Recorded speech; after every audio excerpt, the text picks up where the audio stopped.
The Posthumous Memoirs of Brás Cubas by Machado de Assis. Chapter 1. The Author's Demise.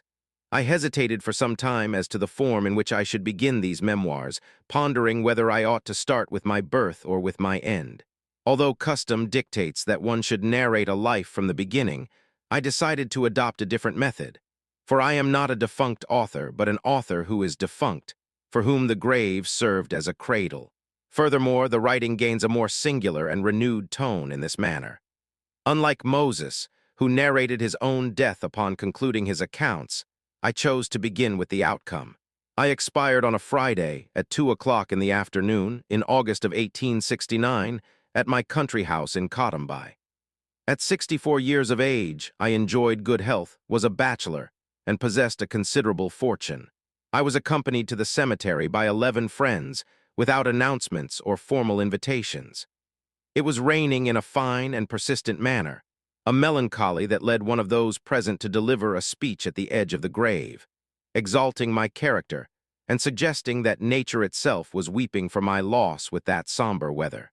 I hold gratitude for that faithful friend to whom I left 20 bonds in my will. I walked toward the unknown without the uncertainties of a prince, withdrawing from existence in a measured way, like someone leaving a show late. Among the few people present were my sister Sabina, her husband Katrim, their daughter, and a third lady, whose identity I shall reveal in due course. The latter, although not of the family, showed genuine grief, remaining by my bedside with an astonished look. As she contemplated my departure, her mind seemed to travel to memories of a distant youth, a time to which we shall return when I decide to tell the story of my early years. At that moment, however, I only wished to die with method, listening to the lament of the ladies, the low conversations of the men, and the sound of the rain mixed with the noise of a knife grinder working nearby. This orchestra of death, far from being entirely sad, became, at a certain point, even pleasant.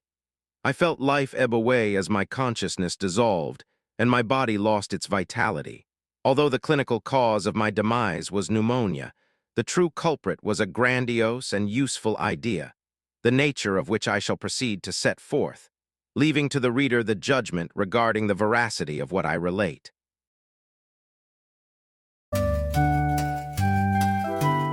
The Posthumous Memoirs of Brás Cubas by Machado de Assis.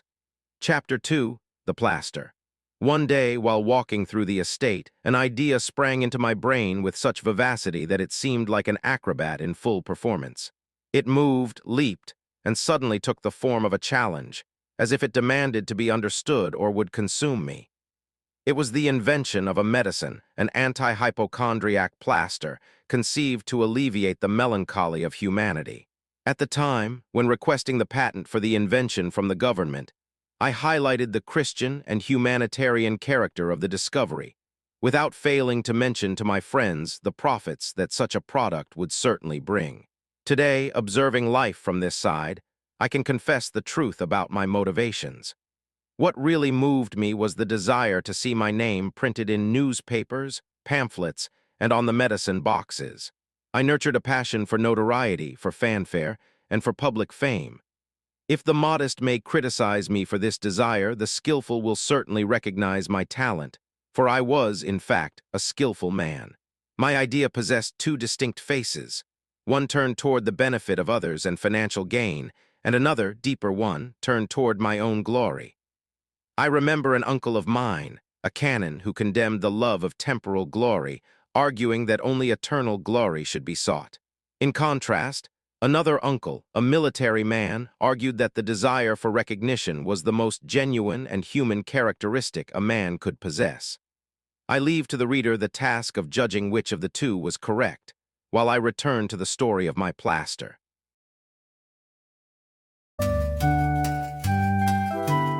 The Posthumous Memoirs of Brás Cubas by Machado de Assis. Chapter 3. Genealogy. Since I have mentioned my two uncles, I must sketch a brief genealogical outline of my origin. The founder of the lineage was Brás Cubas, who lived in the first half of the 18th century. He was a cooper by trade in Rio de Janeiro and would have remained in obscurity had he not become a farmer. By accumulating a fortune, he left a considerable estate to his son, the licentiate Luis Cubas. It is with him that the lineage my family truly recognizes begins, for Lewis studied in Coimbra, distinguished himself in public service, and was a personal friend of the Viceroy, the Count of Cunha, raising the name above the humble origin of his grandfather. As the surname Cubas referred directly to coopery, my father, de Mille's great-grandson, used to invent a noble origin for the nickname. He would say that the name had been given to a knight who was a hero in the wars in Africa, as a reward for having taken 300 casks from the Moors. My father possessed a fertile imagination and used this play on words to distance himself from the modest reality of the cooperage. He was a loyal man of good character, although he had a certain vanity, as is common to so many others. Before resorting to this legend of the Moorish casks, he tried to create a family bond with the famous Captain Major Brás Cubas, founder of the village of São Vicente in the 16th century, which is why I received this name. As the Captain Major's family did not accept the kinship, my father opted for the version of the 300 casks. Currently, some members of my family are still alive, such as my niece Venantia, a young woman admired for her elegance, and her father Cottram. However, I must not rush or anticipate future events, for my main objective is to finish the story of my plaster.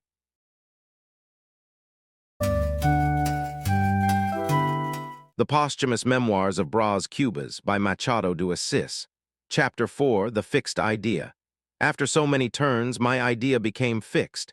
May God protect the reader from a fixed idea, for it is a heavy burden. Look at the case of Cavour, who succumbed under the obsession for Italian unity. Bismarck, on the other hand, survived, which only proves that nature is capricious and history, a fickle storyteller. Suetonius painted Claudius as a worthless man, and Titus as an example of virtue. But modern historians have reversed these roles, proving that historical truth is moldable matter. The same occurred with Lucrezia Borgia, at times portrayed as a villain, at others as someone much more moderate. I remain, in my eternal rest, between the poet and the sage, observing this history that serves all purposes. The fixed idea is what forges determined men, but also those who lose their minds. The fickle idea, on the other hand, is what produces ordinary men. My idea was fixed, as much as the moon or the pyramids of Egypt or any other immutable thing in this world. I ask that the reader not grow impatient with my reflections, for we shall soon reach the narrative part of these memoirs. I know you prefer the anecdote to philosophy, and I understand perfectly.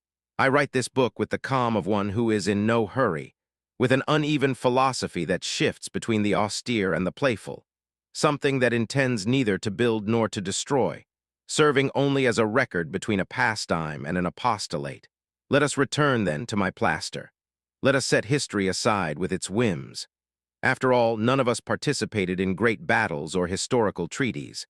If I recall Cromwell, it is only to imagine that, with the same hand that closed Parliament, he could have imposed the Brás Cubas plaster upon the English. Do not laugh at this association between pharmacy and Puritanism. Behind every great public banner, there are other smaller and private ones that float in its shadow. It is like the common folk who sought protection in feudal castles, remaining there even when the walls fell. Although the comparison is not perfect, it illustrates how small ambitions persist under the great causes of humanity.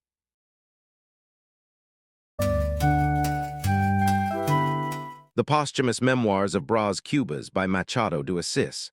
Chapter 5, in which a lady's ear appears. While I was dedicating myself entirely to preparing and refining my invention, I was struck by a strong draught. I fell ill immediately, but I neglected the treatment, for I possessed the fixed idea of the strong and the obsessed.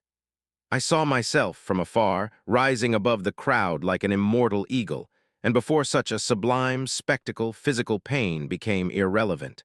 The following day, my condition worsened, and although I sought some help, I did so incompletely and without the necessary persistence. This was the origin of the malady that led me to eternity. As I have already mentioned, I died on a Friday, a fateful day, and I am convinced that it was my own invention that brought about my death. There are demonstrations less clear and yet no less triumphant. It was not impossible that I might have reached an advanced age and appeared in the newspapers as a centenarian, for I enjoyed health and robustness. If, instead of laying the foundations of a medicine, I had been dedicating my efforts to a political institution or a religious reform, the final result would have been the same. A simple draft, more effective than any human calculation, was capable of destroying everything. That breath of air was, for me, the grain of sand that interrupted the plans of Cromwell. Thus follows the destiny of men. With this reflection, I took leave of her who was, if not the most discreet, certainly the most beautiful among her contemporaries, the same anonymous woman I mentioned at the beginning of this story. At that moment, she was already 54 years old, presenting herself as an imposing ruin. The reader may imagine that we lived a romance many years before, and that now, already ill, I saw her appear at the door of my room.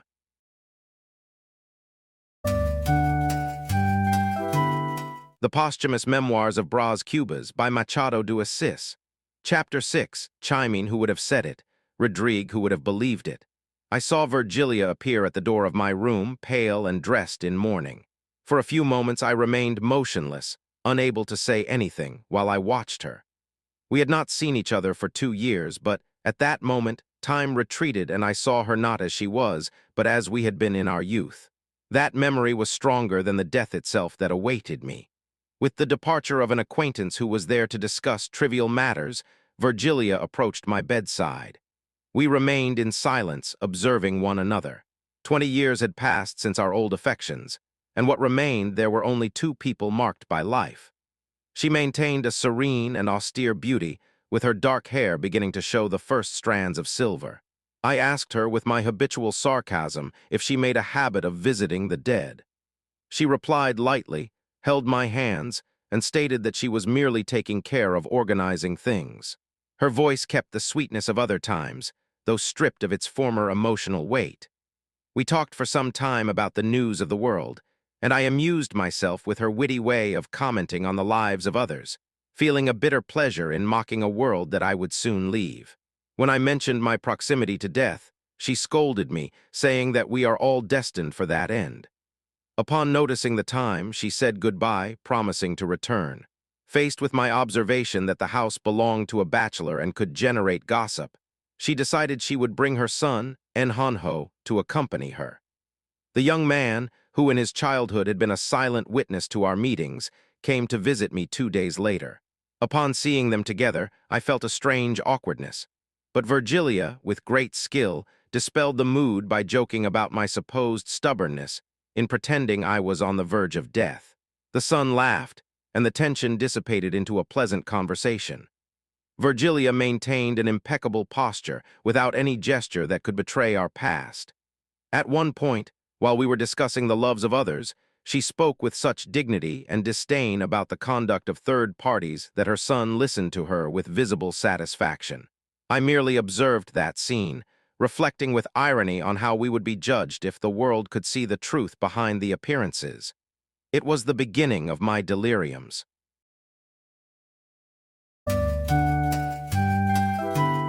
The Posthumous Memoirs of Brás Cubas by Machado de Assis. Chapter 7, The Delirium. No one has ever recounted their own delirium, but I have decided to do so that science may take advantage of the phenomenon. If the reader prefers to avoid such mental wanderings, they may move on, although it is interesting to note what passed through my head during those 20 or 30 minutes of fever. Initially, I assumed the form of a Chinese barber, skillful and robust, who tended to a mandarin, receiving pinches and sweets as payment. Soon after, I felt transformed into the very work of St. Thomas, immobilized in a bound volume, with hands that served as metal clasps, which someone, probably Virgilia, insisted on uncrossing because she considered the posture similar to that of a corpse. Restored to human form, I was snatched up by a hippopotamus. I let myself be carried, initially in silence, until the speed became unbearable and I questioned the destination of that journey. The animal replied that we were heading to the origin of the centuries. I asked if it was a long journey and inquired about the creature's lineage, whether it descended from the horse of Achilles or the ass of Balaam, to which it only replied by flapping its ears. The cold increased as we galloped across a plain of eternal snow, where even the sun seemed frozen. When I asked where we were, the hippopotamus informed me that we had already passed through Eden and were heading toward the past. I felt vexed and fearful, imagining that if we reached the origin of time, the centuries themselves might crush me. The white plane, which seemed to invade the sky, revealed enormous and silent shapes. Suddenly, an immense female figure appeared, with glowing eyes and contours that were lost in the environment. She introduced herself as Nature or Pandora, declaring herself both mother and enemy. Upon noticing my fright, she explained that her enmity did not kill, but asserted itself through life itself, existence being my greatest scourge. The figure grabbed me by the hair, lifting me as if I were a feather. Her face, though young and vigorous, displayed a glacial impassivity. I argued that she must be merely a conception of a sick brain, a fable, for the nature I knew was not indifferent like a sepulchre. She laughed and stated that she carried in her bag the evils and hope, promising me the voluptuousness of nothingness. I then asked for a few more years of life, but she questioned why I would want to prolong the suffering of devouring and being devoured. I argued that the love of life came from her herself, but the creature maintained her selfish stance, stating that time only concerns itself with the minute that comes, not with the one that passes. She snatched me to the top of a mountain, from where I contemplated the parade of the centuries, the tumult of empires, and the reciprocal destruction of beings. I saw glory, misery, ambition, and melancholy, all the elements that agitated man until reducing him to nothing. Faced with that calamity, I let out a cry of anguish, followed by an uneven laugh. I accepted the situation and asked her to devour me. The vision, however, forced me to continue observing the generations that succeeded one another and walked toward the grave. With time, I became resolute, and to a certain extent cheerful to see the regularity with which humanity constructed history, science, and art. I contemplated the present century and the future ones, which passed with dizzying speed. The velocity became such that comprehension failed, the forms blended, and the environment darkened. The hippopotamus began to decrease in size, shrinking until it transformed into a simple cat. Upon staring at the animal, I realized it was my cat Sultau, who was playing quietly at the door of the alcove with a ball of paper.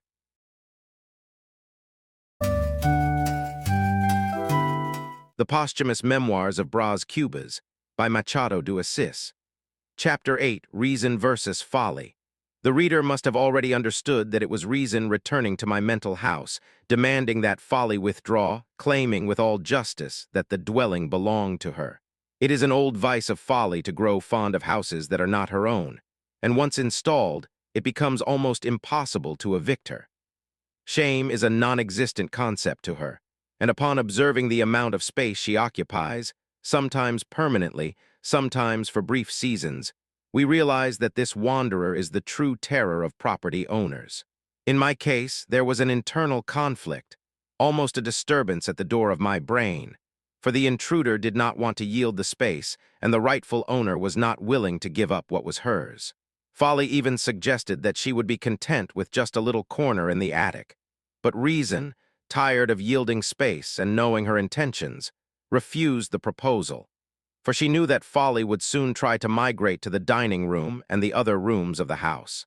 Folly tried to argue, asking for just a few more minutes under the pretext of being on the verge of unraveling the mysteries of life and death. Reason, however, merely laughed at that habitual insistence, and without further ado, grabbed Folly by the wrists and dragged her outside, closing the door immediately after.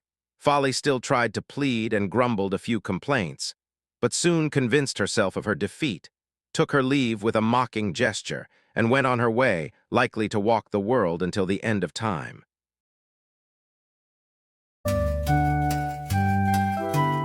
The Posthumous Memoirs of Brás Cubas by Machado de Assis. Chapter 9, Transition. Observe the dexterity and art with which I execute this transition. My delirium began in the presence of Virgilia, who was the great sin of my youth. Since there is no youth without childhood, and childhood presupposes birth, I arrived naturally at the 20th of October, 1805, the date on which I came into the world. Note that there are no visible seams, nothing to interrupt the reader's attention. The book maintains the advantages of a method, yet is free from its rigidity. In truth, It was the ideal moment for this change, for the method, though indispensable, functions better when it does not present itself as overly formal or stiff. I prefer a light and loose narrative, far from artificial and pedantic eloquence. Thus, I move forward, guiding the account toward that day in October when my story began.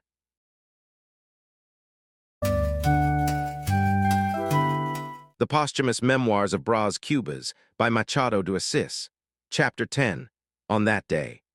On that day, the Cubas family tree saw the blossoming of a new flower. I was born and received into the arms of Pascola, a midwife from Minu famous for having brought an entire generation of noblemen into the world. My father, perhaps moved by a feeling of gratitude or by the pride of the occasion, rewarded her generously. Washed and swaddled, I became the center of domestic attention. Each relative projected their own expectations onto me. My uncle Joe, a former infantry officer, saw in my gaze a resemblance to Bonaparte, which caused my father nausea. My uncle Ildefonso, at the time a simple priest, prophesied that I would follow an ecclesiastical career, perhaps even reaching a bishopric. My father, however, replied to everyone that I would be whatever God willed, while lifting me into the air, showing me off to the city and asking if I showed signs of intelligence or physical resemblance to him. These memories were passed on to me years later, for I remember little of the details of that day. I know that the neighborhood sent greetings and that the house experienced weeks of agitation, with constant visits, frock coats and breeches parading through our rooms. I do not describe the demonstrations of affection and admiration so as not to prolong this account beyond what is necessary. Regarding my baptism, which took place in March 1806 at the Church of São Domingos, I know only that it was one of the most notable parties of that year. My godparents, Colonel Rodriguez de Matos and his wife, belonged to traditional families from the north. I learned their names so early that, apparently, I repeated them with a fluency that enchanted the adults. Whenever there were visitors, I was asked to recite the long names of my godparents, which I did with precision, drawing praise for my cleverness. My father, with eyes brimming with pride, would stroke my head, observing me with deep satisfaction. As for my first steps, they occurred early. To accelerate the process, they encouraged me to hold on to chairs or to follow the sound of tin rattles that my mother shook in front of me. Between falls and attempts, aided by the care of the housemaid, I learned to walk. It was thus, between the encouragement of my elders and the desire to reach the world, that I began my journey.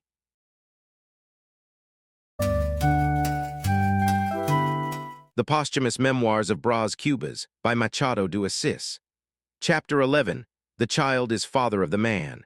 I grew up naturally, as magnolias and cats grow, though perhaps with less tranquility than the former and more cunning than the latter.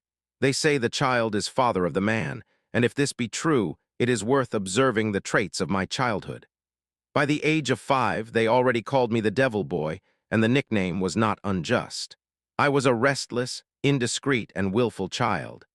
I remember wounding a slave girl's head simply because she had denied me a sweet, and not satisfied, I even ruined the rest of the food with ashes, falsely accusing her before my mother. Prudencio, a boy who lived in our house, was my riding horse. I forced him to go on all fours, placing a string in his mouth as a bit, and I whipped him with a small switch while he, submissive, obeyed my rude commands. Hiding visitors' hats, playing pranks on serious people, and pinching matrons were frequent pastimes that demonstrated my indocile nature. My father, curiously, admired these displays of spirit, reprimanding me only for formality's sake in front of others, while in private he showered me with affection. This upbringing, the fruit of a father who loved me by pure impulse and a pious, yet weak, mother, resulted in a vicious and incomplete education. My uncle, the canon, even tried to warn my father about the excessive freedom he granted me, but he received in response the defense of an educational system that my father deemed superior. I inherited from my mother a shadow of melancholy and from my father a certain fatuity. The domestic example was also peculiar. I had an uncle, Joe, whose company was marked by unedifying conversations and anecdotes that, as time passed, I learned to appreciate. He did not respect my tender age, exposing me to subjects that, initially, I did not understand, but which later made me an assiduous listener. I frequented the estate's wash-house to hear his stories while he talked with the slave women, in an environment of laughter and jests that stood apart from the seriousness of the house. In contrast, there was the uncle, the canon, a man of austerity and purity, but of mediocre spirit. He concerned himself more with the ritual and hierarchy of the church than with the essence of faith. He was meticulous in rules, yet lacked the authority to teach anything. Amidst the vulgarity of customs, the love of appearances, and the laxity of wills, my character was formed. From this entire environment, with its flaws and contradictions, is where the figure I became sprouted.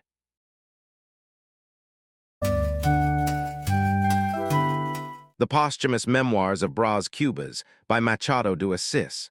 Chapter 12, an episode from 1814. I do not intend to proceed without first recording a peculiar episode from 1814, when I was but 9 years of age.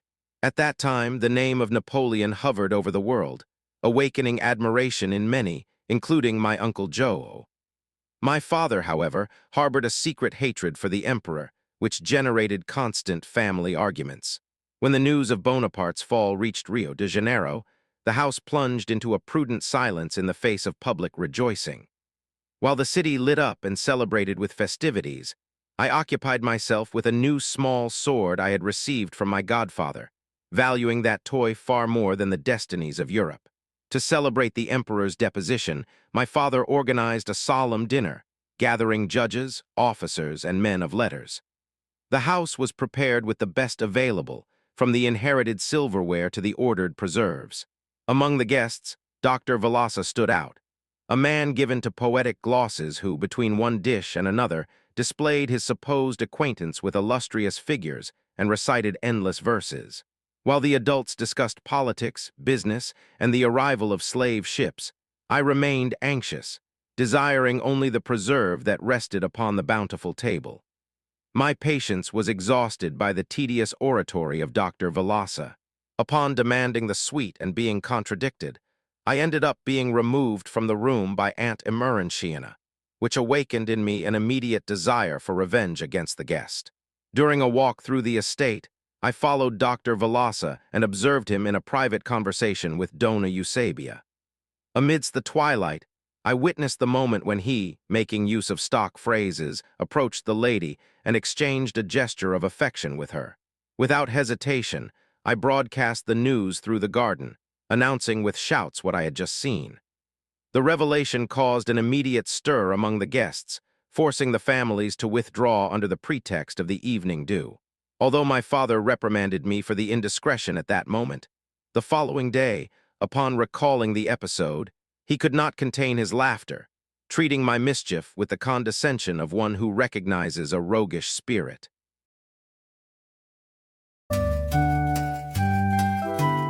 The Posthumous Memoirs of Brás Cubas by Machado de Assis. Chapter 13, A Leap. I leap over the tedious years of school where I learned my letters and the devilry of youth. I remember the lessons, the punishments, and above all, the dreaded ferule of my old master. He was a bald and bony man who instilled in me the alphabet and syntax with the same severity that life, later on, would use to teach me its definitive lessons. Master Ludro Barata, as he was called, fulfilled his task for 23 years on Rua do Pialho. He was an obscure and punctual man who departed this world without being mourned by almost anyone, not even by me, whom he taught to write. His surname was a source of mockery among the students, especially for Quincas Borba, who used to hide dead cockroaches among the master's belongings. Faced with the teacher's choleric reactions, Quincas Borba remained impassive, observing the scene with indifference. That boy was, in my memory, the most inventive and mischievous of all, a prominent figure in the city. Raised with coddling by his widowed mother, he possessed a natural propensity for leadership, always assuming the roles of king or general in our games. There was in him an elegance and a precocious gravity that fascinated me. However, I prefer not to anticipate the fate of the one who was my companion in adventures, for the past holds shadows that I prefer to avoid. I set aside these recollections and leap directly to the year 1822, a landmark both for the independence of our homeland and for my own first personal captivity.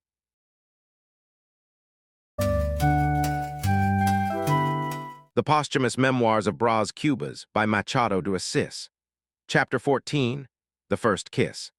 At 17, I saw myself as an audacious young man in the transition between childhood and adulthood, flaunting a confidence that blended the arrogance of youth with the inexperience of someone still seeking their own place in the world. I was the portrait of the enthusiasm of that time, living intensely while life seemed to open up before me. It was in this spirit that I met Marcella, the woman who caught my attention right at our first encounter, during the Independence festivities. She possessed a striking presence, a vivacity I had never encountered in other young women, and upon hearing her called beautiful Marcella, I felt immediately drawn to that figure who seemed to command the room with her resolute personality. A few days later, my Uncle Joe invited me to a supper at Marcella's house, where she was receiving her guests. The atmosphere was relaxed, and I, overcome by bedazzlement, barely touched my food, for all my attention was turned toward the hostess. Between the excitement of the occasion and a few sips of wine, I felt a sudden impulse at the end of the night. I asked my uncle to wait at the door and hurried back up the stairs, under the pretext of having forgotten a handkerchief. I found Marcella on the landing, and overcome by the audacity of the moment, I approached her and took the initiative to kiss her. I do not recall any specific reaction on her part or any words exchanged in that fleeting instant. I only remember descending the stairs afterward, seized by an intense agitation, feeling like someone who had just lived through a sweeping and unforgettable experience.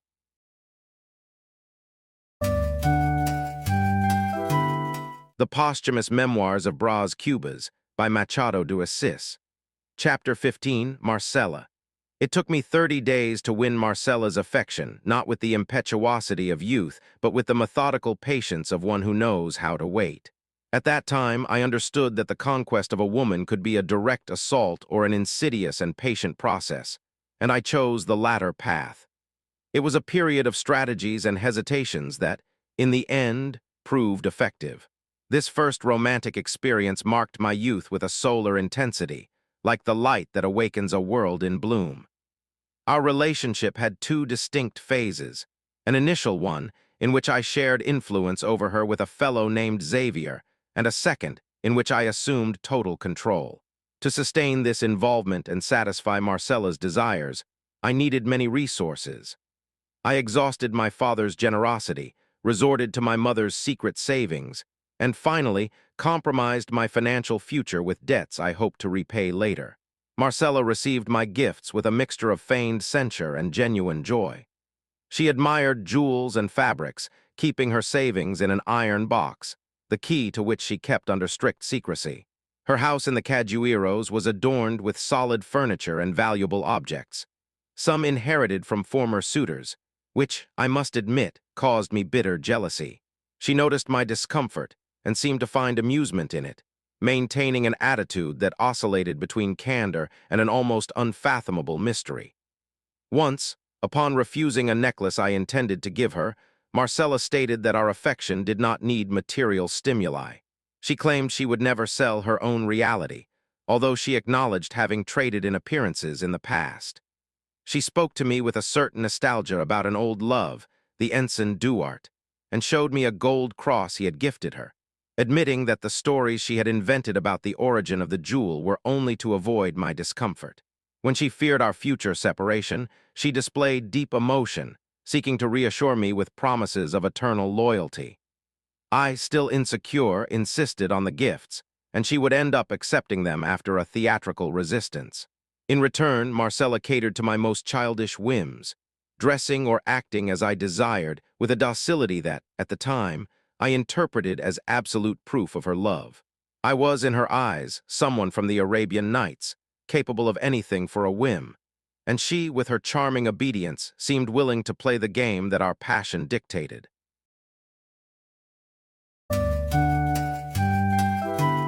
The Posthumous Memoirs of Brás Cubas by Machado de Assis. Chapter 16, An Immoral Reflection. A reflection occurs to me now that I consider immoral and which serves, simultaneously, as a small stylistic correction to my narrative. I remember having said at an earlier moment that Marcella was dying of love for Xavier, but it is necessary to rectify that statement. She was not dying. She was living of love for him, and living is by no means the same thing as dying. So maintain all the jewelers of this world, people who understand the grammar of affections very well.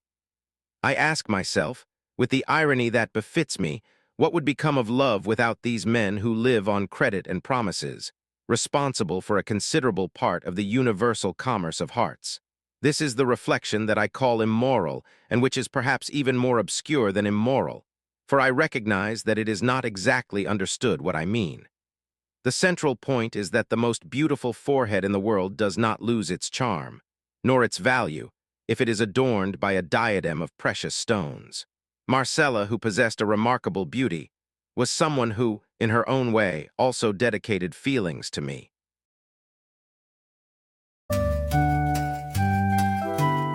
The Posthumous Memoirs of Brás Cubas by Machado de Assis. Chapter 17, of the Trapeze and Other Things. Marcella loved me for 15 months and 11 cantos de res. When my father became aware of the figure, he was startled, judging that the affair exceeded the bounds of a youthful whim. He ordered my immediate departure for Europe, with the intention that I should attend a university and become a serious man, far from the life of a street roamer. As I showed astonishment, he confronted me with the titles of my debt that he himself had redeemed, calling me a dandy and threatening to disinherit me should I not come to my senses. Although furious, my father's impetus was brief. I heard him in silence, but instead of accepting the order, I ruminated on the idea of taking Marcella with me. Upon exposing the crisis and the proposal to her, she refused, claiming that she could not leave the country and that the European environment would bring her painful memories of her late father. Irritated by the refusal and by Marcella's coldness, as she complained of the heat and asked for a refreshment, I knocked over the silver tray she offered me, staining her dress. The spilled liquid symbolized my despair. I called her a monster and accused her of a lack of sincerity, while she remained impassive. I had impulses of violence, but my posture changed suddenly to supplication. I threw myself at her feet, kissed them, and begged, amidst tears, that she not abandon me. Marcella, however, asked only that I not annoy her and withdrew to the alcove, locking the door.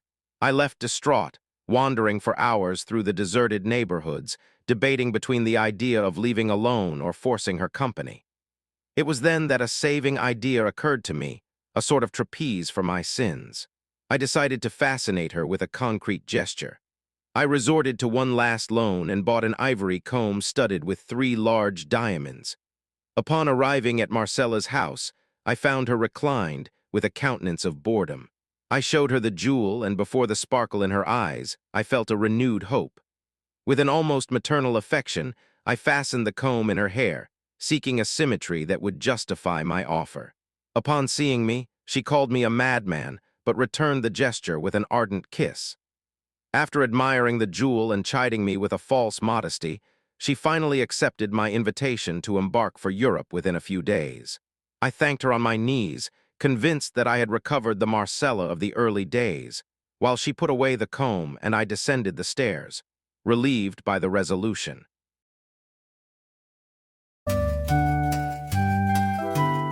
The Posthumous Memoirs of Brás Cubas by Machado de Assis. Chapter 18, Vision in the Hallway.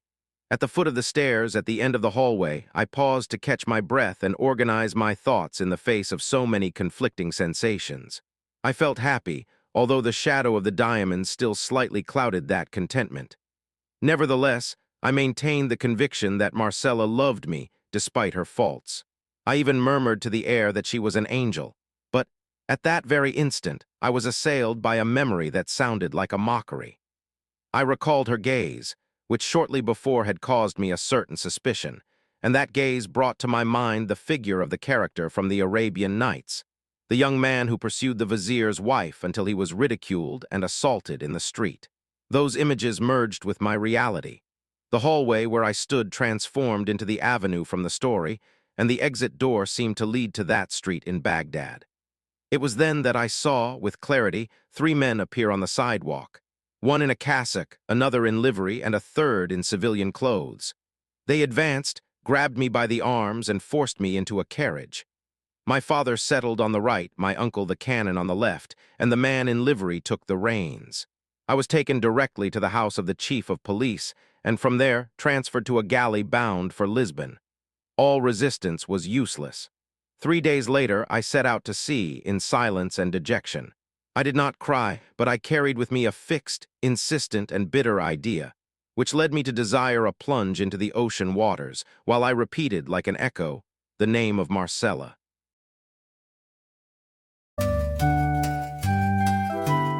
The Posthumous Memoirs of Brás Cubas by Machado de Assis. Chapter 19, On Board. There were 11 passengers on board, among them a man afflicted by madness, some merchants and young men in addition to servants. My father had especially recommended me to the captain, a man who was already facing his own martyrdom by bringing along his wife, whose state of health was deplorable. I do not know if it was due to my father's intuition or suspicion of my funereal project, but the captain would not let me out of his sight. When he was not busy, he would drag me to his wife, who lay on a cot, consumed by consumption, insisting on promises to show me Lisbon, even though she was almost transparent. I, oblivious to everything, kept my thoughts fixed only on Marcella. One night, when I was planning to carry out my intention to die, I found the captain contemplating the horizon. When asked about a possible storm, he surprised me with a lyrical response about the celestial splendor of the night. The man's apparent roughness hid a poet, who promptly subjected me to the reading of a Horatian ode of his own authorship. The literary insistence of that man, who interspersed sonnets between urgent calls from his sick wife, ended up dissipating my dark thoughts, leading me to prefer sleep as a form of evasion. The next day, a violent storm ravaged the vessel. While most feared for their lives, the madman celebrated, singing and dancing, certain that his deceased daughter was coming for him. The scene was terrifying, with him gesticulating and laughing in the midst of the hurricane. The storm, however, served as a necessary distraction for me. Faced with the real death that the sea imposed, I lost the courage to seek my own. Once the storm had passed, the captain resumed his confidences, revealing that his poetic vocation had overcome his grandmother's desire for him to become a priest. He recited verses to me incessantly, oblivious to any reaction of mine. His wife's health, however, was deteriorating rapidly. One day, the captain announced that the end was imminent. I visited the sick woman, who still spoke of future plans to take me to the University of Coimbra, which left me dismayed. Shortly thereafter, death occurred. I assisted the widower in his grief and witnessed the casting of the body into the sea, a rite that left everyone in deep silence as the galley continued its course. To distract the captain from that loss, I encouraged his poet side.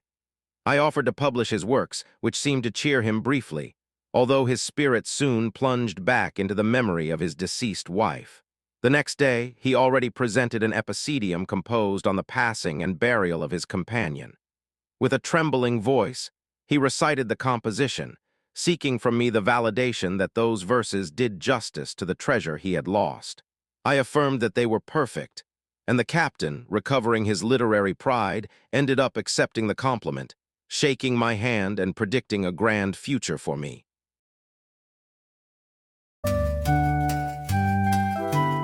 The Posthumous Memoirs of Brás Cubas by Machado de Assis. Chapter 20, I Graduate. The idea of a great future echoed in my ears, making me contemplate the horizon with new perspectives. Ambition, which until then had been sleeping, awakened in me with impetus, overriding the daydreams I nurtured for Marcella. I was no longer content with the life of excess and passion of yore. I craved positions, prestige, and a solid reputation, whether in politics, letters, or any prominent station. I bade farewell to that phase of youth, leaving behind the detachment of my early years to embrace the fatigues and the glory that the adult world promised. I disembarked in Lisbon and headed to Coimbra, where the university awaited me with its demanding disciplines. My studies were conducted with a mediocrity that, by luck, did not prevent the attainment of my bachelor's degree. I received the title with the customary solemnity, feeling a mixture of pride and melancholy. During those years, I built a reputation as a bohemian and restless academic, more inclined toward adventures and the fervor of liberal ideas than toward scientific rigor. When I received the parchment that attested to a knowledge I barely possessed, I experienced a contradictory feeling. The diploma functioned as a letter of manumission, granting me freedom, but also the weight of responsibility. Upon leaving the banks of the Mondego River, although I felt a certain helplessness, I already saw myself seized by a growing curiosity. I longed to carve a path among others, to influence the course of things, and to prolong, in some way, that university experience throughout the life that stretched out before me.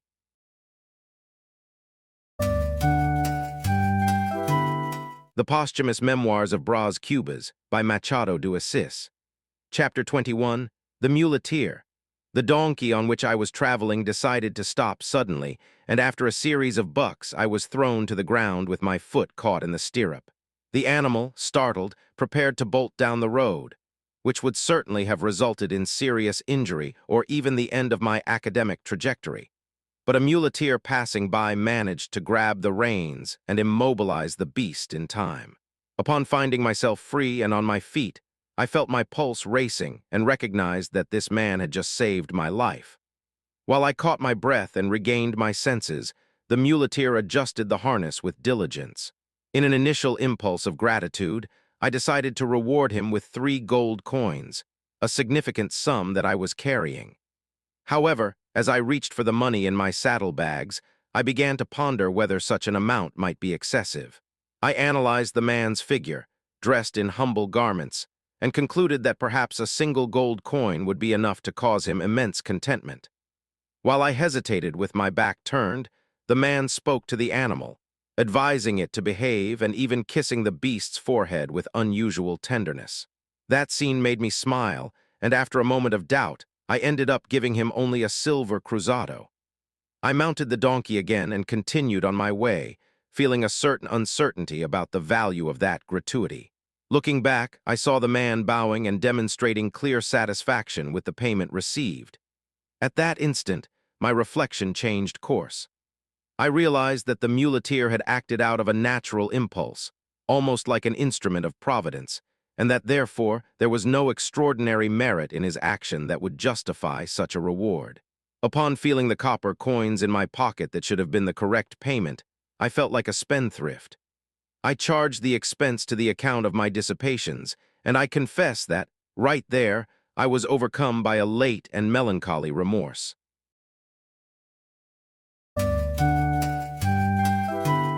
The Posthumous Memoirs of Brás Cubas by Machado de Assis. Chapter 22, Return to Rio. My train of thought was interrupted, and I decided that I shall not relate the details of my stay in Lisbon, on the peninsula, or in any other part of Europe. I do not intend to describe the dawns of romanticism that I witnessed, nor the period in which I ventured into poetry in Italy. After all, these pages are memoirs that concern themselves only with the substance of life, and not a simple travel diary. After years of wandering, I received a letter from my father imploring my return. He said that if I did not come back quickly, I would find my mother dead. That news was a profound blow. I loved my mother, and at that moment, the memories of our farewell aboard the ship returned with painful clarity. I recalled the image of her, moved, embracing me and predicting that we would never see each other again. That prophecy now seemed on the verge of coming true. I was in Venice, immersed in the verses of Lord Byron and living a dream so vivid that I even asked the innkeeper if the Doge would be going out for a stroll that day. Upon realizing my mistake, I disguised it by saying it was an American riddle, and the man kindly agreed that he appreciated that type of enigma. Despite the charm of those streets, the Bridge of Sighs, and the gondolas, I abandoned everything and departed in haste for Rio de Janeiro. I shall not extend this account any further, for I know that short and elegant chapters, with plenty of white space, are much more suitable for my audience. The haste to reach the end of this chapter is also the haste of one who does not wish to tire the reader with excesses.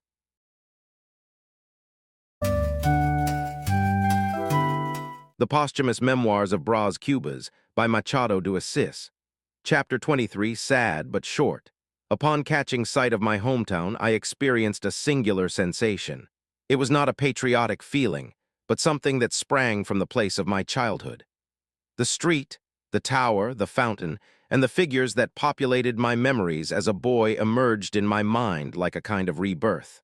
My spirit, like a bird, ignored the passage of years and sought the original source, trying to rediscover the purity of a time not yet tainted by the hardships of life. Upon arriving, however, I encountered the melancholy of a common scene. My father received me in tears, revealing that my mother's health was hanging by a thread due to stomach cancer. The disease, indifferent to her virtues, was consuming her life with implacable cruelty.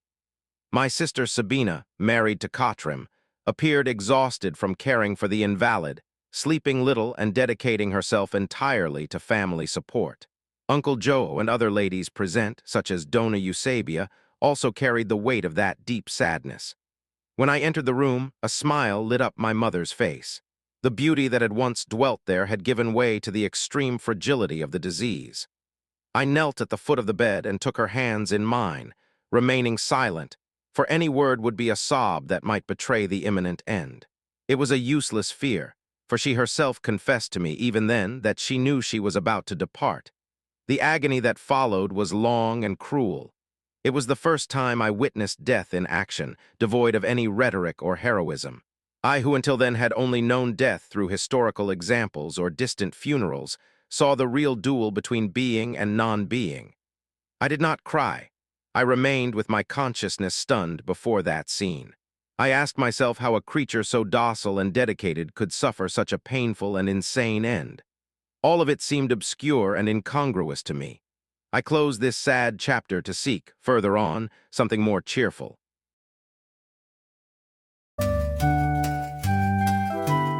The Posthumous Memoirs of Brás Cubas by Machado de Assis. Chapter 24, short but cheerful. Despite my prostration, I was, at that time, a faithful portrait of triviality and presumption. The mystery of life and death had never oppressed my brain, for I lacked the stimulus and the vertigo of the great questions. To be sincere, I merely reflected the empty opinions of a hairdresser I met in Modena, a man who stood out precisely for possessing no thought of his own, entertaining me with witticisms while he tended to my coiffure. University added little to me. For of philosophy I memorized only the formulas and the skeleton. I treated knowledge as I treated Latin, keeping only a few verses of Virgil and Horace and a handful of moral locutions to adorn my conversations. I gathered from all the sciences only the husk and the phraseology, which served my vain spirit as shells and teeth serve as adornment to the chest of a savage.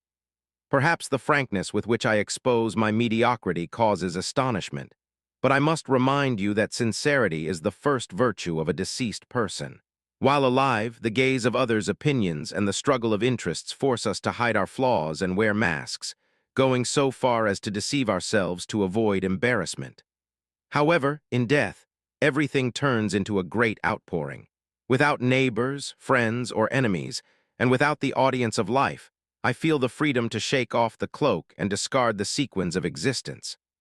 The gaze of opinion, although it still tries to judge us, becomes irrelevant to those who inhabit the territory of death, for nothing is as absolute as the disdain of one who no longer belongs to this world.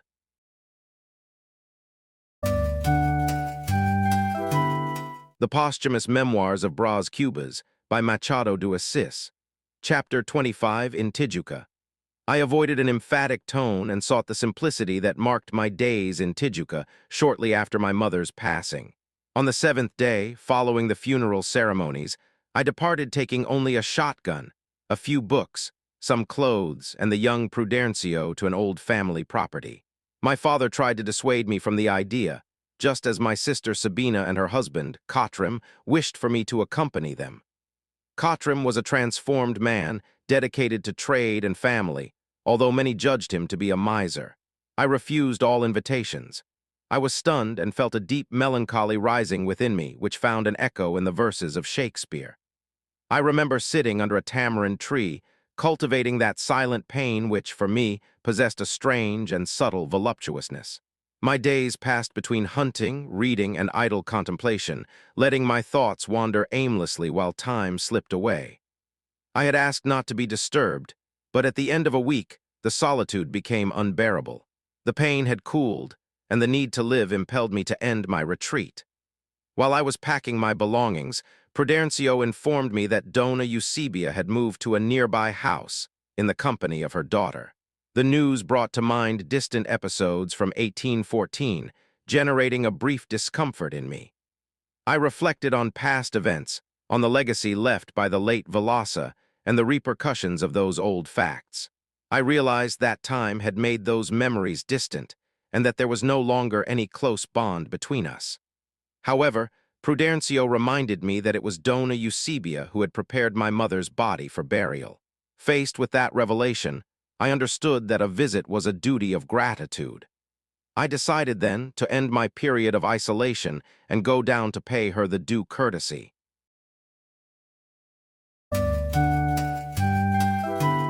The Posthumous Memoirs of Brás Cubas by Machado de Assis. Chapter 26, The Author Hesitates. My father's voice interrupted my thoughts, questioning the meaning of that reclusive life I was leading. Seeing him there, standing before me with plans in store, I felt a mixture of resignation and respect. He approached with a moved gesture, asking me to submit to the will of God, to which I promptly replied that I already had, kissing his hand immediately afterward. We ate lunch without mentioning the mourning that enveloped us, limiting ourselves to talking about the Regency and the letter of condolence that one of the regents had sent him. My father, proud, read the document to me twice and suggested that I go thank him personally for such consideration. When I questioned the necessity of that visit, he revealed his true intentions. He brought two projects for my future, a political career as a deputy and an arranged marriage. Although he emphasized the importance of those achievements with deep conviction, I felt dazed and distant. I replied that I knew nothing of politics, and, as for matrimony, I preferred to continue living like a bear, to which he replied with irony that even bears got married. My father insisted, enumerating several reasons for me to accept the career and the bride he had chosen, who, according to him, would win me over at first sight. While he oscillated between fascination and intimidation, I remained in a state of indecision, wavering between the value of those social positions and the melancholy over the fragility of life that the loss of my mother imposed upon me. He demanded a definitive answer, tapping the syllables with his finger on the table, while he discoursed on varied themes, from the Senate to the purchase of a carriage. To pass the time and ignore the pressure, I scribbled meaningless papers, writing random phrases and verses. In the midst of that distraction, I began to mechanically repeat a Latin verse until the name of the poet, Virgil, appeared on the paper by association. My father, noticing my apparent indifference, approached and observed what I was writing. Upon reading the name, he exclaimed in surprise that it was destiny, for the bride he proposed to me was named, precisely, Virgilia.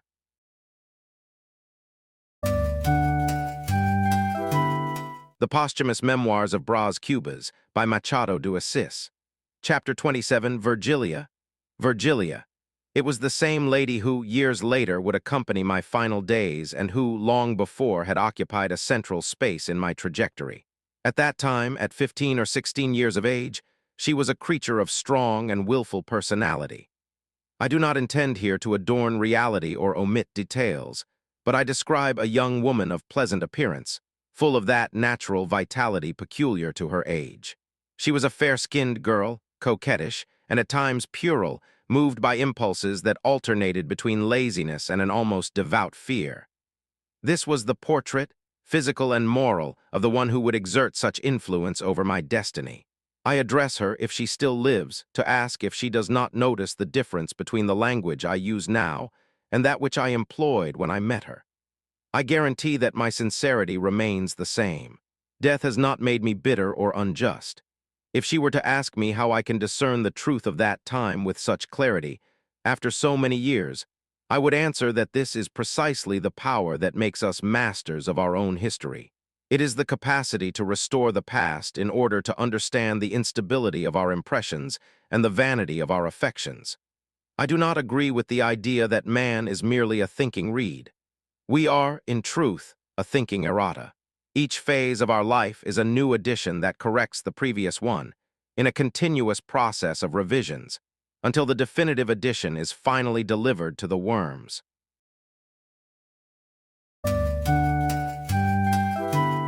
The Posthumous Memoirs of Brás Cubas by Machado de Assis. Chapter 28 provided that, upon hearing the mention of the name Virgilia, I interrupted my father to confirm the bride's identity.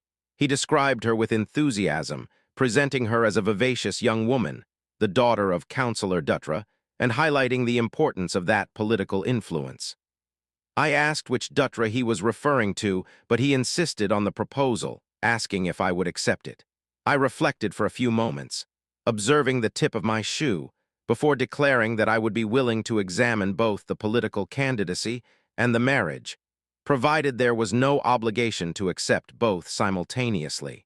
I argued that it was perfectly possible to be a public man without being necessarily tied to the marital state. My father, with a sententious tone, retorted that every public man should be married. However, faced with my hesitation, he accepted the condition, confident that personal contact with the young woman would make me change my mind.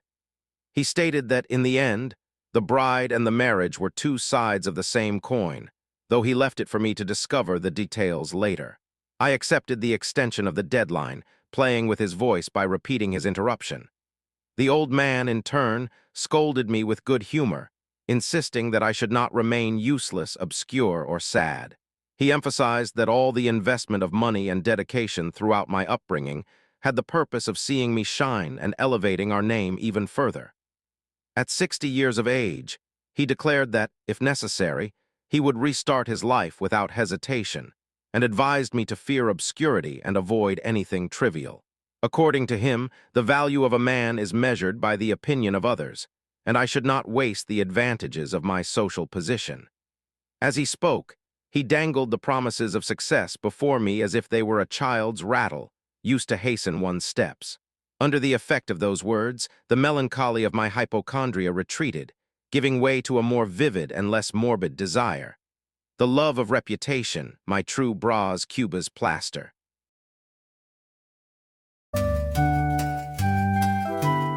The Posthumous Memoirs of Brás Cubas by Machado de Assis. Chapter 29, The Visit. My father had won, and I prepared myself to accept the diploma, the marriage to Virgilia, and a career in the Chamber of Deputies. He called the union the marriage of my two Virgilias, in a rare moment of political tenderness. Upon accepting, I received two vigorous hugs from my father, who seemed to recognize in me at that instant the son who had finally reached his destination. There was an intense, almost heroic flame in his gaze, as if all his expectations were concentrated in that reconciliation. He invited me to go down with him, but I informed him that I would only leave the following day, as I needed to visit Dona Eusebia first. My father showed a certain dissatisfaction with the choice, yet he did not oppose it and went on his way. That same afternoon, I went to meet Dona Eusebia. I found her busy reprimanding a gardener, but she promptly abandoned the task upon seeing me, receiving me with an enthusiasm and a joy so genuine that I immediately felt at ease. She welcomed me with an affectionate hug and settled me on the veranda, celebrating the fact that I had become a grown man. She commented on how quickly time had passed and praised my appearance, although I assured her that I would never forget a friend so close to our family.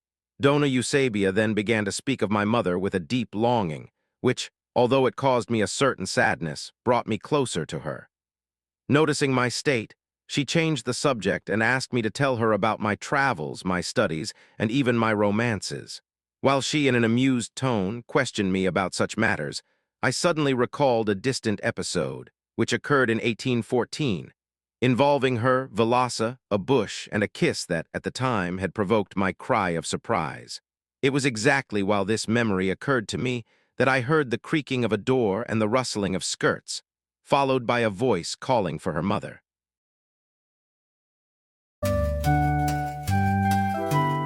The Posthumous Memoirs of Brás Cubas by Machado de Assis. Chapter 30, The Flower of the Thicket. A dark-haired young woman appeared at the door and hesitated upon noticing the presence of strangers, creating a brief silence of embarrassment. Dona Eusebia, however, resolved the situation with candor, introducing me to her daughter, Eugenia, as someone who had just arrived from Europe. The young woman, whom I mentally called the flower of the thicket, returned my gesture of courtesy with an admiring and withdrawn look, slowly approaching her mother's chair. Dona Eusebia took the opportunity to adjust a braid of her daughter's hair, scolding her with an expansive tenderness that moved me, awakening in me a vague and unexpected desire to be a father, as if the scene evoked the memory of my own mother. I remarked that, given the maturity she demonstrated, Eugenia no longer seemed so mischievous, and after a brief exchange of words regarding her age, we concluded that she was 15. Although the young woman showed satisfaction at being treated as a grown woman, she soon resumed an upright, cold, and silent posture. There was an interesting contrast in her, for despite her age, she maintained the composure of a married woman which, perhaps, stripped her of a little of that virginal grace typical of youth. We talked with ease, while her mother praised her, and I observed the sparkle in her eyes, which seemed to reflect lively and cheerful thoughts. The atmosphere was suddenly interrupted by the entry of a black butterfly onto the veranda, which caused a superstitious panic in Dona Eusebia, who began to utter exorcisms and invoke divine protection.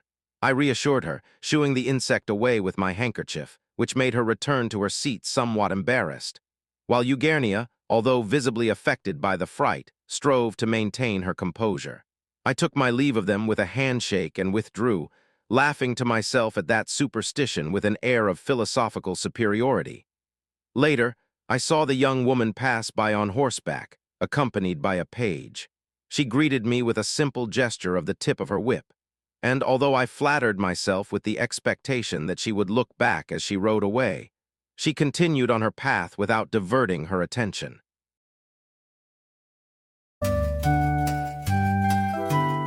The Posthumous Memoirs of Brás Cubas by Machado de Assis. Chapter 31, The Black Butterfly. The following morning, while I was preparing to go out, I was visited by a black butterfly, considerably larger than the one I had seen the day before. The episode of the previous day came to mind and brought with it the memory of Dona Eusebia's daughter, a recollection that made me reflect on the fright she had endured and the dignified posture she had maintained despite everything. The insect, after circling me for some time, landed on my forehead. I brushed it away, but it merely changed places, settling upon my father's portrait. That slow movement of its wings, a kind of silent irony, caused me a strange discomfort. I tried to ignore it and left the room, but upon returning and finding the butterfly in the same position, a nervous impulse took hold of me. I grabbed a towel and struck the insect, which fell to the floor.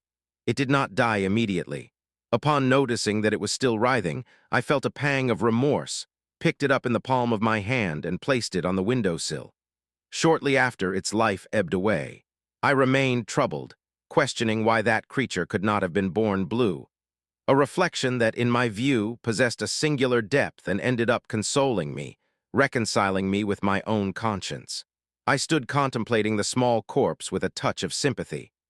I imagined that it had come from the woods on a luminous morning, oblivious to danger, until it encountered a man for the first time. In its limited vision, perhaps it considered me a colossal creature, a divine being, perhaps the very inventor of butterflies. Perhaps fear had led it to seek my clemency by landing on my forehead, or perhaps, upon seeing my father's portrait, it had sought the protection of the one it judged to be the patriarch of its creation. None of this, however, prevented the tragic outcome. The immensity of the sky and the beauty of the flowers were of no use against a blow from a towel. I reflected, with a certain cynicism, on our superiority, concluding that, even if it had been of a more vivid color, it perhaps would not have escaped a pin, had my curiosity so desired. With a careless gesture, I tossed the body into the garden, where the ants were already waiting. Even so, deep down, I maintained the conviction that, for the poor butterfly, it would have been preferable to be born blue.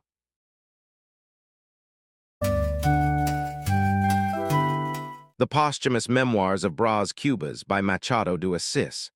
Chapter 32, Lame from Birth. After completing the preparations for my trip, I decided it was time to leave, although the appearance of Dona Eusebia had altered my plans.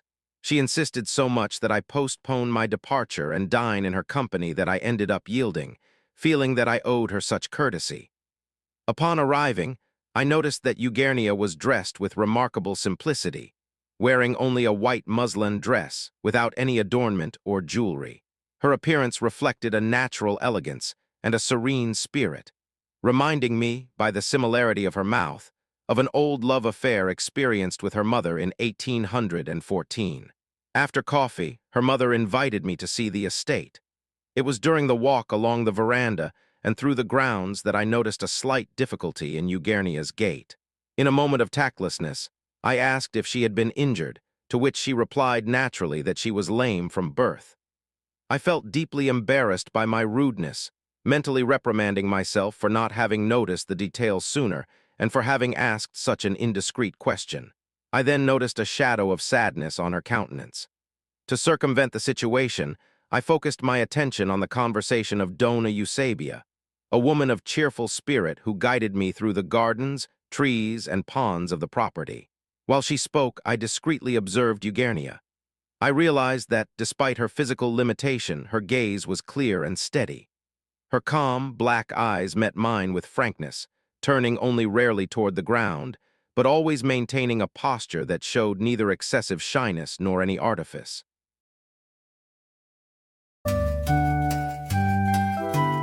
The Posthumous Memoirs of Brás Cubas by Machado de Assis.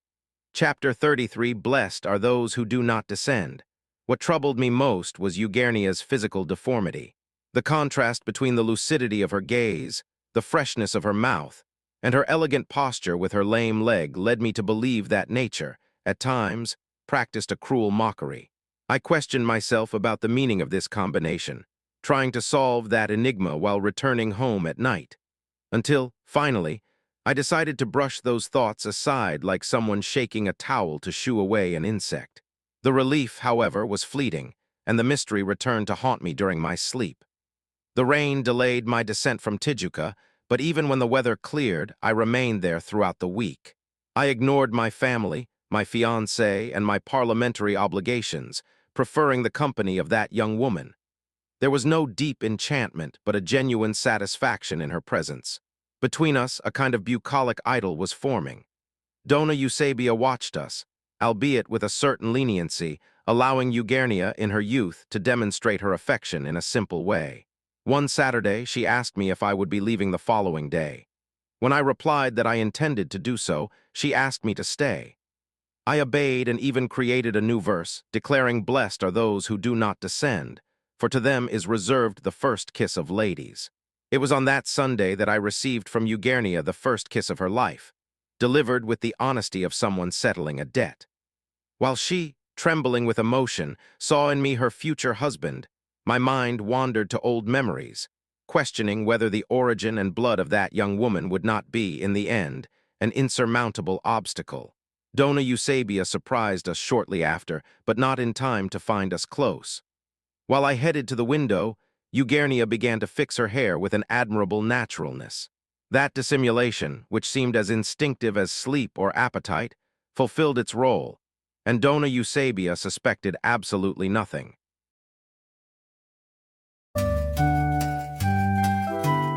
The Posthumous Memoirs of Brás Cubas by Machado de Assis, Chapter 34, To a Sensitive Soul.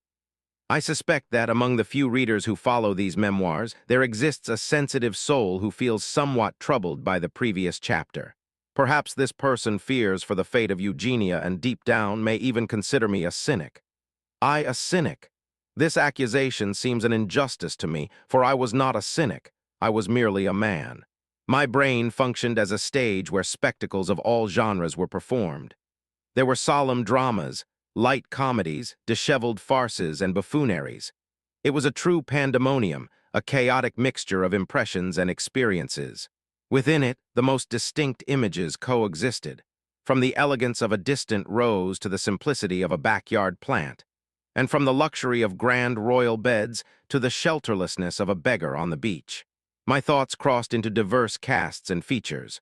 harboring as much the lightness of the eagle and the hummingbird as the slowness of the slug and the presence of the toad. Therefore, I ask that this sensitive soul reconsider their perception, adjust their gaze, and understand that human complexity is far too vast to be summarized by a single label. It is time to close this episode about the flower of the thicket and move on.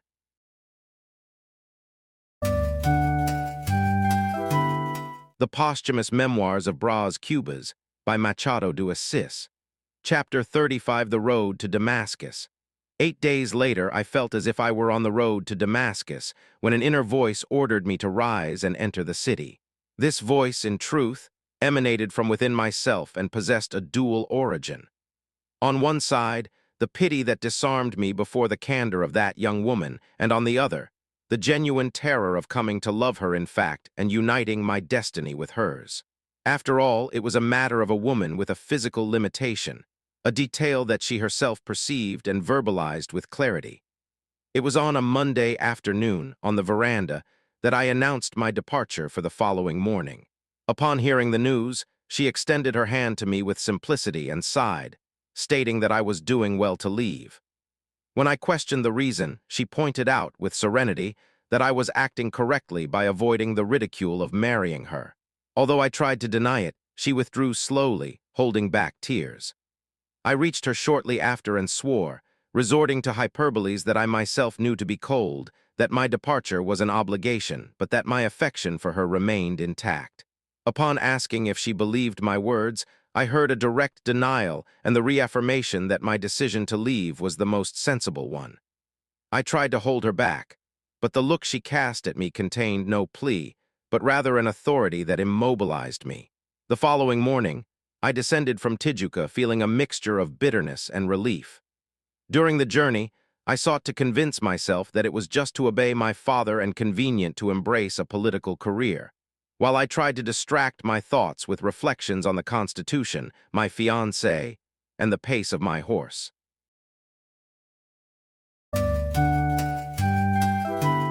The Posthumous Memoirs of Brás Cubas by Machado de Assis. Chapter 36, Regarding Boots. My father, upon seeing me, received me with a tenderness that bordered on gratitude, questioning whether I was finally there for real and if he could at last proceed with his plans. I left his question hanging in the air, for my only priority was to rid myself of the boots that were pinching my feet. Once free of that footwear, I surrendered to a profound relief, stretching out with a sensation of physical bliss. I reflected then that tight boots represent one of the greatest pleasures in life, since the pain they provoke makes the act of taking them off an absolute delight. It is a cheap happiness, manufactured by the need to cause discomfort only to later alleviate it, a logic that seemed to me worthy of Epicurus. While this idea occupied my thoughts, I observed the landscape of Tijuca and watched the image of the little crippled girl fade into the past. I felt that my own heart would also not be long in finding its relief. A few days later, I experienced that ineffable instant that follows a worry or an annoyance, which led me to conclude that life is an ingenious phenomenon that sharpens hunger only to offer the pleasure of eating, creating difficulties only to make happiness more apparent. Indeed, I even came to think that all human wisdom does not exceed the value of a pair of tight boots that one can remove. I remembered Eugenia, who, unlike me, never managed to take off her existential boots. She traveled the road of life carrying the mark of her physical disability and the melancholy of an unrequited love, following her path lonely and silent until arriving at this other shore where I now find myself. I find myself wondering if her existence was truly essential to the world, or if, in the great theater of humanity, the absence of an extra like her would have transformed the spectacle into something different.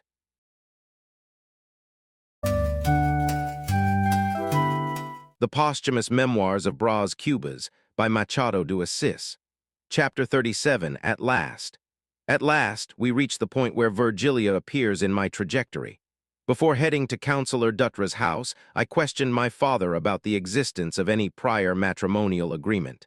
He assured me that nothing had been arranged, although he had confided to the councillor my desire to become a deputy. My father believed that Duttra's support would be fundamental to this ambition, and to seal this political alliance, proposed that I marry the counselor's daughter, whom he described as a young woman of rare and extraordinary qualities. I asked if that union was merely a career strategy, to which he confirmed that yes, it was purely a matter of politics. We then went to the residence of Dutra, a jovial and patriotic man who, despite being concerned with public problems, maintained a constant optimism. He considered my candidacy legitimate, although he recommended patience for a few months. Next, I was introduced to the counselor's wife and his daughter.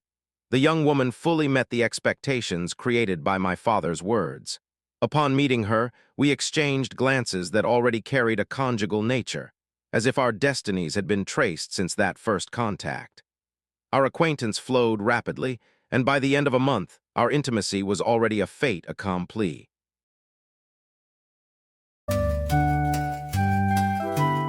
The Posthumous Memoirs of Brás Cubas by Machado de Assis. Chapter 38, the 4th edition. One night, Dutra invited me to dinner. I accepted, and the following day, while waiting for the carriage in the Largo de São Francisco de Paula, I decided to take a walk. At that time, I found myself in my 4th edition, a revised and amended version, albeit marked by carelessness, yet compensated by an elegant and luxurious appearance. While walking along the Rue des Orives, the glass of my watch fell to the ground. I entered the first shop I found, a dark and dusty cubicle. In the back, behind the counter, was a woman. Her face, marked by the scars of smallpox and time, betrayed a premature old age that had erased the beauty of yesteryear. Her eyes, however, held a singular expression. To my surprise, that woman was Marcella. She recognized me immediately. Her eyes shone with a mixture of sweetness and sadness, and I noticed a brief movement of vanity before she settled and smiled. She asked me if I wished to buy something, extending her hand. I remained silent, paralyzed by the contrast between the present and the memories of the past. Marcella, understanding my state, invited me to sit. She spoke at length about her trajectory, about the losses, the difficulties she had faced, and how illness and time had stolen her vigor. She told me that she had inherited that small shop from an old love who had died in her arms, although the business was little frequented. When she asked me to summarize my life, I gave a brief narrative, for there was little of note. When she asked if I was married, I replied dryly that I was not. While she looked out at the street, I lost myself in reflections on my past. I questioned why I had committed so many follies for that woman. Looking at her face, the answer was evident. The beauty of other times did not justify the sacrifices I had made. I realized at last that what burned in those eyes was the same flame of greed as in the past, something that I, with the naivety of my first edition, had never been able to see. I explained to Marcella that my entry into the shop had been a chance occurrence, just to fix the watch, and that I needed to leave. She sighed, visibly sad. She insisted on sending a boy to fetch the glass for my watch from a neighboring shop, preventing me from leaving. Seated again, she expressed the desire to count on the protection of old acquaintances, suggesting that, when I married, she could sell me jewelry with special conditions. The delicacy of her proposal, however, did not deceive me.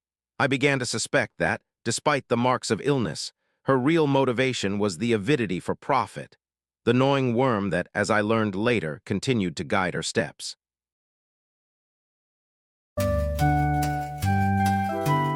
The Posthumous Memoirs of Brás Cubas by Machado de Assis.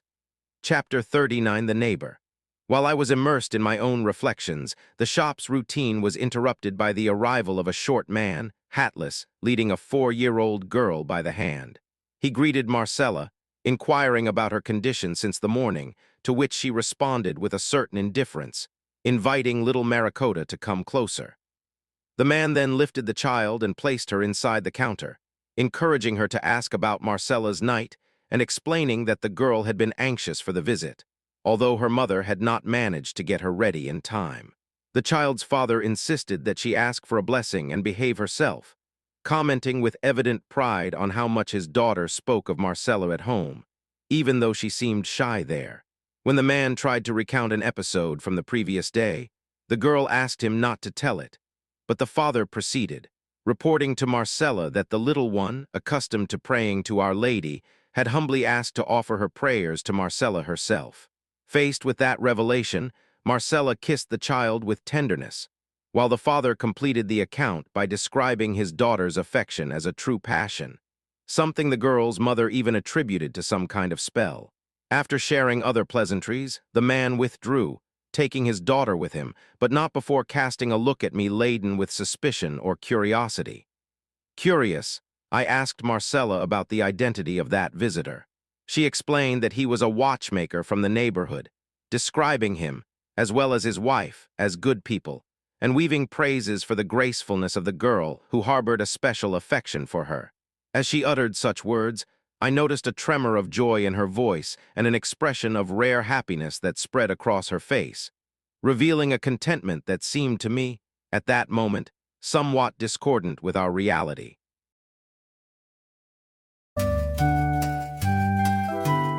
The Posthumous Memoirs of Brás Cubas by Machado de Assis. Chapter 40 in the carriage. The arrival of the boy with the repaired watch came at a good time, for my stay there was already becoming a burden. I handed him a silver coin, said goodbye to Marcella with the promise of an uncertain return, and left with long strides. My heart beat with a strange rhythm, almost a lament, while my mind was divided between contradictory sensations. That day had begun under a radiant sun, with my father rehearsing with me the speech I was to deliver in the chamber, a moment of joy I intended to share with Virgilia. However, the incident with the watch glass, which forced me to enter that shop, brought to the surface a past that questioned me with the marks of old memories. I left all that behind and hurried into the carriage that awaited me in the Largo de São Francisco de Paula. I ordered the coachman to depart without delay. As the beasts were urged on and the carriage jolted over the mud left by the recent rain, I had the impression that time was not passing. I felt a despondency, a kind of warm and stifling wind that seemed to dissolve my spirit, trapping me in an oppressive interval between the memories I intended to abandon and the future that was slow to arrive. Bothered by the slowness of our pace, I asked the coachman if the carriage was moving or not, to which he promptly replied that we had already arrived at our destination, in front of the counselor's door.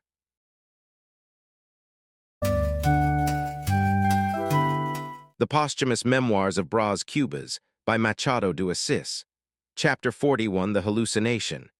In a hurry, I entered the house and found Virgilia overcome by a visible bad mood, her brow clouded, and in the company of her mother, who was deaf.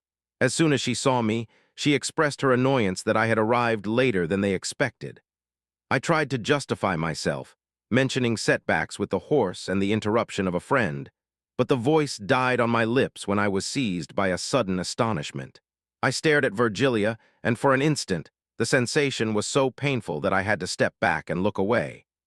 It seemed to me that the marks of a disease had consumed her appearance, leaving her skin, once fine and rosy, with a yellowish tone and marked by stigmata. Her eyes, usually mischievous, seemed withered, and her posture betrayed a profound weariness. Upon touching her hand and meeting her gaze, I feared that that malady had struck her, and I could not avoid an involuntary gesture of repulsion. Virgilia moved away and sat on the sofa, leaving me standing, contemplating my own feat, in doubt as to whether I should leave or remain. I decided to stay, and upon looking at her again, I encountered an absolute transformation.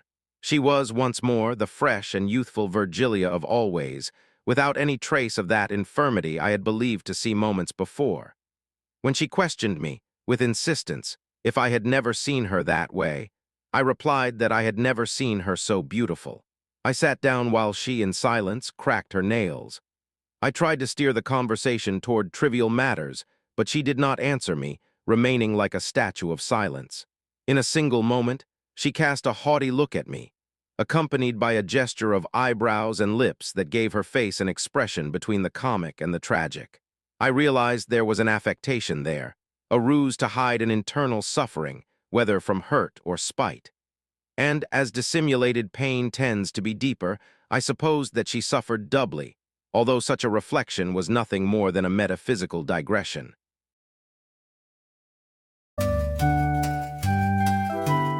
The Posthumous Memoirs of Brás Cubas by Machado de Assis. Chapter 42, which escaped Aristotle. Another reflection that occurs to me with a metaphysical bent is the nature of the transmission of impulses in life. Let us imagine a ball that, upon receiving an initial movement, rolls until it encounters another and transmits the same force to it, causing this second one to follow the same course. If I were to christen the first ball Marcella, the second Brás Cubas, and the third Virgilia, I would have a clear example of how the succession of events operates. Marcella, impelled by a fact from the past, rolled until she struck me, and I, yielding to that force, set myself in motion until I bumped into Virgilia, someone who originally maintained no relation whatsoever with the first sphere. It is thus that, through this transfer of energy, social extremes touch, establishing what we might call the solidarity of human annoyance. I find myself wondering, with a certain irony, how a chapter so fundamental regarding the mechanics of human relations could have escaped the gaze of Aristotle.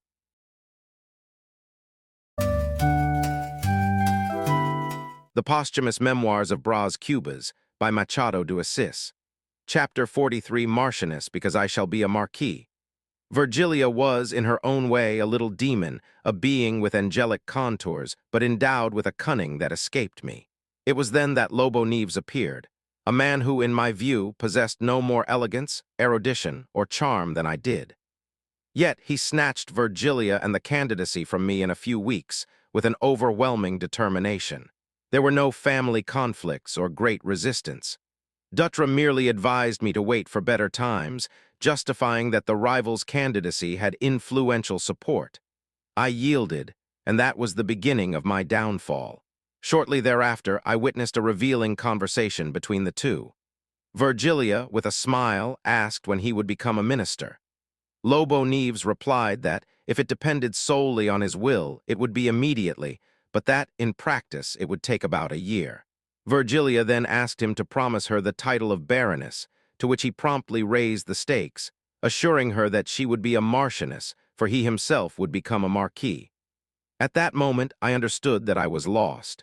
Virgilia compared the eagle to the peacock and chose the eagle, leaving behind the peacock with his astonishment and the memory of a few kisses exchanged. The exact number of those kisses mattered little, for, contrary to what is said, the contact of lips does not sterilize the soil. In truth, it is merely a detail in the machinery of human choices.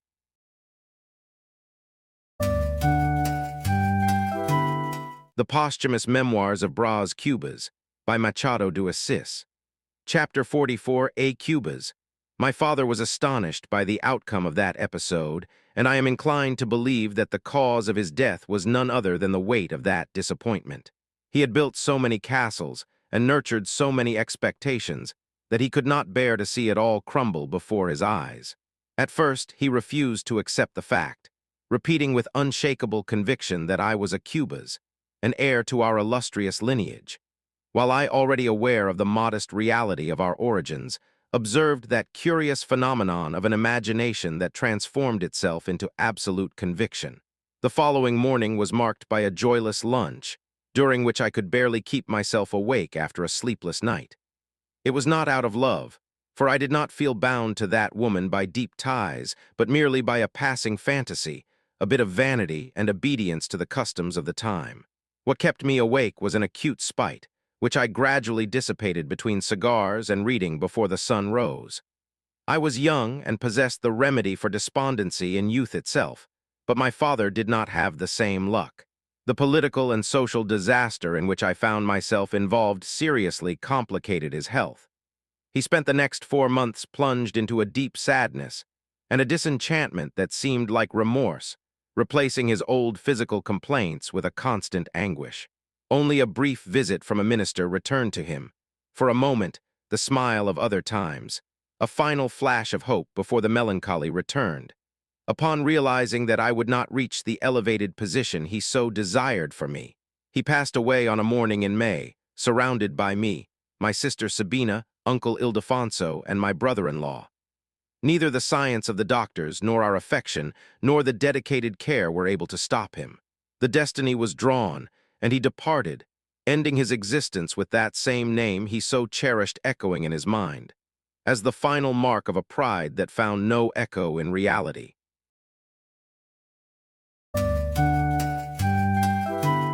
The Posthumous Memoirs of Brás Cubas by Machado de Assis. Chapter 45 Notes. I recall the scene of my own funeral like one revisiting an inventory of shadows. There was the sound of sobs and the weight of tears, the house taken by mourning with black velvet on the doorways. I remember the man who came to prepare my body, the one who took the measurements for the coffin, and all the funerary paraphernalia, from the catafalque and the torchbearers to the slow and silent arrival of the guests, who shook my family's hands with expressions of restrained gravity. I heard the priest's prayers, the tinkling of the holy water sprinklings, and the final, definitive sound of the hammer nailing the lid of my coffin. I felt, even in the immobility of death, the effort of the 6 men who carried me down the stairs, amidst the clamor of those who wept for my departure, until the moment I was placed upon the hearse and the straps were tightened. The rolling of the carriages through the streets, one by one, completed the procession. All of this, which I describe as a simple succession of facts, was nothing more than notes scribbled for a chapter that I deemed extremely succulent. My intention was to demonstrate, with the irony that death has conferred upon me, that the earth must continue to revolve around the sun for purely utilitarian reasons. I argued that nature only conceived of death to sustain entire industries, such as those of undertakers, carriage makers, funeral homes, and printing presses. If human death were to cease to exist, these industries would disappear, and consequently, the industrialists who lived from them would also perish, which in the end would amount to the same thing. However, I restrained myself. These are merely the jottings of a chapter I decided not to write.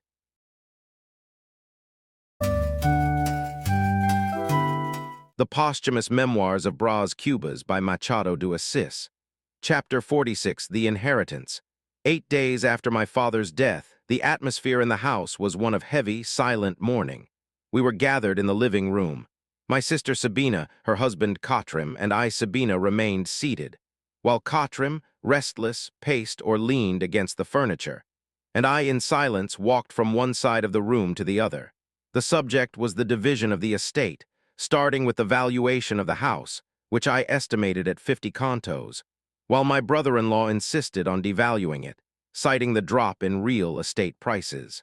The discussion soon extended to the enslaved people and the household goods. My sister sought an amicable division, but our interests diverged. I insisted on keeping the coachman and the carriage, while Sabina claimed possession of Paulo and Prudencio. I discovered on that occasion that Prudencio had already been free for 2 years, a surprise my father had kept secret. The point of greatest contention, however, was the old family silverware, which dated back to the time of King Jose I. Katrim argued that, as a bachelor, I would have no need for that dinner service, maintaining that Sabina's house required a more presentable pantry. When I suggested that I might get married, Sabina questioned the necessity of such a union with a sublime naturalness that, for a moment, made me forget the greed of the partition. However, the tension soon returned. Katrim, irritated by my refusal to yield, accused me of wanting to take everything, suggesting, in an ironic tone, that I take the case to court. I tried to propose a division of the silver, but the idea was promptly rejected. My sister even suggested a trade involving the enslaved people, but neither I nor Katrim agreed to the terms. Dinner was melancholy. My uncle the canon appeared at dessert and tried to appease our spirits, reminding us of the fortune left by my father, but Katrim replied with harshness, stating that the problem was not a lack of bread, but rather the desire for the butter. The shares were eventually settled, but the disagreement between us endured. It pained me deeply to quarrel with Sabina, with whom I had shared childhood memories, games, and the vicissitudes of adult life. We had been, until then, good siblings, but the dispute over the assets obscured our relationship, just as the marks of smallpox had eventually erased the beauty I once saw in Marcella.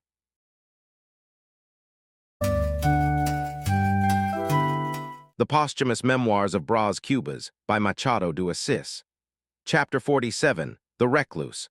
I mix in my memory the names of Marcella, Sabina, and Virgilia as if they were merely different shades of the same inner affection. I invite the reader to enter with me into the house where I spent a large part of the years that followed my father's estate settlement, until 1842. If the atmosphere exhales some perfume of a dressing table, Let it not be imagined that it is a matter of personal taste, but merely a trace left by former companions who passed through there. I kept no portraits, letters, or memories of those times, for the emotion dissipated with time, leaving only the initials of those who were once there. I spent this period in relative isolation, rarely frequenting balls, theaters, or social gatherings, preferring for the most part my own company. I let myself be carried along by the natural course of the days, oscillating between enthusiasm and apathy, between political ambition and discouragement. I dedicated myself to writing, both in politics and literature, achieving a certain notoriety as a polemicist and poet in the periodicals of the time. At times, observing the trajectory of Lobo Neves, already a deputy, and of Virgilia, who would become a marchioness, I questioned why I had not reached higher positions, seeing as I considered myself, with my customary vanity, someone of much higher value than he.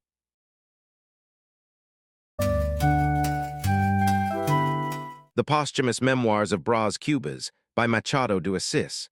Chapter 48, A Cousin of Virgilia. One night, Luis Dutra, a cousin of Virgilia, asked me if I knew who had arrived from Sao Paulo. He was a man who also ventured into the arts, composing verses that, in my view, were even better than my own, although he always sought the validation of others to feel secure. Being shy, he avoided direct questions, but he fed on any praise he could harvest, thus gaining new breath to continue his literary productions. I feel a certain melancholy when remembering that man, for with every work he published, he would run to my house in the hope of a comment, a gesture, or a word of approval. He would linger there, hovering, while I deliberately would divert the subject to trivial themes, such as the balls at Catete, parliamentary discussions, or news about horses and carriages. I spoke of everything except what he truly desired. At first, he would still try to maintain his enthusiasm, but soon his tone would diminish as he attempted, without success, to steer the conversation back to his creations. He would ask me about my own texts, but I insisted on shifting the focus until he, perceiving the futility of his quest, would withdraw, saddened. My intention, I must confess, was precisely that: to undermine his confidence, to discourage him, and to drive him away, all while I maintained a distracted gaze, fixed on the tip of my nose.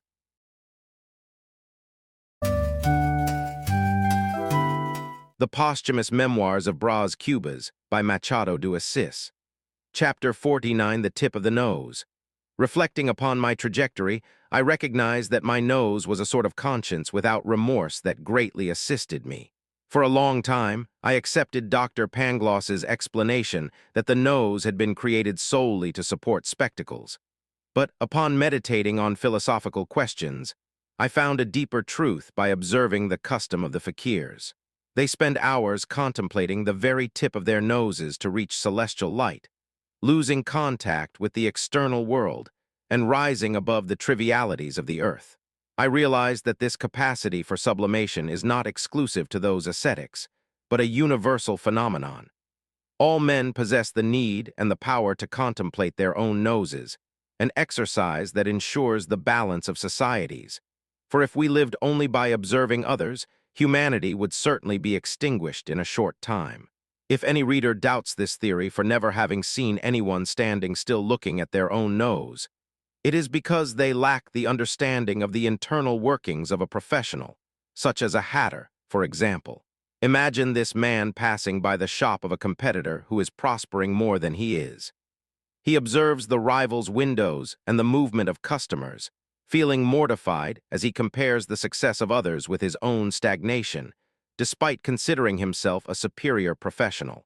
It is precisely in this moment of concentration, while he seeks to understand the causes of his frustration, that his eyes fixate on the tip of his nose.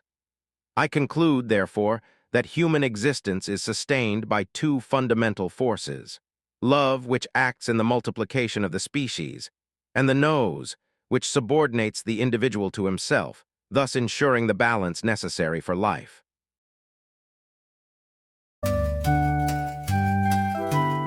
The Posthumous Memoirs of Brás Cubas by Machado de Assis. Chapter 50, Virgilia Married. Luis Dutra brought the news that my cousin Virgilia had arrived from Sao Paulo, now married to Lobo Neves. He teased me by saying that she herself had confessed to him that I had tried to marry her in the past, attributing the fact to my father's ideas. I was astonished to encounter her again, a short time later, on Rua do Ouvidor. She was transformed, displaying an elegance that nature and art had refined to the utmost. We exchanged only courtesies at that moment before she departed with her husband. The definitive reunion occurred at high society balls. At the first, we exchanged few words, but at a second event, an approach was inevitable. While waltzing with her, I felt a strange sense of loss, as if something were being subtracted from me. When she suggested going to the terrace because of the heat, I pondered the risk of a cold and led her to another room. There, I met Lobo Neves, who greeted me with deference, praising my political articles, in an exchange of pleasantries that left us both satisfied. 3 weeks later, I received an invitation from Lobo Neves for an intimate gathering at his home. Virgilia received me with the promise that I should waltz with her that night. As I possessed the reputation of being an emeritus waltzer, she gave me preference. We waltzed repeatedly. If a book was responsible for the fall of Francesca in my case, it was the waltz that led us. In that shared delirium, I squeezed her hand and she let it stay, as if she had forgotten it, while we spun under the gaze of the other guests, sealing our intimacy there.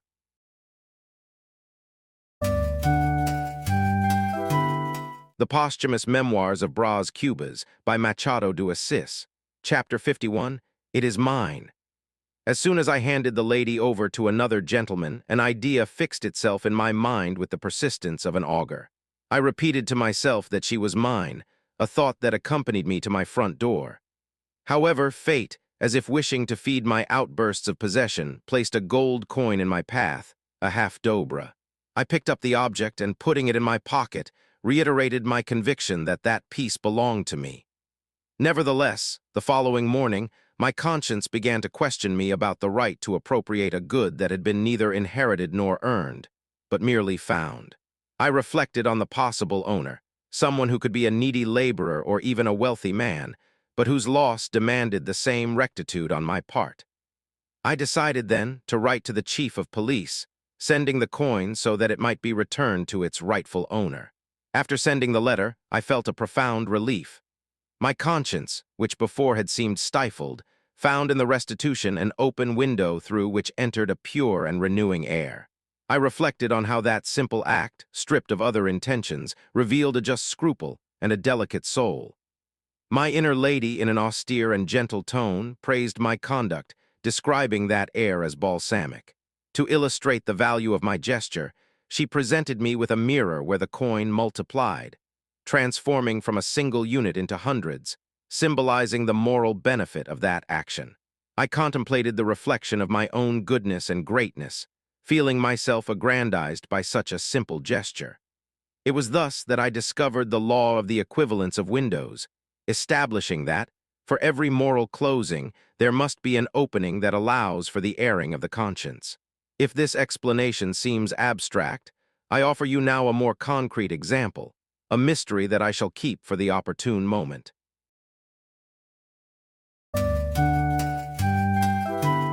The Posthumous Memoirs of Brás Cubas by Machado de Assis.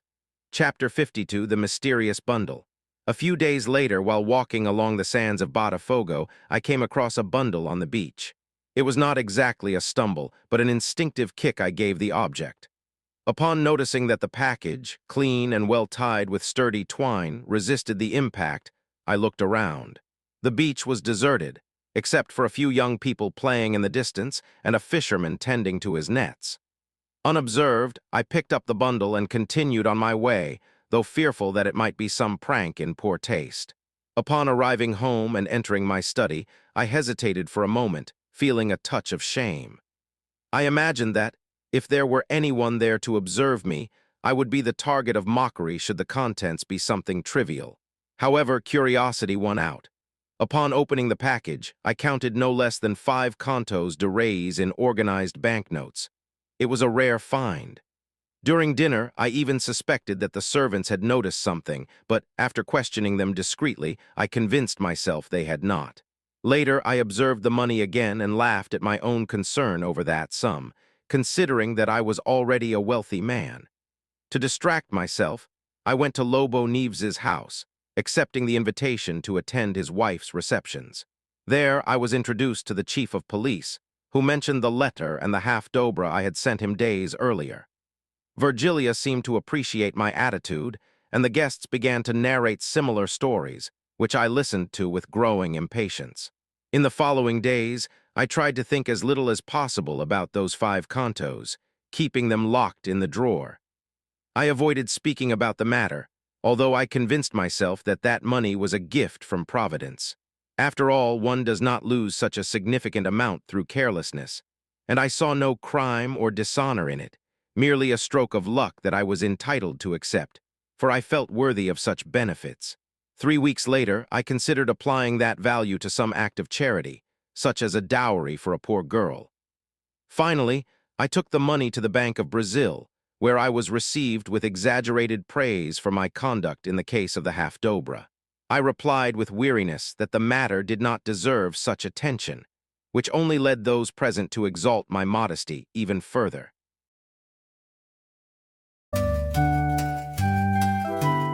The Posthumous Memoirs of Brás Cubas by Machado de Assis. Chapter 53. Virgilia no longer remembered that old half-dobra, for her entire attention was turned toward me, toward my gaze and my thoughts, as she herself confessed with sincerity. Our love resembled those plants that sprout with vigor and speed, becoming in a short time a vast and exuberant creature. I could not specify the exact duration of that growth, but I keep in my memory the night the flower blossomed through a kiss. She offered it trembling, seized by an understandable fear, before the gate of the country house and under the watchful gaze of the stars. That moment was the point of union between us, brief by opportunity, but intense as the feeling that moved us. That kiss served as the prologue to an existence marked by delights, terrors, and remorses. We lived a succession of pleasures that flowed into pain and afflictions that transformed into joy, sustained by a patient hypocrisy that served as a brake for an unbridled passion. It was a life of agitations, jealousies, and despairs, where each hour of happiness compensated for the previous hardships, even though, in the end, everything was swallowed by the weariness and satiety that usually bring such cycles to a close.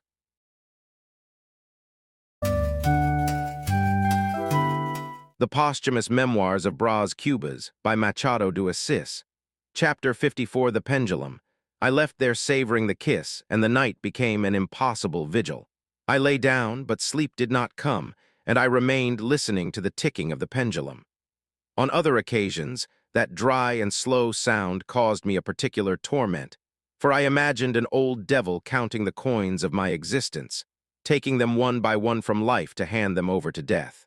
The most curious thing is that, even bothered, I felt the need to wind the clock, as if I needed to account for every instant that slipped away.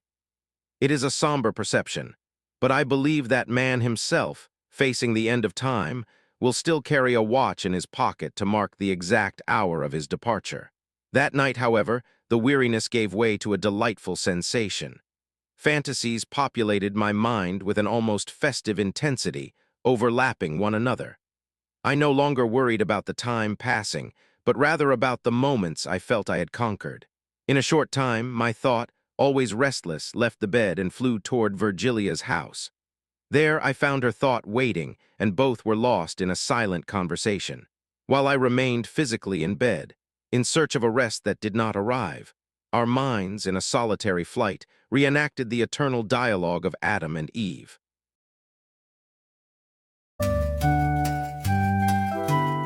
The Posthumous Memoirs of Brás Cubas by Machado de Assis. Chapter 55. The Old Dialogue of Adam and Eve. We were before the old dialogue of Adam and Eve, that one composed of ellipses, glances, and silences that say more than any articulated word. Our meeting was a mosaic of pauses, where Virgilia and I tried to fill the void with the language of gestures, laden with meanings that time and social convenience sought to keep hidden. I watched her, seeking in those interruptions a meaning for our proximity, while she responded with the same ambiguity, in a game where the absence of complete sentences was, ironically, the most complete way for us to communicate. There was a tension there that required no vocabulary, a succession of suspended moments that I tried to decipher with my habitual restlessness as a deceased author. She questioned me with her gaze, and I, in turn, tried to structure a response that would not be betrayed by my own observant nature. It was a conversation of shadows and intentions, where every semicolon drawn by the silence served to demarcate the limits of our clandestine intimacy. Deep down, that dialogue was the repetition of an ancestral scene, an attempt to understand the other without resorting to the risk of an explicit declaration. When the words finally emerged, they were brief, almost like the exclamations of someone surrendering to the evidence of a feeling that could not fit into logical explanations. Virgilia and I, in that instant, reached the silent conclusion that, despite all the ellipses of life, the essential remained there, unshakable, waiting only for the moment to be recognized in its purest and most desperate form.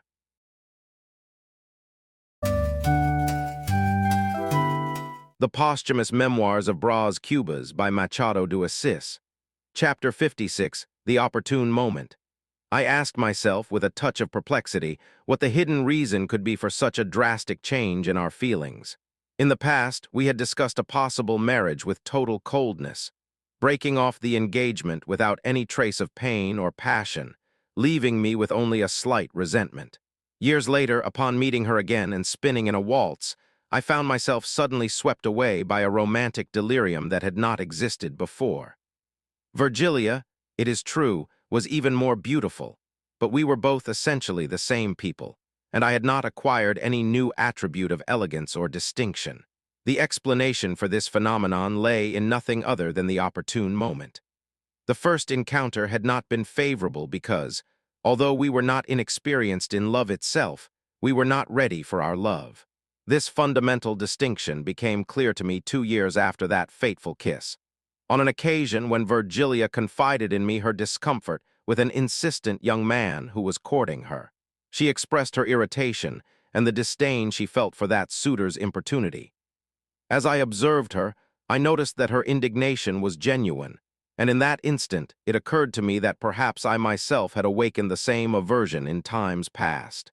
It was then that I understood the extent of my own evolution, realizing that, in the trajectory of our affection, I had ceased to be an importunate man to finally become the opportune one.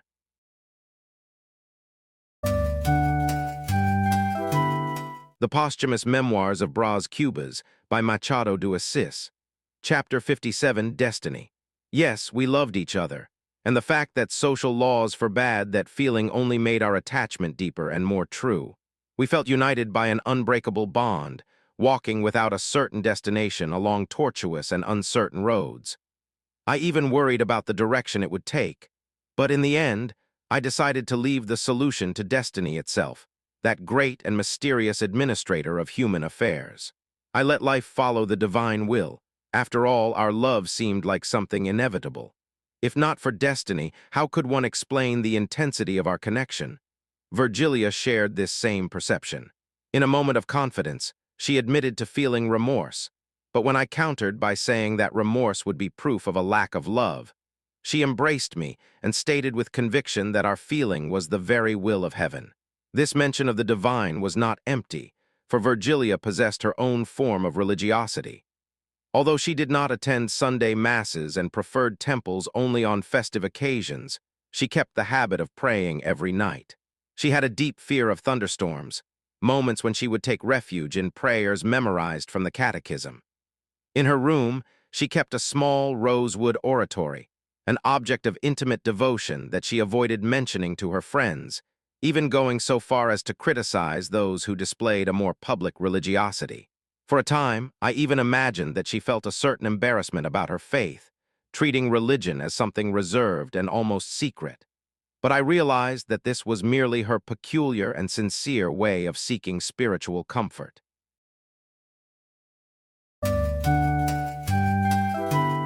The Posthumous Memoirs of Brás Cubas by Machado de Assis. Chapter 58, Confidence. The figure of Lobo Neves, who at first caused me a certain fear, proved to be a complete misunderstanding. He harbored a profound admiration for Virgilia, considering her a model of perfection and virtue, and he did not hesitate to share this sentiment with me. What began as a casual opening became a frank confidence when he revealed to me that his existence was corroded by a lack of public recognition. I tried to cheer him up with words of comfort, perceiving that his political ambition, though vigorous, seemed incapable of taking the flight he so desired. As the days went by, he confided in me his frustrations and the bitterness of a career marked by envy, intrigue, and vanity. In a moment of melancholy, Lobo Neves unburdened himself about how political life, seen up close, lost the charm he had imagined when observing it only from the audience. He lamented the lack of gratitude and the inconstancy of feelings in the public sphere, feeling disillusioned with the role he had been assigned to play on that stage. After this moment of deep sadness, in which he seemed immersed in his own thoughts, he composed himself, apologized for the outburst, and requested that I keep our words a secret. I pondered with the irony that was characteristic of me that nothing substantial had been said.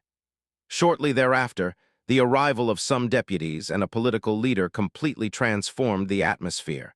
Lobo Neves assumed a cordial and lively posture, and in a short time, no one would have been able to suspect that crisis of despondency, for he was already talking and laughing with the visitors as if he were the most fulfilled man on the face of the earth.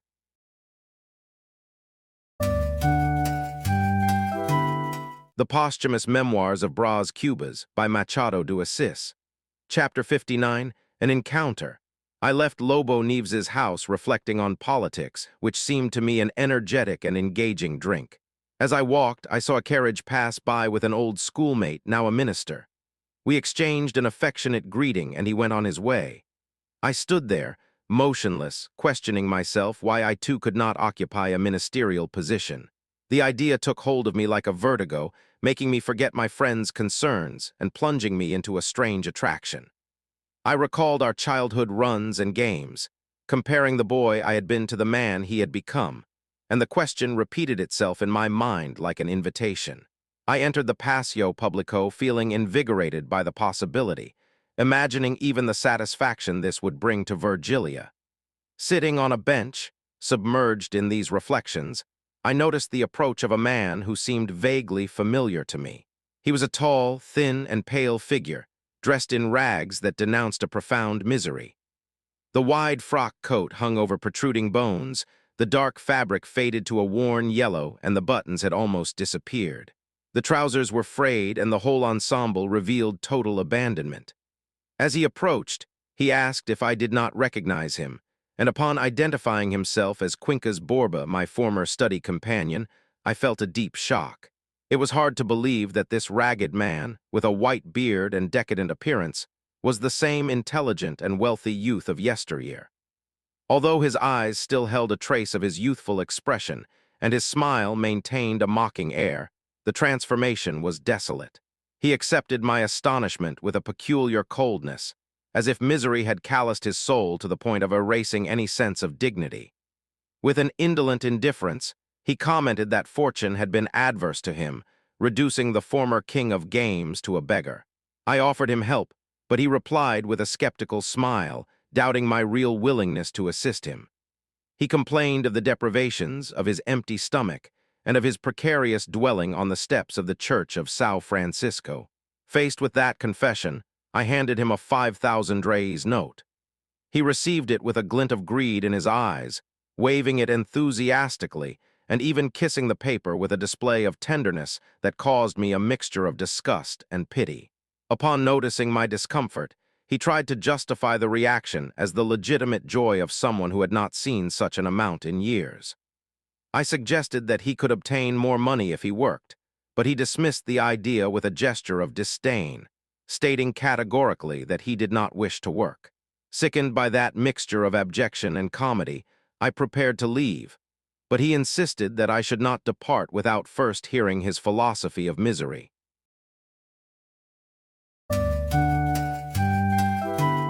The Posthumous Memoirs of Brás Cubas by Machado de Assis. Chapter 60, The Embrace. I even thought the poor man was out of his mind and was preparing to go on my way when he grabbed my wrist and fixed his gaze on the diamond I was sporting on my finger. I noticed a tremor of greed in his hand, a latent desire for possession. He commented with admiration on the jewel and began to observe me closely, comparing my elegant attire and fine shoes with his own precarious condition. He asked me with curiosity about my social life and whether I was married, to which I replied in the negative, receiving a similar confession from him. When I tried to inform him where I lived, he interrupted me, stating that he did not wish to know my address. He asked that, should we meet again, I offer him another 5,000 reis note, but he emphasized that he would not go to the trouble of seeking the aid at my house, claiming a sort of pride. He then took his leave, noting my impatience, but asked permission to thank me in a more intimate manner. Before I could react, he enveloped me in an embrace of such impetus that it was impossible for me to avoid. When we finally parted, I went on my way with long strides, feeling annoyed and sad with my shirt rumpled by the contact. The compassion I had initially felt gave way to a feeling of discomfort. I had hoped to find in him a dignified misery, but I was overcome by a deep melancholy as I compared the man he had once been with the degraded figure that stood before me, reflecting on the abyss that separates the hopes of youth from the harsh reality of time. I decided to cast those thoughts aside and head to dinner, trying to recover my spirits. However, upon reaching for my waistcoat, I was surprised by the final disillusionment of that encounter. The watch I had been carrying had disappeared, stolen by Mr. Borba during the impetus of that forced embrace.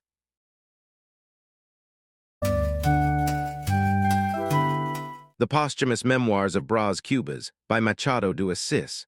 Chapter 61, A Project. I dined with a weight on my spirit that went far beyond the loss of my watch. What afflicted me was the image of the one who had taken it, bringing with him childhood memories and melancholic comparisons that brought back the sensation of a morbid soul. I ate hurriedly, feeling an urgent need to seek refuge in Virgilia's presence, as if the present could save me from the degrading vision that the encounter with Quincas Borba had imposed upon my past, now reduced to a memory of misery and deviations. I left the house, but it was still too early to visit Virgilia, for I would certainly find her at the table. The thought of Quincas Borba returned to occupy me, and I felt a sudden impulse to return to the Paseo Publico in the hope of finding him again. The idea then occurred to me to regenerate that man, to bring him back to dignity and work. I went to the place, but did not find him. Upon questioning the guard, he confirmed that the fellow used to pass through there, though without fixed hours. Despite the frustration, I did not give up on the idea and promised myself that I would return on another occasion. The intention of transforming that man's life and restoring his self-respect filled my chest with a strange satisfaction. I began to feel a new sense of well-being, an elevation of spirit, and a touch of admiration for myself and for that project of salvation. With night falling over the city, I finally went to meet Virgilia.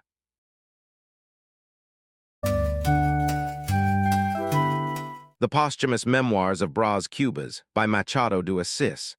Chapter 62, The Pillow. I went to meet Virgilia and in an instant erased from my memory any trace of Quincas Borba.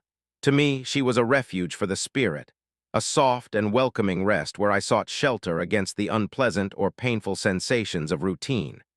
In fact, upon pondering things, I felt that this was the true reason for Virgilia's existence in my life.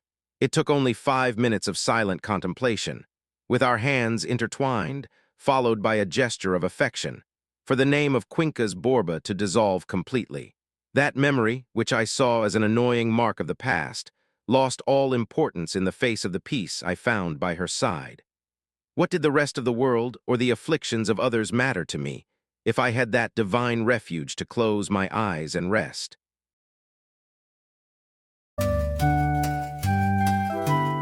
The Posthumous Memoirs of Brás Cubas by Machado de Assis. Chapter 63, Let Us Flee. 3 weeks later, upon visiting Virgilia, I found her dejected. She confided in me, with visible nervousness, that she suspected her husband, Demeo, was suspicious of our relationship. She recounted changes in his gaze and behavior, even confessing to nightmares in which he attempted to take her life. I tried to calm her, attributing Demeo's behavior to political worries, although she remained restless. In that room, before the open window that looked out onto the estate, I let myself drift into a daydream. I imagined a life for us, free from moral, social, or matrimonial ties, a world where we existed only for each other. Carried away by this thought, I proposed that we flee. I asked if she had the courage to abandon everything to live in isolation, far from any danger or judgment. I reinforced that remaining there was a constant threat to her safety and mine, going so far as to swear that, should anything happen, I would not hesitate to confront her husband. Virgilia, pale, listened to me in silence, visibly shaken by the idea. When she finally answered, she pondered that a flight might not save us, for she feared he would find us. I argued that if we fled far away, he would have neither the motive nor the passion sufficient to pursue us. She disagreed, defending the affection her husband held for her, which stirred in me a pang of jealousy and irritation. I went to the window, trying to contain the urge to confront the husband, when Lobo Neves himself appeared on the estate. I received him with the feigned cordiality that the situation demanded, while Virgilia withdrew hurriedly. He entered the room displaying a sudden joviality upon finding his son, treating him with affection. I observed the scene with the habitual resentment I harbored for the child. Shortly after, Virgilia returned. Her husband, in a casual tone, announced that they had secured a box for the opera. Virgilia showed a sudden and almost childish joy, immediately occupying herself with details about the performance and her own attire. They invited me to dinner, an invitation I accepted moved by a mixture of pride and bitterness. During the meal, I drank more than usual, keeping myself deliberately distant from her. I avoided looking at Virgilia and focused the conversation on arid topics such as politics and the press, trying to ignore the placidity with which Lobo Neves treated me. That superior serenity of the husband only fueled my anger. At the end of the meal, I took my leave without confirming if we would meet later, exiting that house with my spirit taken by a strange and profound hostility.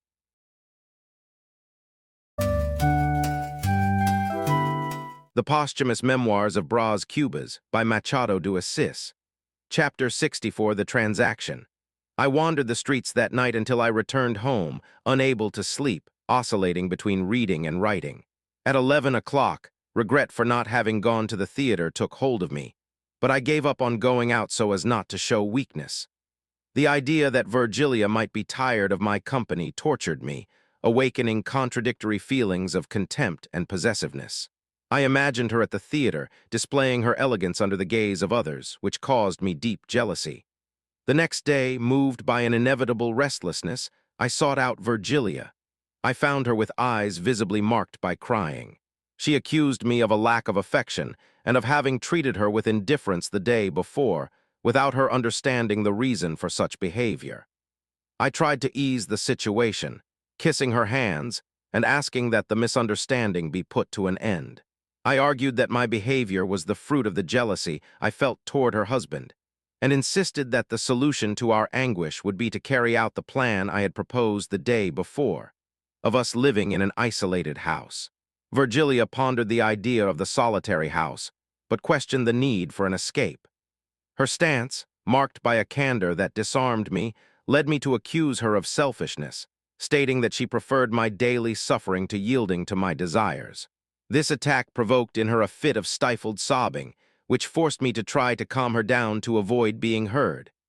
Her resistance, however, was centered on her son, for whom she nurtured an attachment that prevented her from following through with my plan. She declared that she could not abandon the child, preferring to face any outcome, even death itself, rather than be separated from him. Faced with her despair and the risk of us being discovered, I backed down from my demands. I asked for forgiveness for my emotional instability and reiterated that my feelings were entirely dependent on her. The tension dissipated, we returned to smiling, and a short time later, we resumed the conversation about the possibility of finding a discreet refuge for the two of us.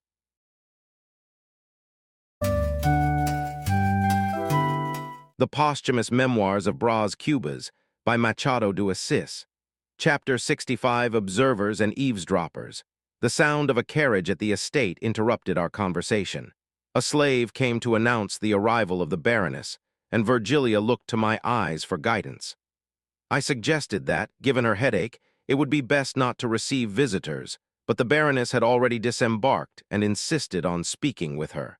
There was no alternative but to allow her entry. The Baroness entered the room displaying a commotion that I do not know if was genuine or if it was aimed solely at me. She commented in an effusive tone on my absence from the theater the previous night, taking the opportunity to criticize her husband's tastes and make remarks about my age, suggesting that I had already reached 40. I replied with irony, offering to consult my baptismal certificate, and she took her leave with an invitation to a gathering at her home. As I stepped out into the street, I felt an immediate regret. The Baroness was one of the figures who most suspected our relationship.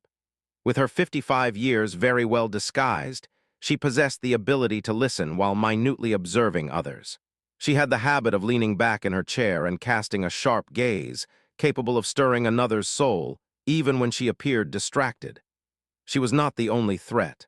There was also Villegas, a relative of Virgilia, an elderly and infirm man whose physical ailments made him a veritable hospital in one. Despite his fragility, his eyes maintained a curious vivacity. Virgilia tried to reassure me by saying that this constant attention was merely the fruit of his avarice, for the man spent all his time mentally counting his money. Added to this group was cousin Louis Dutra, whom I kept under control by praising his writings and introducing him to influential people. The satisfaction he felt at being recognized served as a balm for my worry that he might denounce us. Between curious ladies, other acquaintances, and the house servants, who found in this vigilance a way to compensate for their own condition, we felt surrounded by a forest of observers and eavesdroppers. To survive in that environment, we were forced to move with the caution and subtlety of snakes.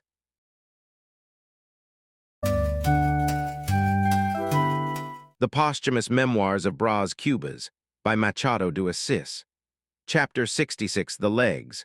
While I was immersed in my thoughts about those people, my legs led me through the streets in such a way that, almost without realizing it, I found myself in front of the door of the Hotel Faro. It was my habit to dine there, but as I had not made the conscious decision to walk, the merit of that action did not belong to me, but to my own legs. Blessed legs, which I had so often treated with disdain or irritation when they grew tired or limited my steps, acting like a hen with clipped wings. That moment, however, enlightened my understanding. I realized that my legs had spared my head the effort of thinking about Virgilia. They seemed to have entered into a silent agreement, dividing the task of conducting my existence. While one part of my consciousness remained occupied with the lady, they assumed command of the walk. With remarkable precision, they ensured that I followed the correct path, avoiding collisions with passers-by or carriages, reminding me to greet acquaintances, and ensuring that I arrived safe and sound at my destination. It was such an efficient and dedicated service that I feel obligated to immortalize these companions of my journey in these pages.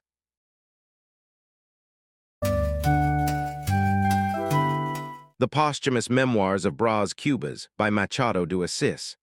Chapter 67, The Little House. After dinner, I headed to the house and found a box of cigars sent by Lobo Neves, adorned with pink ribbons. Upon opening it, I came across a note from Virgilia, in which she, under the impact of public suspicions regarding our relationship, requested an end to our contact and my renunciation of what we were living. The letter was a blow, but as soon as night fell, I went to meet her. Virgilia, already repentant for her brusqueness, explained to me that the Baroness had confronted her about the malicious comments that had arisen at the theater, motivated by my constant absence from Lobo Neves's box. Faced with that situation, I even suggested that we run away, but she promptly refused. I then realized that, for Virgilia, our love and social recognition were inseparable, and she was not willing to sacrifice the position she occupied. Although I felt a brief spite, the weariness from the commotions of those days soon dissipated it. I accepted our fate, and we decided to seek a refuge. Days later, I found the ideal house in a corner of Gamboa. It was a new building, whitewashed, with brick-colored shutters, a small garden and climbing plants at the corners, offering the mystery and solitude we sought. We agreed that an old seamstress of Virgilia's, over whom she exerted great fascination, would move into the place to serve as a front. To me, that new dwelling represented an exclusive possession and a domain that promised to calm my conscience and protect appearances. I was exhausted by the constant reminder of our duplicity present in Lobo Neves's house, with all its furniture and the presence of the child, whom I saw simultaneously as an accomplice and a rival. That nook in Gamboa would be our private world, a space where the outside world would end at the door, allowing us an exceptional existence, free from laws, institutions, and the eyes of others, where our moral unity would be strengthened by the exclusion of everything that was contrary to us.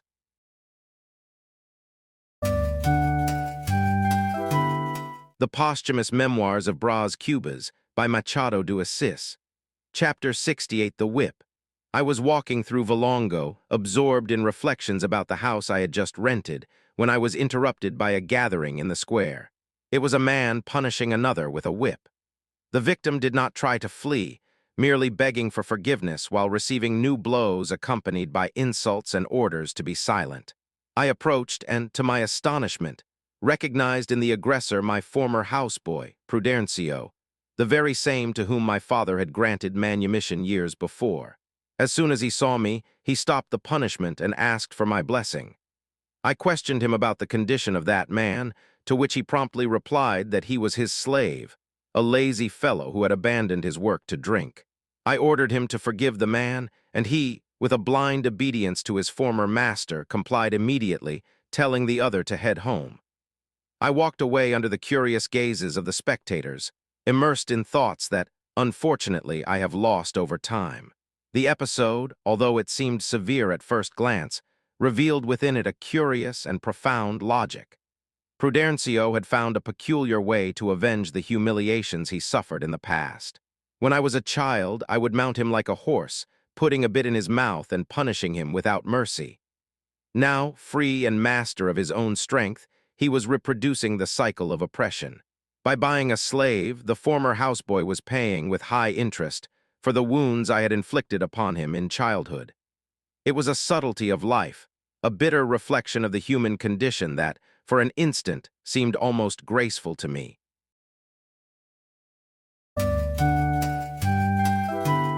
The Posthumous Memoirs of Brás Cubas by Machado de Assis. Chapter 69, A Grain of Madness. This episode brings to mind a man I once knew who lived under a strange delusion. His name was Romualdo, and he claimed to be the conqueror Tamerlane. This was his sole and persistent obsession, which he explained with a peculiar logic. He said that he had once been merely Romualdo, but after falling ill and consuming an excessive amount of tartar, he had transformed into the Tartar himself, going so far as to proclaim himself king of those people, arguing that the substance had the virtue of converting men into Tartars. Poor Romualdo. At the time, we laughed at that explanation, although I suspect the reader, quite rightly, finds no humor in the account. Indeed, the joke lost its charm when transposed to paper, especially when evoked to justify the episode of the lash received and passed on. It is preferable, therefore, to abandon the digressions about Romualdo and Prudencio and return to our story, turning our thoughts back to the little house in Gamboa.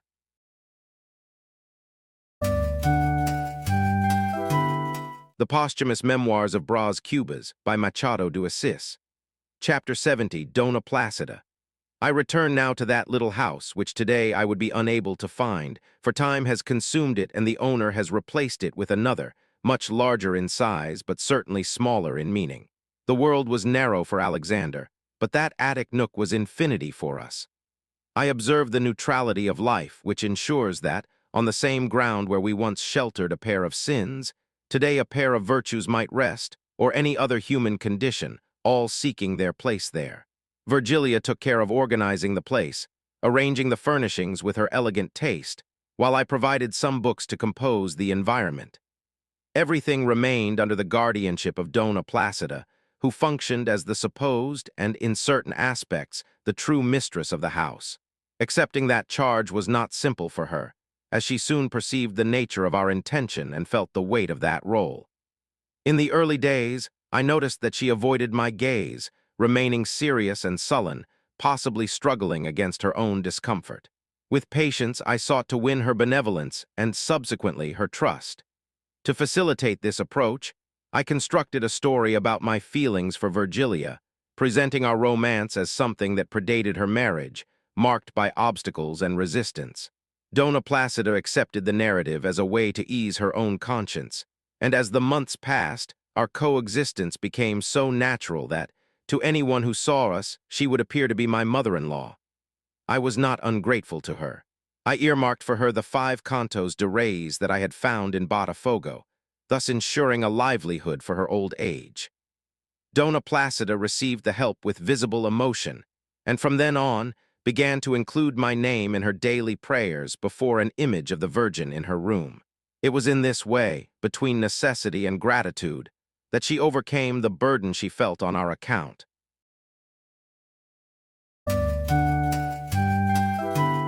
The Posthumous Memoirs of Brás Cubas by Machado de Assis. Chapter 71, The Flaw of the Book.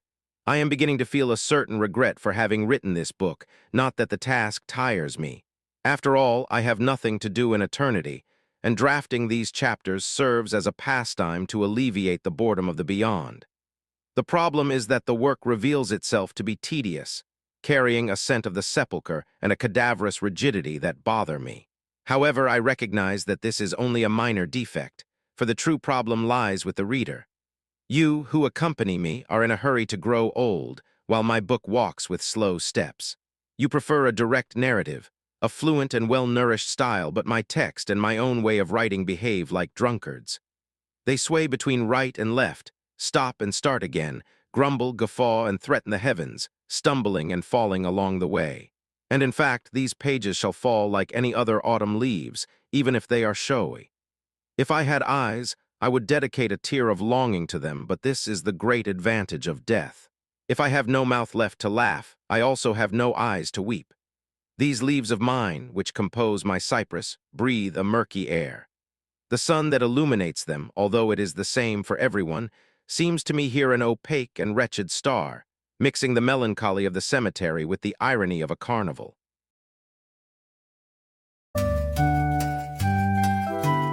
The Posthumous Memoirs of Brás Cubas by Machado de Assis. Chapter 72, The Bibliomaniac.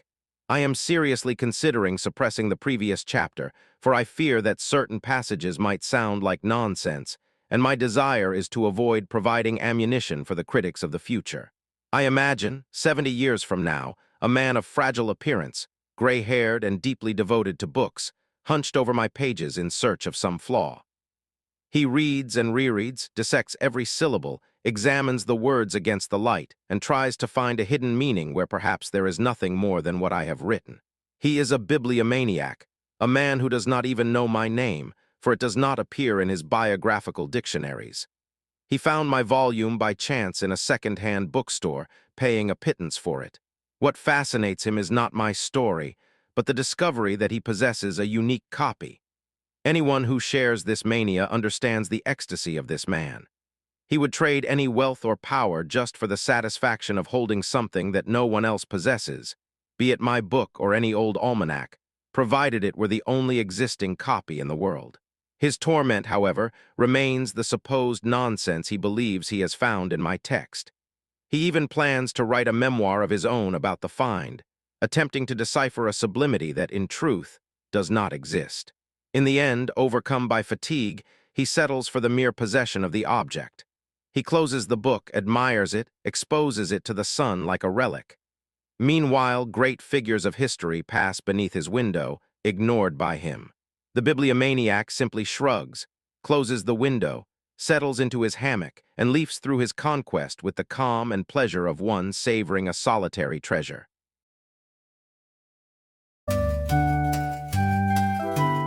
The Posthumous Memoirs of Brás Cubas by Machado de Assis.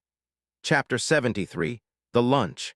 The aimlessness of my digressions ends up making me lose entire chapters, which leads me to reflect on whether it would not be wiser to narrate events with greater fluidity.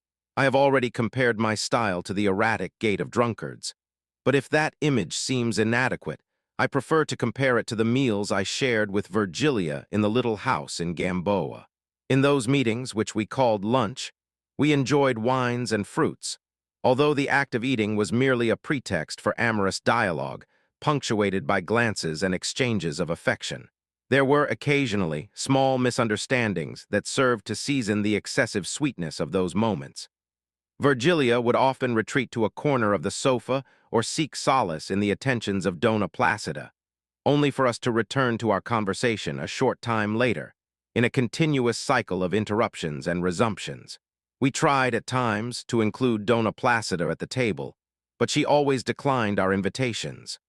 One day, Virgilia questioned the caretaker about a supposed lack of interest, to which the good lady reacted with astonishment and devotion, stating that her affection for her was immense and genuine.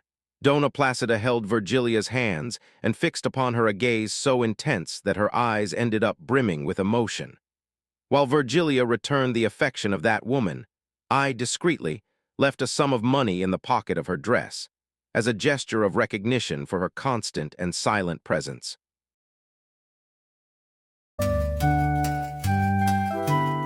The Posthumous Memoirs of Brás Cubas by Machado de Assis. Chapter 74, The Story of D. Placida. I did not regret that generosity, for the small sum yielded me a valuable confidence from Dona Placida. Days later, finding her alone at home, I took the opportunity to learn about her life's trajectory. She told me with simplicity that she was the illegitimate daughter of a sacristan at the cathedral and a confectioner. She lost her father while still in childhood, a time when she was already helping with domestic chores.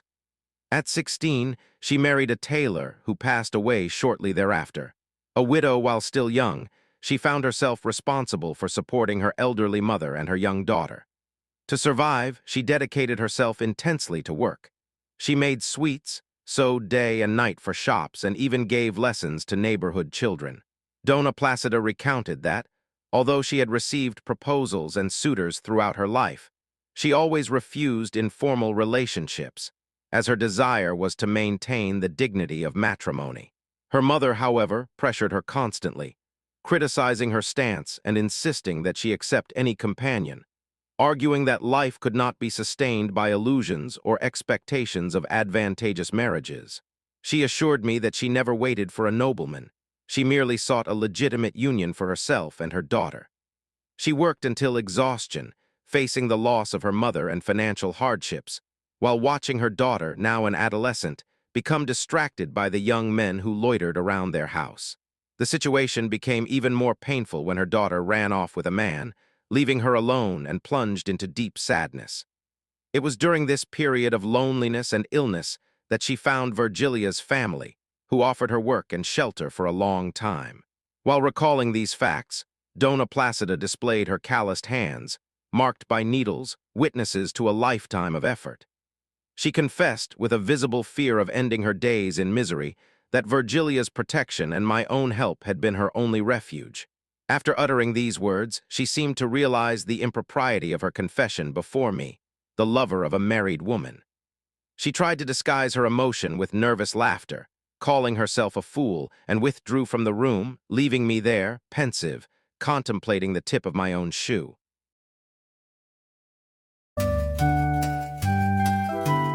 The Posthumous Memoirs of Brás Cubas by Machado de Assis.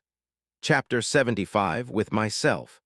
Should any of my readers have skipped the previous chapter, I recommend returning to it to understand the reflection I made to myself immediately after Dona Placida left the room.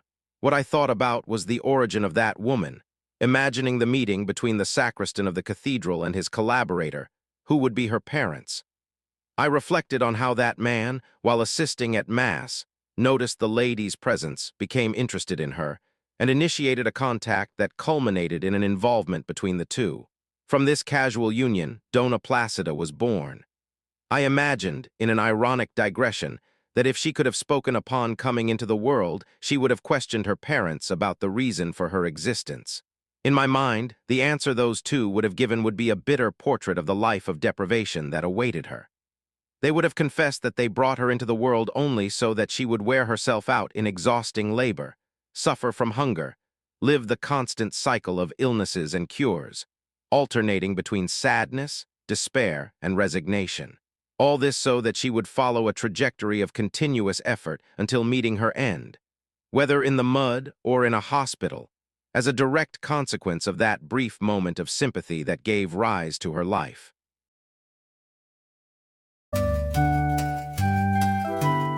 The Posthumous Memoirs of Brás Cubas by Machado de Assis. Chapter 76, The Manure.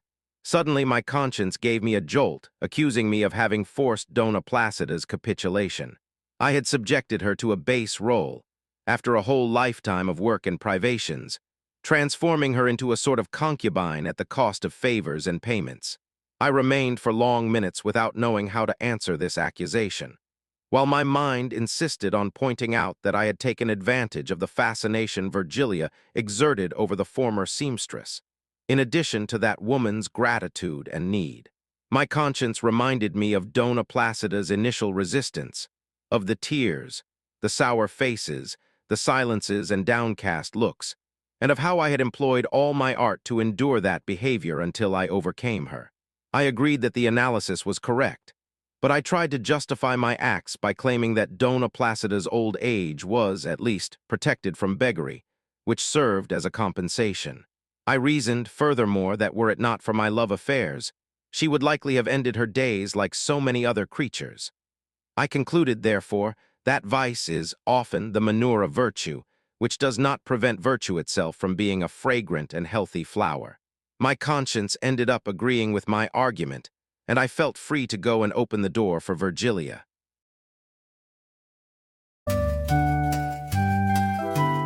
The Posthumous Memoirs of Brás Cubas by Machado de Assis. Chapter 77, Interview. Virgilia arrived now smiling and serene, very different from that woman of the early days who would appear ashamed and trembling, hiding her face under shawls and avoiding gazes. In those days, the agitation and fear gave her presence a singular charm that flattered me deeply. With the passage of time, however, the frights and anxieties had dissipated, giving way to a routine of almost chronometric meetings. The intensity of our affection remained, but the flame, once impetuous, had become a constant and tranquil fire, similar to that of an established marriage. Upon sitting down, Virgilia expressed her dissatisfaction with my absence the day before, mentioning that Demio had noticed my lack of attendance and asked about my presence for tea. The responsibility for my withdrawal, in truth, lay with her due to an episode of jealousy. Virgilia, conscious of her beauty, delighted in the attention she received. Days earlier, at the Baroness's house, she had danced repeatedly with a young suitor, displaying a vivacity that provoked a wrinkle of disapproval from me. Upon noticing my behavior, she promptly ended the interaction, approached me, and with a posture of feigned innocence, complained of fatigue while leading me to a more secluded spot. Faced with the current reproach, I tried to explain the reasons for my absence. Virgilia listened to me with genuine astonishment, opening her mouth slightly and arching her eyebrows in a mixture of incredulity and tenderness. With a pitying smile, she dismissed my justifications as if I were a fool. She removed her hat with the agility of a schoolgirl returning home, and approaching me, gave me light taps on the forehead, indicating that my error was the fruit of my own imagination or folly. No alternative remained for me but to laugh at the situation, transforming what could have been a moment of tension into a joke, accepting that, in that specific episode, I had been mistaken.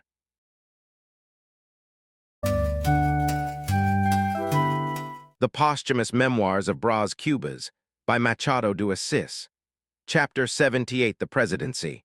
Months later, Lobo Neves arrived home announcing the possibility of assuming a provincial presidency. I observed Virgilia turn pale, and her husband questioned the reason for her discontent. She confessed that the idea did not please her, but the matter did not progress at that moment. That night, however, he insisted more firmly, and 2 days later confirmed that the appointment was definitive. Virgilia could not hide her repugnance, while he defended himself by invoking political necessities and the couple's future. He said he could not refuse such a request, arguing that the rise was convenient for the family's prestige, and for fulfilling the promise of making her a marchioness. Her husband asked her not to weigh down his wings, assuming his ambition to be something indispensable. Virgilia was disoriented. The next day, I found her sad at the house in Gamboa, where she had already unburdened herself to Dona Placida. I was also dejected. She insisted that I should accompany them on the trip, which I considered foolish. Given the impossibility of refusing the position, the situation seemed like a dead end. I stood up, restless, pacing back and forth without finding a solution. Approaching Virgilia, I held her hand and stated that my entire existence depended on her, delegating to her the responsibility of deciding the path we would take. She showed a gesture of distress as I moved away, leaning against the mantelpiece. Silence took over the room, interrupted only by the barking of a dog and the distant sound of water on the beach. Virgilia remained with her eyes fixed on the floor, in an attitude of absolute hopelessness. In another situation, I would have thrown myself at her feet to comfort her. But at that moment, I understood that it was necessary to force her to assume the sacrifice and the responsibility for our common life. Therefore, I kept my distance and repeated that my happiness was in her hands. When I left, I heard the beginning of her crying, and I confess that I was on the verge of returning to dry her tears, but I mastered my impulse and went on my way.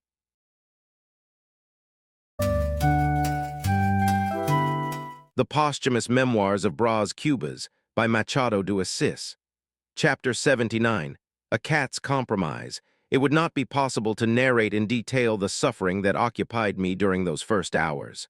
I wavered between the desire to appear at Virgilia's house and a selfish feeling that commanded me to remain where I was, letting her resolve the problem according to the dictates of her own affection. These two forces, pity and selfishness, invested against one another with equal intensity, preventing any definitive decision. At times, remorse would seize me at the thought that I was abusing the weakness of a loving and guilty woman, without offering any sacrifice or running any personal risks. However, as soon as I was about to yield, love would return to reinforce the selfish counsel, leaving me irresolute and restless, oscillating between the desire to see her and the fear of sharing the responsibility for whatever solution she might find. Finally, I established a compromise between these two wills. I decided that I would visit her in her own home, in the presence of her husband, without saying a word about the matter, merely awaiting the effect of my previous summons. In this way, I believed it possible to reconcile the two conflicting forces. Looking back, as I write these memoirs, I realize that that compromise was nothing more than an illusion. Pity was, in truth, merely another face of my selfishness, and the decision to go and console Virgilia arose only as a reflection of my own suffering. I recall the observation of a naturalist who said that the cat does not caress us, but rather caresses itself against us. I recognize now that my compromise was nothing more than a cat's compromise.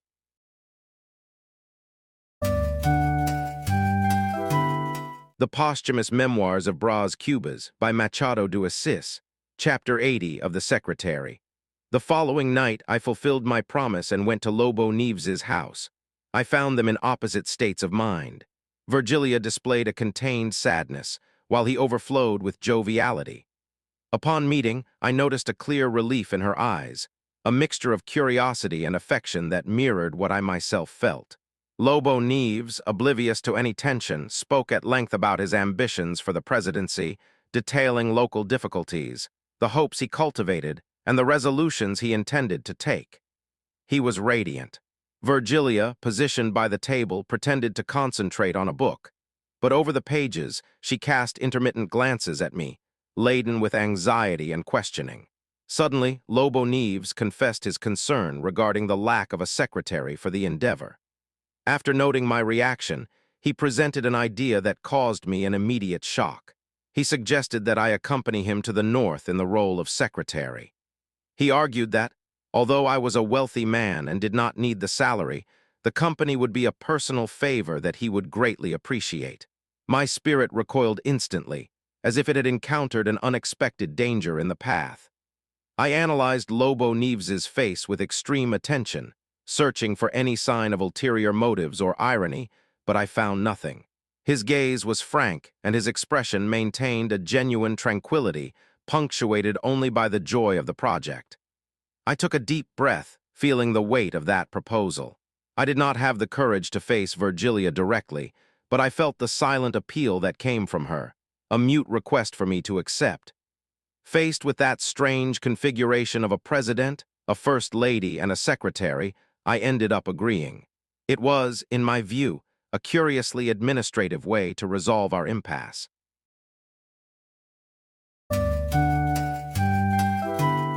The Posthumous Memoirs of Brás Cubas by Machado de Assis. Chapter 81, The Reconciliation. Upon leaving Virgilia's house, I was seized by brief shadows of uncertainty, questioning whether my decision to accept the political appointment would compromise her reputation, or if there existed another path to reconcile my interests. I found no alternative, and the following morning I awoke resolute. At noon, I was surprised by a visit from my sister Sabina, who arrived to meet me covered by a veil. She declared with firmness that this situation of discord needed to come to an end, for our family was falling apart, and it was not fitting for us to remain enemies. I responded with enthusiasm, extending my arms to her and assuring her that this was exactly my wish. I sat her beside me, and we talked about her life, her husband, her daughter, and their business. Everything seemed to be prospering. She mentioned that the little one was charming and that her husband, Katrim, would like to visit me if I permitted it. I promised that I would go to see them myself, which brought visible relief to Sabina. I observed my sister and noted that she seemed younger and more graceful than I remembered. We spoke with the naturalness of those who resume an old affection, and that closeness awakened in me vivid memories of our childhood. It was as if time had turned back, revealing images of our home and our past days, a sensation that moved me deeply, especially when the sound of a fiddle from the neighborhood echoed, bringing a nostalgic note to that moment of reconciliation. Sabina did not share in that melancholy, but upon recognizing her as my own blood, I felt a renewed sincerity. We were interrupted by the arrival of Sarah, my 5-year-old niece. I welcomed the girl with affection, although she, finding the familiarity strange, tried to pull away. Shortly thereafter, Katrim appeared. The emotion of the moment led me to greet him with effusion, which seemed to leave him initially disconcerted. However, we were soon talking like old friends. We avoided touching upon past resentments and began to map out plans for the future. When I mentioned, almost as a pretext, the desire to travel north, they promptly disapproved of the idea. Katrim argued that my position at court was prominent, and that it would be a waste to abandon the center of attention for trivial reasons, unless there were a very concrete political purpose. When I confirmed that politics was indeed the reason, they still insisted that I should dine with them that evening. The conversation continued with the promise of reciprocal dinners. Sabina, in a moment of relaxation, suggested that, as a single man, I should consider marriage, expressing the desire to have another niece. Katrim interrupted her with an enigmatic gesture that I did not entirely understand. It did not matter, however, for the peace restored in our family was worth any mystery.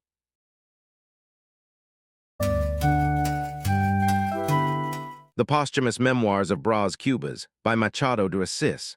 Chapter 82, A Question of Botany. Despite what the hypochondriacs may say, life is sweet.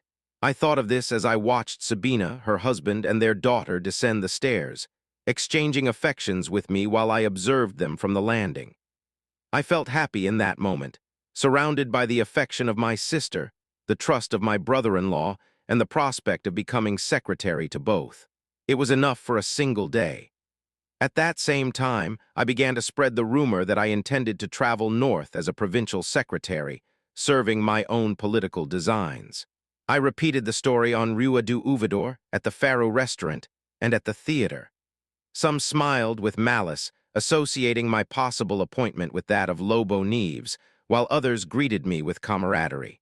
At the theater, a lady even remarked with irony that my love for sculpture was excessive, referring directly to the constant presence of Virgilia. The most direct allusion, however, occurred at Sabina's house, coming from an old surgeon named Garces. He was a trivial man, whose attitudes did not befit his maturity, which led me to reflect on the sadness of old age when devoid of composure. Upon learning of my supposed trip, he commented with a coarse laugh that I would finally dedicate myself to reading Cicero.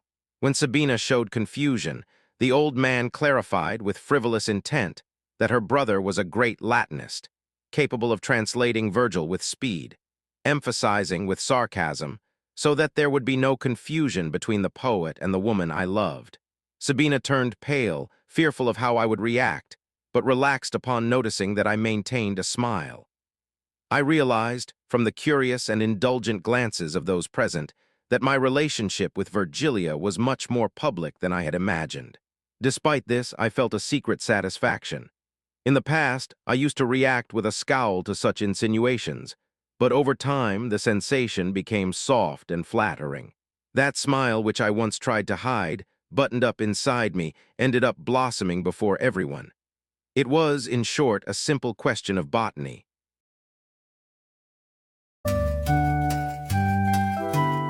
The Posthumous Memoirs of Brás Cubas by Machado de Assis. Chapter 83:13. Cotram interrupted my moment of distraction and led me to the window, firmly advising me to give up on that trip. He argued that the decision was foolish and dangerous, especially since it involved political figures. According to him, while here in the capital the scandal could be diluted by the crowd, in the province the situation would take on serious proportions, attracting the attention of the opposition press and resulting in public provocations. Although I tried to pretend I did not understand, he insisted that everyone knew of my involvement and that prudence would be the best choice to avoid disasters. After he left, I stood staring at the oil lamp on the corner, which, with its curved and melancholy shape, seemed to question my own hesitation. I found myself facing an existential dilemma, wondering whether I should submit to fate or confront it. As Cotram's words echoed in my mind, Sabina approached, asking about my thoughts. I replied with evasions, claiming fatigue, to which she suggested, with a touch of irony, that what I really needed was a bride. I left there feeling anguished, sensing that the world of social conventions was trying to block my desires. The next day, the official news confirmed my appointment and that of Lobo Neves to positions in the province. I sent a message to Virgilia and left for Gamboa. I found Dona Placida in a state of deep distress, fearing that we would forget her and worried about the distance of the trip. I tried to console her, although I myself was shaken by Cotram's warnings. When Virgilia arrived, radiant, she immediately noticed my sadness. Upon questioning the reason for my hesitation in accepting the position, she laughed at my concern for social conventions. To my surprise, she revealed that we were not going anywhere. Lobo Neves had decided to decline the appointment for a reason he had confided only to her. He believed that the number 13, present in the date of the decree, was a dire omen, associated with family losses and traumatic marks from his past. Although such a superstition seemed ridiculous and puerile to me, it was a genuine sacrifice in the face of the ambition he harbored. Thus, fate was resolved through the fear of others, proving that, at times, the superstitions of men serve purposes that reason itself does not know.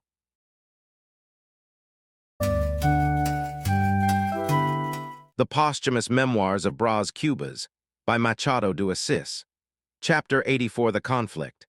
That fateful number awakened in me a reflection on historical gratitude, comparing it to the sacrifice of the red-maned mare in Thebes, which saved the maidens from a cruel fate. Among those young women, there may have been an ancestor of the Cubas, which makes me dedicate a pious memory to the animal, who died under flowers, but without due recognition. That number was, in fact, our salvation. The husband did not confess to me the reasons for his refusal, claiming only private matters. I listened to him with a feigned seriousness, which honored our human capacity for dissimulation, while he could barely hide the sadness that consumed him. He oscillated between silent isolation and moments of forced, strident joy. The man was oppressed by an ambition frustrated by scruples, followed by a persistent doubt, and a regret that, paradoxically, he would repeat if the situation were to occur again. It was fascinating to observe how he doubted his own superstition without being able to abandon it completely. I preferred the absolute naivety of Dona Placida, who believed piously that a shoe turned upside down brought bad luck. For her, the explanation was simple and definitive, a dogma she had accepted since childhood without question. As for pointing at a star, she possessed an even more specific certainty, believing that the gesture would cause a wart to appear. But what did a wart matter in the face of the loss of a provincial presidency? One tolerates a harmless belief, but it becomes unbearable when it drains someone's life. This was Lobo Neves's dilemma, aggravated by the constant fear of having become ridiculous. To make matters worse, the minister did not believe his private justifications, interpreting the refusal as a political maneuver. Distrust spread among his colleagues, generating incidents that, as time passed, led the president to abandon his post and join the opposition.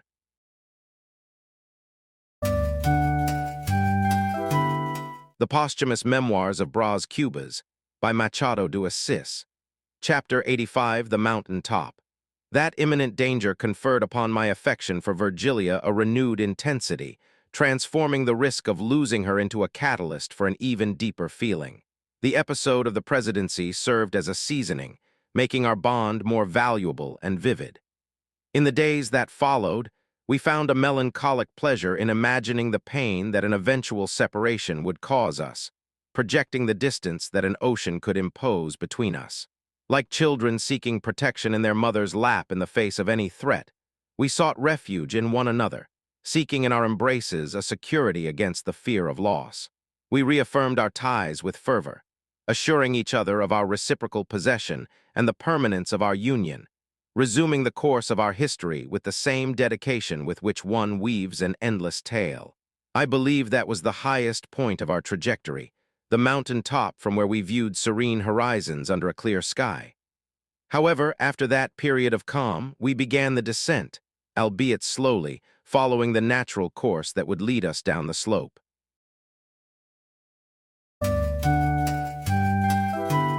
The Posthumous Memoirs of Brás Cubas by Machado de Assis. Chapter 86, The Mystery. As we descended the mountain, I noticed that she presented a distinct aspect, perhaps somewhat dejected or overcome by some feeling that I could not immediately define. Moved by curiosity, I inquired as to what afflicted her. She remained silent for a brief moment, making a gesture that denoted fatigue and a certain malaise. I insisted on the question, and what she answered provoked in me a singular sensation, a subtle fluid that coursed through my entire body with a speed and force that, to this day, I am unable to describe with precision on paper. Taken by this impulse, I took her hands in mine, drew her slightly closer, and placed a kiss upon her forehead, a gesture I sought to imbue with an almost ethereal delicacy and a solemn gravity. She shuddered at my gesture, held my head between the palms of her hands, and fixed her eyes upon mine, before enveloping me in a caress of a purely maternal nature. Behold, there arises before us a true mystery. I leave to the reader the time necessary for him to decipher for himself what that moment held.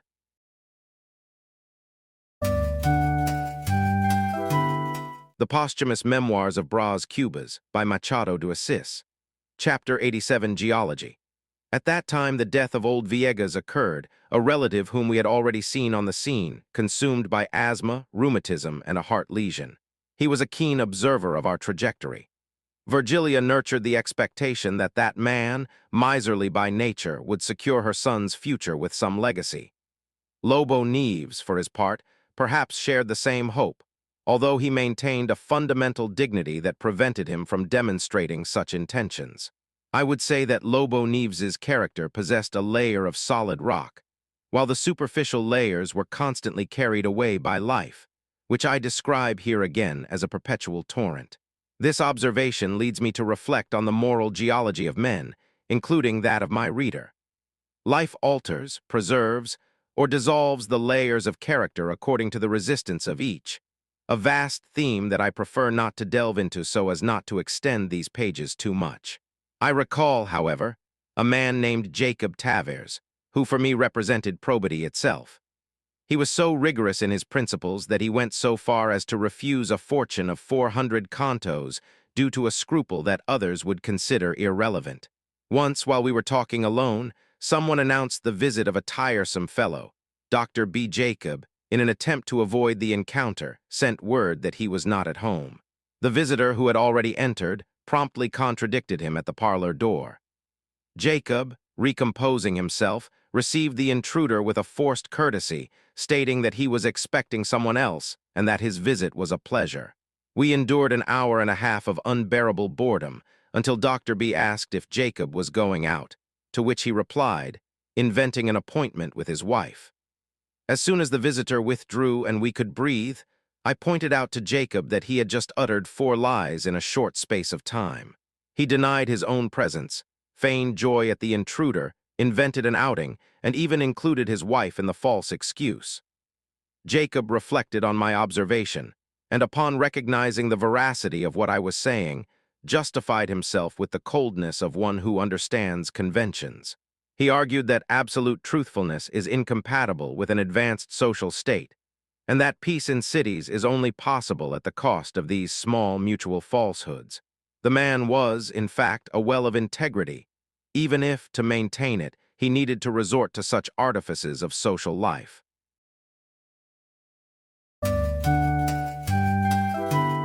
The Posthumous Memoirs of Brás Cubas by Machado de Assis. Chapter 88, The Invalid. I refuted that pernicious doctrine with elementary arguments, although I perceived that my interlocutor resisted logic, perhaps to silence his own conscience. Virgilia, on the other hand, acted with fewer scruples regarding her husband, openly manifesting her expectation for the relative's legacy. She showered him with attentions and caresses, in a form of adulation that, in my view, differed from the masculine kind by being conflated with a sort of affection. The woman, in such moments, seemed to assume the air of a mother, sister, or nurse, lending the flattery a legitimate and natural aspect. I observed all of this while Virgilia busied herself with the care of the old relative. She would receive him at the door with smiles, take his belongings, offer her arm, and lead him with zeal to the chair reserved for the infirm. She would adjust windows to avoid drafts or ensure freshness, always attentive to the man's well-being. When he complained of asthma and nocturnal malaise, she listened to him with patience. Little Enhanho would also appear, adopting a discreet and gentle behavior that greatly pleased the old man, who used to present the boy with anti-asthmatic lozenges that the child accepted with pleasure. The routine of attentions was repeated in various ways. Virgilia played checkers with the relative, waiting patiently for his slow moves, or walked with him through the estate, offering physical support that he sometimes refused out of pride. In these conversations, Villegas spoke about his projects, such as the construction of a modern house he intended to erect to replace the old mansion where he lived. He described with enthusiasm the details of the future residence, with rooms, a terrace, and a carriage house, while struggling against his labored breathing and coughing fits.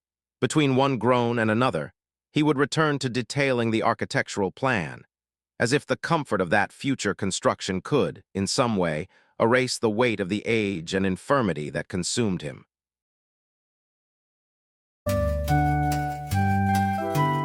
The Posthumous Memoirs of Brás Cubas by Machado de Assis. Chapter 89, In Extremis. Virgilia mentioned to me once that she intended to spend the day at Villegas's house, moved by compassion for the man's solitude. Villegas was bedridden and without the company of his daughter, who had fallen ill. I took the opportunity to visit them, arriving around 2 in the afternoon.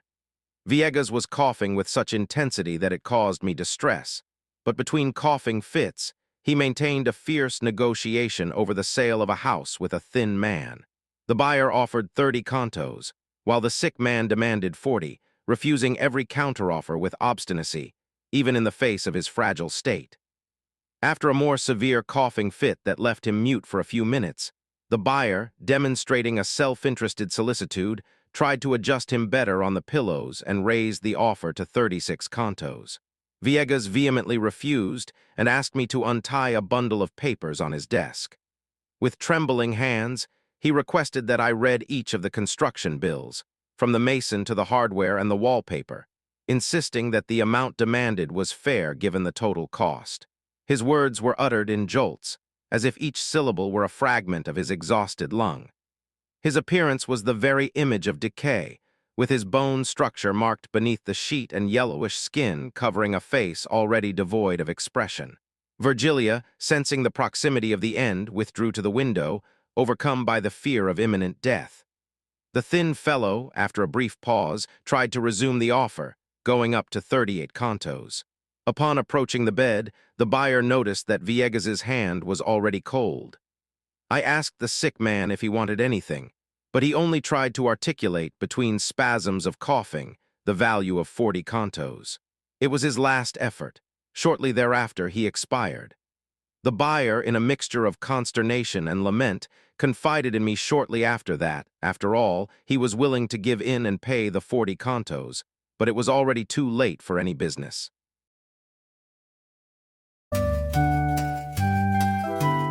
The Posthumous Memoirs of Brás Cubas by Machado de Assis. Chapter 90, The Old Colloquy of Adam and Cain. No testamentary remembrances, not even a simple lozenge, so that I would not appear ungrateful or forgetful regarding the passing of Villegas.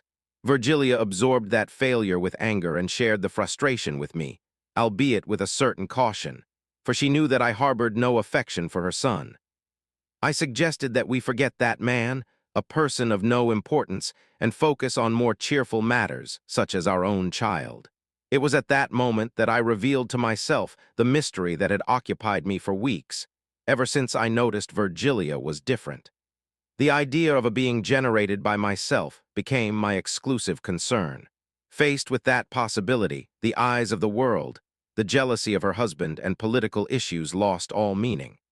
A secret voice assured me that that embryo was my son, and I repeated those words with an indefinable pride, feeling like a man at last. I held silent conversations with that being, discussing the present and the future. In my imagination, he was a graceful youth who caressed me, or else a graduate delivering speeches in the Chamber of Deputies, while I watched him from the gallery, moved. I alternated these visions with the image of him still a child, with a slate and books under his arm, or a newborn in the cradle. That embryo assumed all ages and forms, being simultaneously a baby and a grown man, in an endless flow of possibilities. At times, beside Virgilia, I would lose myself in these reflections and end up ignoring her presence. She would reproach me for my silence, accusing me of a lack of affection, without understanding that I was immersed in an inner colloquy. It was the eternal dialogue between life and life, a silent exchange between the mystery I carried in my mind and existence itself as it unfolded.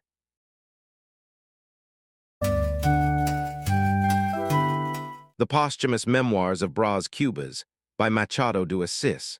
Chapter 91, An Extraordinary Letter. Around that time, I received an extraordinary letter accompanied by an equally singular object. My old acquaintance, Joaquim Borba dos Santos, wrote to me to communicate the restitution of a watch he had borrowed years ago at the Paseo Publico. He explained that, although it was not the same object, it was an equivalent specimen.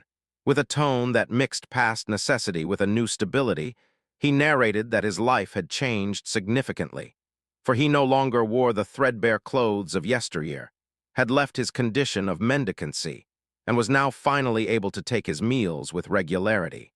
In the same correspondence, he asked for permission to visit me and present the result of a long period of study, a new philosophical system.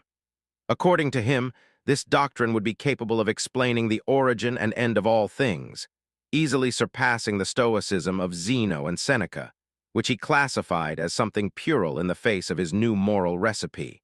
He called this philosophy humanism, based on the principle that humanity was the center of everything, and he confessed that, initially out of pure vanity, he had thought of baptizing the system with his own name, which he now considered a mistake. He claimed that his work was a true monument, capable of suppressing pain, ensuring happiness, and glorifying the country, guaranteeing that he finally held the keys to the truth. Upon finishing the reading, I confess that I remained confused. Next to the letter was a box containing an elegant watch, with my initials engraved and a dedication in memory of old Quincas. I reread the text with redoubled attention, seeking to understand the situation. The return of the object dismissed the hypothesis of a prank in poor taste, and the serene and convinced tone of the author, although loaded with a certain intellectual arrogance, seemed to rule out madness. I concluded that he must have received some inheritance from relatives in Minas Gerais, which had provided him with the stability necessary to regain his dignity. without being absolutely certain about his mental state or the veracity of that regeneration. I kept the watch and the letter, waiting with curiosity for the promised visit and such philosophy.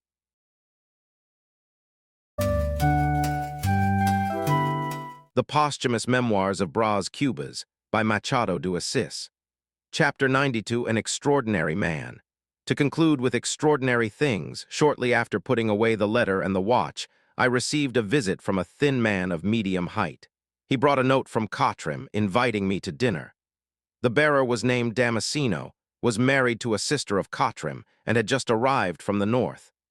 Within the first 5 minutes, he informed me that he had been one of the architects of the Revolution of 1831, having left Rio de Janeiro because he disagreed with the regent, whom he considered an ass, as well as his ministers. Damasceno possessed somewhat confused political ideas, but I managed to deduce that he advocated for a despotism tempered by the plumes of the National Guard. I did not quite understand whether he preferred the government of 1, of 3, or of 300, but he was an enthusiast for the development of the African slave trade and the expulsion of the English. Furthermore, he revealed a great appreciation for the theater, commenting on the plays and singers he had seen. He told me, with a certain excitement, that his daughter, who possessed a very sweet voice and excellent musical taste, used to sing excerpts from operas at home, such as Ernani. The man manifested an anxious desire to return to Rio de Janeiro, a city for which he harbored deep longing, although he declared that he would never embark again, due to the seasickness he had suffered on the voyage. He reaffirmed his patriotism, beating his chest and recalling his lineage from an old captain major, guaranteeing that, if the opportunity arose, he would expel the English from the country without any hesitation. Finally, he said that he sympathized with me greatly, mentioned that he had known my father at an old ball in Praia Grande, and claiming that time was moving on, he took his leave to take my reply to Cottram. As soon as he left and I closed the door, I felt a profound relief.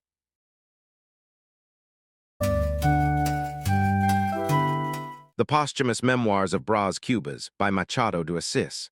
Chapter 93, The Dinner. That dinner was a true ordeal. To my dismay, Sabina insisted that I sit next to Damasceno's daughter, a young woman named Eulalia, or Enhalolo, as she was called by everyone. She displayed a shy demeanor at first, although she lacked the elegance of the ladies of the court. Her eyes, however, were remarkable and seemed fixed on me during almost the entire meal, even when she pretended to pay attention to her plate, from which she barely tasted the food. Later, she sang for the guests, displaying a voice that her father described as very sweet. Despite the young woman's efforts, I made sure to leave as soon as possible. At the exit door, Sabina intercepted me and asked for my opinion of the girl. I replied evasively, but she did not give up. She commented on Enhalolo's charm, and although she admitted the young woman's lack of social polish, she extolled her moral qualities, declaring that she would be an excellent bride for me. I reacted with disdain, stating that I did not appreciate pearls, to which she retorted with irony, calling me a sullen fellow and predicting that I would wait until old age to decide my fate. With a determination that mixed sweetness and authority, Sabina assured me that I would end up marrying Enhalolo, giving light taps on my face as she spoke. That insistence left me disconsolate, for I began to suspect that the family reconciliation had that matrimonial arrangement as its hidden purpose. Feeling cornered by the prospect, I heard an inner voice that impelled me to seek out Lobo Neve's house, and without further ado, I said goodbye to Sabina and her matchmaking threats.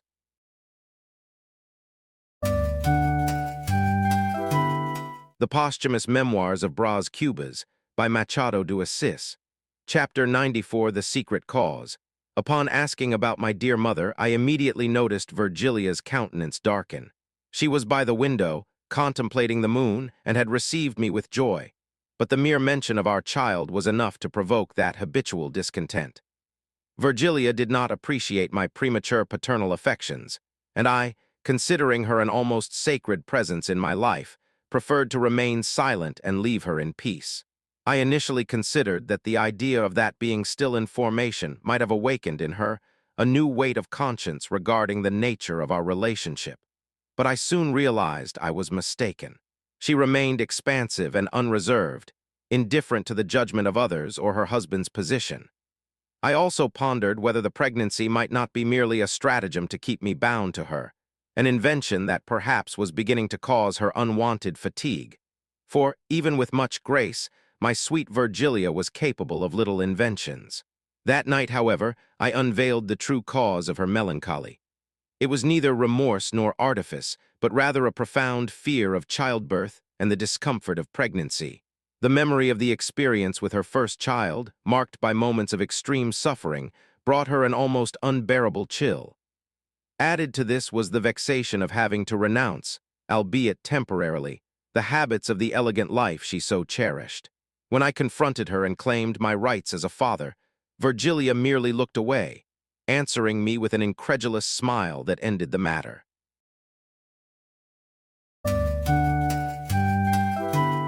The Posthumous Memoirs of Brás Cubas by Machado de Assis.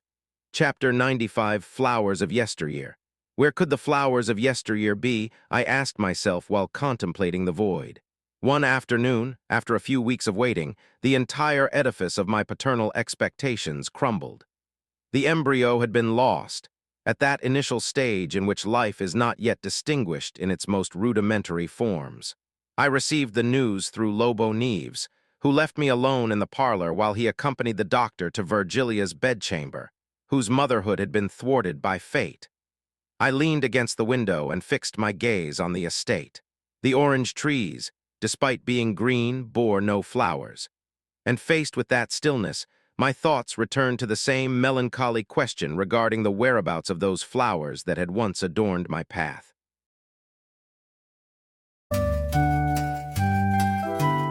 The Posthumous Memoirs of Brás Cubas by Machado de Assis. Chapter 96, The Anonymous Letter. I felt a tap on my shoulder and found myself face to face with Lobo Neves. We exchanged silent and inconsolable glances before beginning a brief conversation. Upon receiving a letter, he turned remarkably pale and withdrew with trembling hands. I had the distinct impression that he made an aggressive gesture toward me, although my memory is imprecise. What was clear was his change in behavior, as he became cold and taciturn in the following days. Shortly thereafter, Virgilia revealed the reason for his withdrawal during a meeting in Gamboa. Upon recovering, her husband had shown her an anonymous letter that denounced our affair. The text did not detail our external meetings, but warned him of my intimacy with her, claiming that the suspicion was common knowledge. Virgilia, upon reading the contents, declared with indignation that it was an infamous slander. Lobo Neves questioned the veracity of that denial, but faced with her firmness, he seemed to waver. Despite his habitual bravery, he appeared fragile, possibly haunted by the judgment of public opinion. He even begged her to confess the truth, promising her forgiveness, but Virgilia realized that her salvation lay in denial. With calculated irritation, she swore that my conduct toward her was limited to pleasantries and courtesies. She attributed the letter to some rejected suitor from the past and mentioned several names of men who had courted her, observing her husband's reaction closely. She concluded by stating that, to avoid further gossip, she would cut off any closeness with me. I heard Virgilia's account with a certain bewilderment, less because of the need to maintain dissimulation and distance from that house, and more because of the strange moral tranquility she displayed. There was no emotion, fright, or remorse in her. Upon noticing my silence, she remarked with bitterness that I was not worthy of the sacrifices she was willing to make. I pondered internally that a little despair and terror would give our situation the intensity of the early days, but I preferred silence.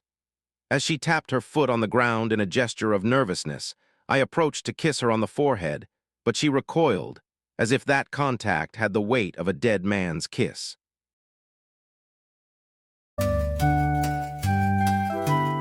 The Posthumous Memoirs of Brás Cubas by Machado de Assis. Chapter 97, Between the Mouth and the Forehead.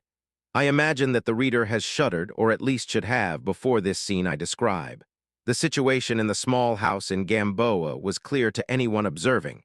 Two people, united by a long-standing affection, found themselves in a moment of silent proximity.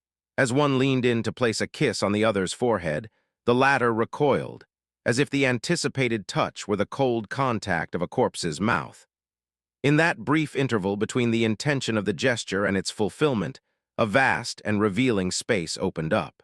Within it could fit the contraction of a deep resentment, the furrow of distrust forming on the skin, or perhaps the apathetic countenance of one who had already reached the limit of satiety, transforming a simple gesture of affection into an abyss of strangeness.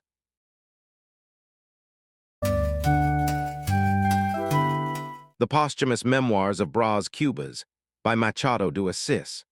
Chapter 98 suppressed. We parted lightly, and I dined in peace with the situation, for that anonymous letter restored to our adventure a necessary touch of mystery and danger. It was a relief that Virgilia maintained her self-control during that crisis. At night, I went to the São Pedro Theater to watch a play where the actress Estella drew tears from the audience. While observing the boxes, I came across Damasceno and his family. His daughter, Enhalolo, was dressed with an elegance that struck me as strange, given that her father's financial situation was precarious. During the intermission, I went to visit them and was received with effusion by Damasceno and smiles by his wife. Enhalolo, for her part, did not take her eyes off me and appeared even more graceful than at the previous dinner. There was an ethereal softness about her that gave me an undefined sensation. As I watched her, I reflected on the importance of clothing in civilization, pondering how attire, by concealing and at the same time suggesting, ends up sharpening human instincts and driving social progress. I felt at that moment divided between contradictory sensations. The young woman seemed to embody a complex human duality, where spirit and nature met simultaneously. However, upon analyzing the nature of my own thoughts before that young lady, I realized that the path the narrative was taking was risky. As the author of these memoirs, I decided that the best thing to do would be to interrupt the writing at that point, setting aside the reflections that encounter had stirred in me.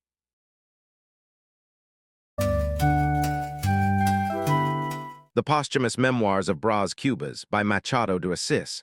Chapter 99 in the audience. In the audience, I found Lobo Neves talking with friends. We exchanged brief, cold, and constrained words. However, in the following intermission, as we crossed paths in a deserted corridor, he approached with remarkable affability and a laugh that seemed unexpected to me. He led me to a corner and spoke at length, displaying absolute tranquility. I even asked after Virgilia, but he replied in a quick and formal manner, immediately diverting the subject to general topics, remaining expansive and serene. I leave to the reader the exercise of guessing the reason for such a change in behavior, while I merely tried to avoid the gaze of Damasceno, who was watching me from the door of a box. The following act passed me by without my hearing a single word from the actors or the reactions of the public. Leaning back in my chair, I mentally reviewed every detail of the conversation with Lobo Neves, analyzing his manners and concluding that the new situation was, in fact, preferable. The house in Gamboa was enough for us. Frequent visits to the other house would only awaken unnecessary envy, and distance, to a certain extent, would be beneficial to temper our affection. Furthermore, I had already passed 40 years of age and remained a man without great political achievements. It was urgent to act, even for Virgilia's sake, who would certainly be proud to see my name shine. It is possible that the audience applauded a great deal at that moment, but I was too absorbed in my own thoughts to notice. Multitude, whose love I sought throughout my entire existence, this was how I took my revenge on you. I let the human buzz swirl around my body without hearing it, just like Prometheus before his executioners. You imagined that you could bind me to the rock of your indifference or your frivolity, but they were fragile chains that I broke with the ease of a giant. To consider solitude in the desert is something trivial, but the true refinement is to isolate oneself in the midst of a sea of gestures, words, and passions, declaring oneself inaccessible and absent. When I return to the world of others, they say I have come down from the moon. And yet, this luminous recess of the brain is nothing less than the disdainful affirmation of our own spiritual freedom. God lives, there is a good ending for a chapter.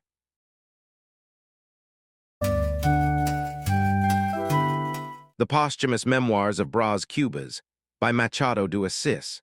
Chapter 100, The Probable Case. If the world were not populated by such inattentive spirits, I would not need to explain that I only affirm certain laws when I have mastered them completely, restricting myself to probability in other cases. The present account is one of these examples, and I recommend its reading to all those interested in social phenomena. I believe in the existence of a reciprocal, regular, and perhaps periodic action between the facts of public life and those of private life. I use the image of the tides at Flamingo Beach to illustrate this movement. The wave that advances inland eventually recedes, returning to the sea to strengthen the following flow.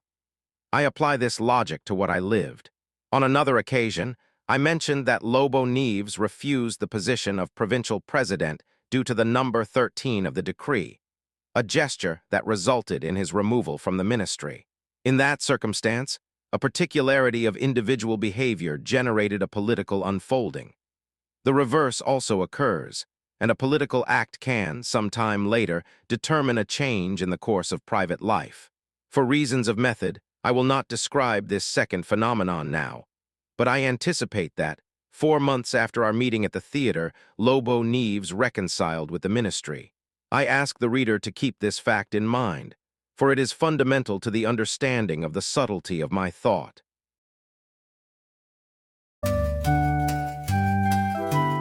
The Posthumous Memoirs of Brás Cubas by Machado de Assis. Chapter 101, The Dalmatian Revolution. It was Virgilia who brought me, one October morning, the news of her husband's political shift, mentioning meetings, maneuvers, and a speech that was paving the way for new advancements. Upon hearing this, I teased her with the idea that she would, at last, become a baroness. She replied with a gesture of indifference, shaking her head, although that expression was contradicted by a clear glimmer of satisfaction and hope. I reflected then on how the prospect of an imperial title might, perhaps, lead her to more modest behavior, not out of moral conviction, but out of a potential feeling of gratitude toward her spouse. The truth is that Virgilia harbored a deep affection for the nobility, which brought to my memory one of the greatest distresses we faced, when a foreign diplomat, the count of a distant Dalmatian legation, courted her for months. That man, a nobleman of lineage, had unsettled Virgilia's judgment, as she had always shown a certain vocation for the diplomatic environment.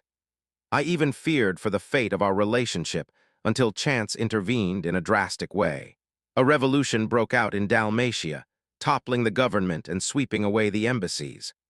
While the world followed with horror and pity the bloody reports arriving in the newspapers, describing the violence of that fall, I maintained a distinct stance.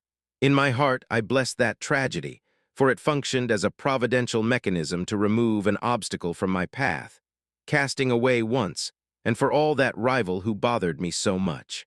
After all, Dalmatia was a destination too distant to allow for any persistence.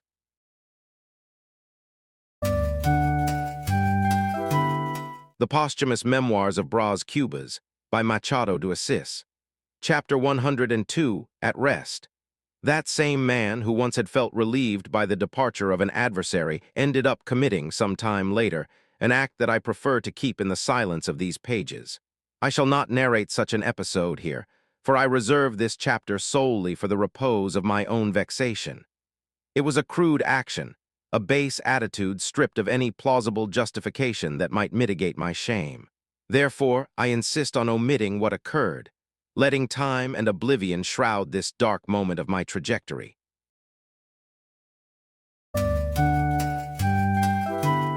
The Posthumous Memoirs of Brás Cubas by Machado de Assis. Chapter 103, Distraction. Dona Placida did not spare criticism of my delay, insisting that a gentleman should never leave his lady waiting for an entire hour.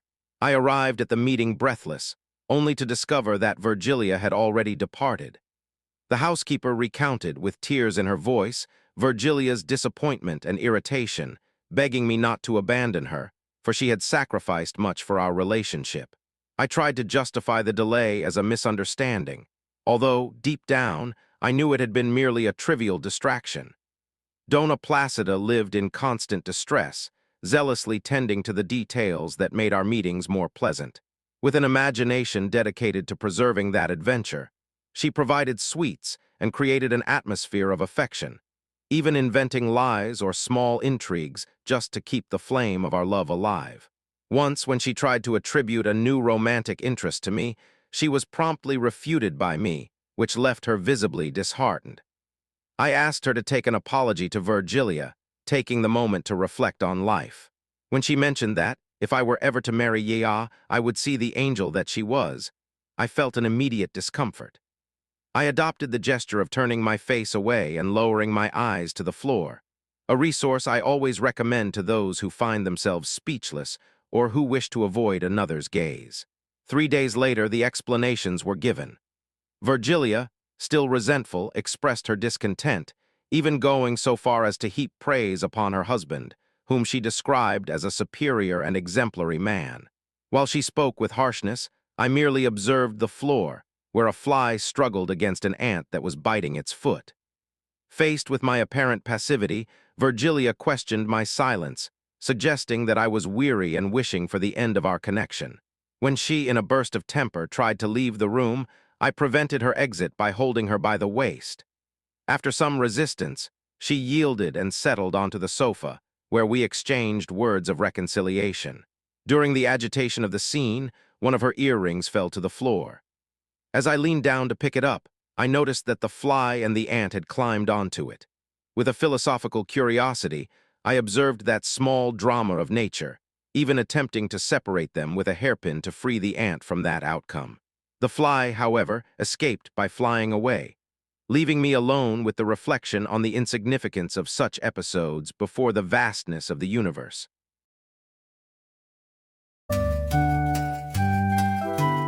The Posthumous Memoirs of Brás Cubas by Machado de Assis. Chapter 104, It Was He. I returned the hairpin to Virgilia, who fastened it back into her hair, preparing for her departure. It was already past 3 o'clock, and an atmosphere of appeasement reigned between us. However, Dona Placida, who was watching the street in wait for the opportune moment, suddenly closed the window, exclaiming in an alarmed tone that Yea's husband was approaching. The moment of terror was brief but absolute. Virgilia turned pale at the situation and ran to the alcove, while I remained in the room, prepared to face Lobo Neves.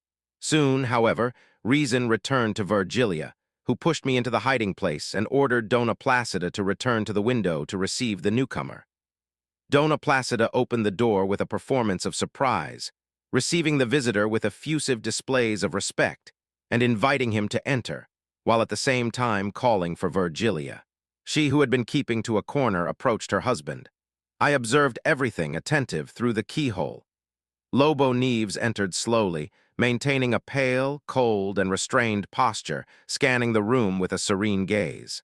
Virgilia questioned his presence there, to which he replied naturally, claiming that he was passing by, spotted Dona Placida at the window, and decided to greet her. Dona Placida intervened with loquacity, attempting to dispel any suspicion and reinforcing the affection that Virgilia showed for her husband, in addition to praising the wife's resemblance to her mother.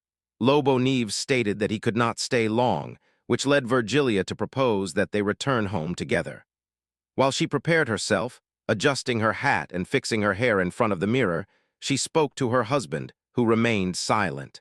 Our confidante, Dona Placida, chattered incessantly, a clear artifice to hide the nervousness that gripped her body. Virgilia, for her part, had already regained her composure.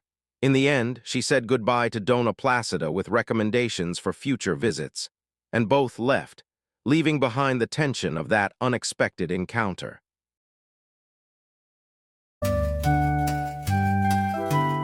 The Posthumous Memoirs of Brás Cubas by Machado de Assis.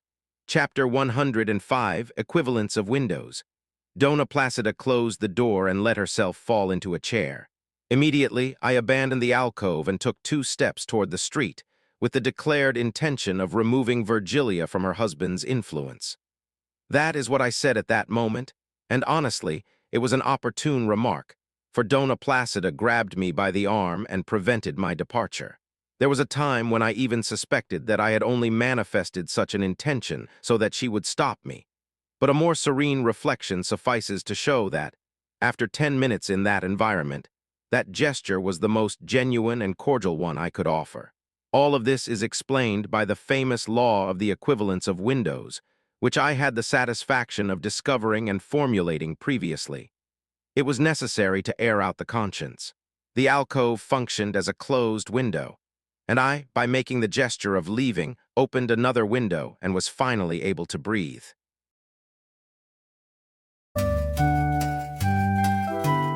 The Posthumous Memoirs of Brás Cubas by Machado de Assis. Chapter 106, Dangerous Game. I sat down, breathing deeply while Dona Placida filled the room with her exclamations and tears. I remained silent, reflecting on whether it would have been preferable to lock Virgilia in the alcove. But I soon concluded that such an attitude would only confirm her husband's suspicions and could trigger a bloody tragedy. My thoughts wandered to Virgilia's fate upon arriving home, imagining whether she would be punished, beaten, or cast out. These questions crossed my brain like black spots in the vision of an exhausted person, without my being able to fix upon a definitive answer. Dona Placida soon appeared ready, offering to go to Lobo Neves's house.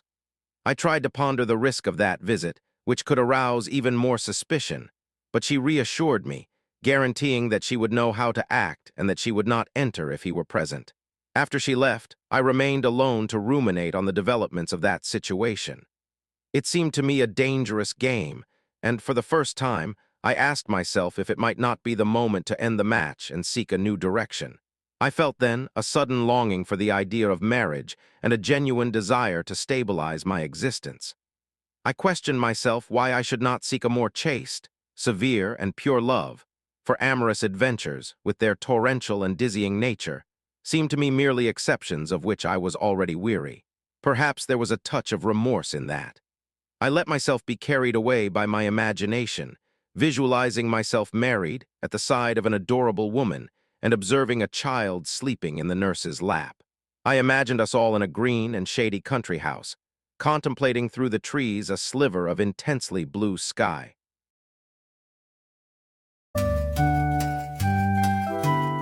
The Posthumous Memoirs of Brás Cubas by Machado de Assis. Chapter 107, The Note. The atmosphere seemed charged with a silent and unnameable tension.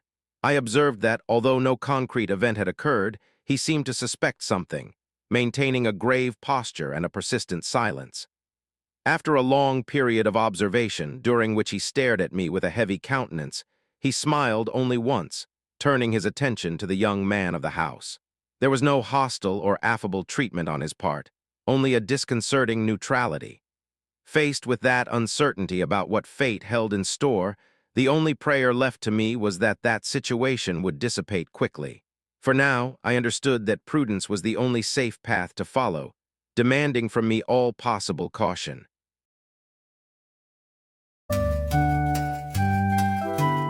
The Posthumous Memoirs of Brás Cubas by Machado de Assis. Chapter 108, which is not understood. Behold the drama, the tip of Shakespeare's tragic ear. That small scrap of paper, scribbled and worn from handling, was a document of analysis that I decided to examine neither here nor later. I did not wish to deprive the reader of the pleasure of noting, on their own, the coldness, the perspicacity, and the spirit contained in those few lines traced in haste. Behind them, one could glimpse the storm of another brain, a dissimulated rage and a contained despair that needed to resolve itself in mud, blood, or tears. As for me, I read the note 3 or 4 times that very day, and I reread it all the next day, both before and after lunch. It is the pure reality. However, if I were to say what my emotion was, doubt it a little and do not accept it without proof. Neither at that moment nor now could I discern exactly what I felt. It was fear and it was not, it was pity and it was not, it was vanity and it was not. In short, it was a matter of love without the delirium of love. All of this formed a complex and vague combination, something that no one could understand, just as I myself did not understand it. Let us suppose that I said nothing.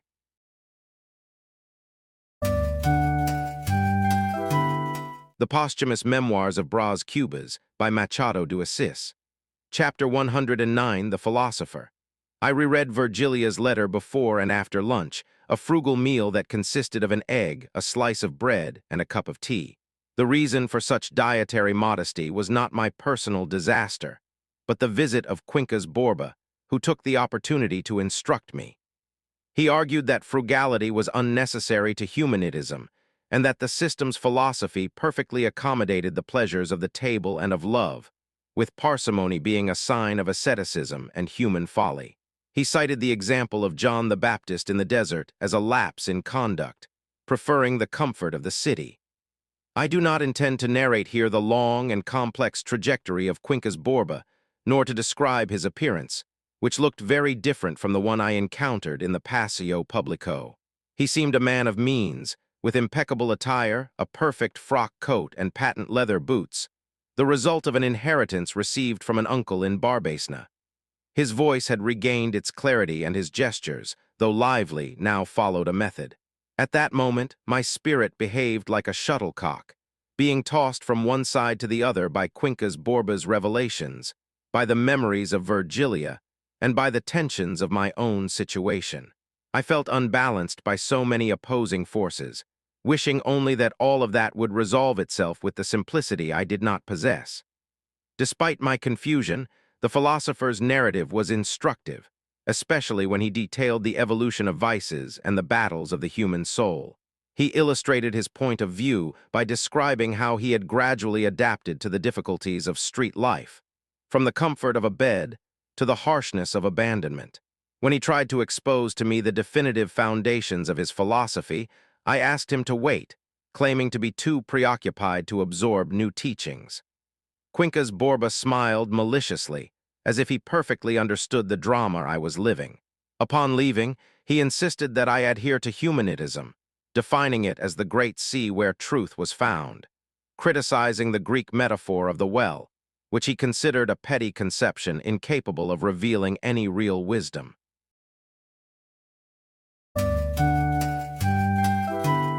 The Posthumous Memoirs of Brás Cubas by Machado de Assis. Chapter 110:31.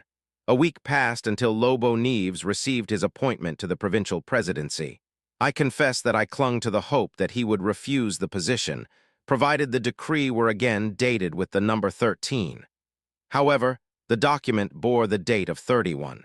It was curious to observe how that simple inversion of digits was capable of eliminating the entire negative charge I had attributed to the previous number.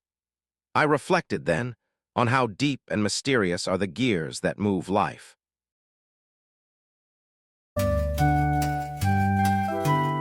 The Posthumous Memoirs of Brás Cubas by Machado de Assis. Chapter 111, The Wall. As it is not my custom to hide anything, I now narrate the episode of the wall. At that time they were about to embark. Upon entering Dona Placida's house, I found a folded note on the table, signed by Virgilia, who was waiting for me that night at the country house, and pointed out that the wall was low on the side of the alley. I confess that the note caused me deep displeasure. I found the proposal audacious, imprudent, and even ridiculous. I imagined the scandal and the laughter that such a situation would provoke, visualizing myself in the scene of jumping that wall and being surprised by a policeman being taken to the guardhouse. I wondered about the reason Virgilia had written that, and if she might not already be regretting such imprudence. I even felt the urge to destroy that piece of paper, but self-love and the fear of appearing a coward prevented me.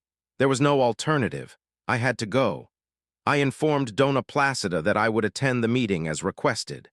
She looked at me with strangeness and asked where it would be, to which I replied that it would be at the location indicated in the note. The woman, confused, stated that she knew nothing about it. I showed her the paper, and she explained that she had found it that morning inside my own drawer, believing it to be something of no importance. I then had a strange sensation.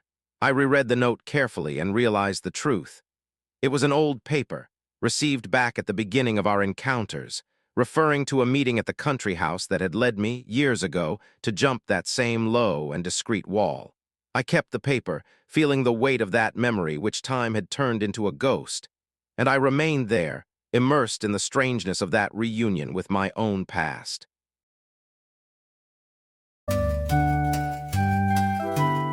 The Posthumous Memoirs of Brás Cubas by Machado de Assis. Chapter 112, Opinion. That day seemed destined for ambiguous encounters. A short time later, I met Lobo Neves on Rua do Ouvidor, where we spoke briefly about politics and the presidency. He took advantage of the passing of an acquaintance to take his leave, after a series of formal courtesies. I noticed that he was visibly withdrawn, although he tried to conceal this state. I had the impression, perhaps rashly, that he harbored a peculiar fear. Not a fear of me, nor of himself or the laws, but rather a profound dread of public opinion. I realized that this invisible and anonymous tribunal, composed of judges who are also accusers, imposed an insurmountable limit on Lobo Neves's will.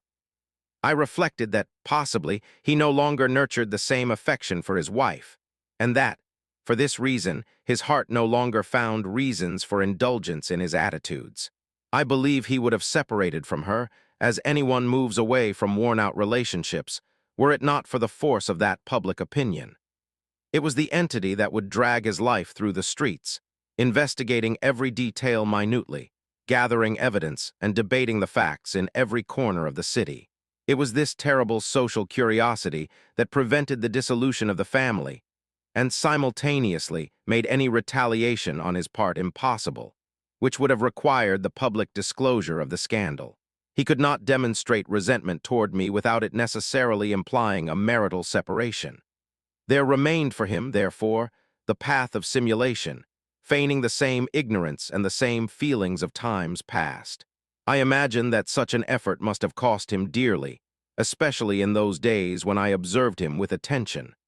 However, time possesses the capacity to callous sensitivity and erase the memory of facts. I suppose that, with the passing of the years, the rough edges would be smoothed, distance would attenuate the contours of reality, and retrospective doubt would cover the rawness of events, while public opinion would turn its attention to other adventures. With the growth of his son, who would inherit his father's ambitions and affections, added to professional activity, prestige, old age, and finally the inevitable decline, the book of Lobo Neves's life would eventually close without a single page being stained with blood.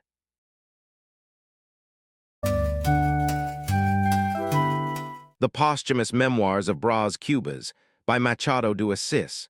Chapter 113, The Solder. The conclusion I draw from the previous chapter is that public opinion functions as an excellent solder for our domestic institutions. It is possible that I may develop this reasoning further before closing these pages, although it is also perfectly possible that I shall leave it exactly as it is. In any case, I maintain the conviction that opinion is an indispensable element of union, both in the family sphere and in the political realm. Certain metaphysicians of a bilious temperament have gone to the extreme of classifying opinion as a mere product of mediocre or dull people. However, this view seems to me clearly mistaken, for even if such a concept did not carry within itself its own refutation, it would suffice to observe the beneficial effects of opinion to conclude that it is, in truth, the most refined work of the elite of men, that is to say, of the majority.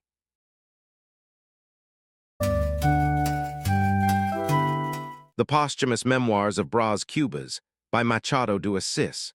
Chapter 114, End of a Dialogue. The conversation that was ending there at that instant carried the inevitable weight of farewell. She asked me if I would be on board the following day, but the impossibility of the feat was absolute. We then exchanged our goodbyes, brief and laden with a contained melancholy. She asked me not to forget Dona Placida, reminding me to visit her occasionally, for the poor lady had been with us the day before, weeping and expressing the fear of not seeing us again. I agreed with the kindness of that creature, and we arranged that, should we need to exchange correspondence, she would be our intermediary. We discussed vaguely the duration of our separation, uncertain between 2 years or merely the period necessary for the conclusion of the elections, as he had promised. The environment, however, did not allow us further delays. I noticed that we were being watched from that nearby sofa, and feeling the siege of others' vigilance, I insisted that we separate immediately. Although the distancing cost me an immense effort, prudence demanded that rupture. With a final and contained goodbye, we ended that dialogue which marked the beginning of our distance, leaving behind what we could no longer sustain there, under the gaze of others.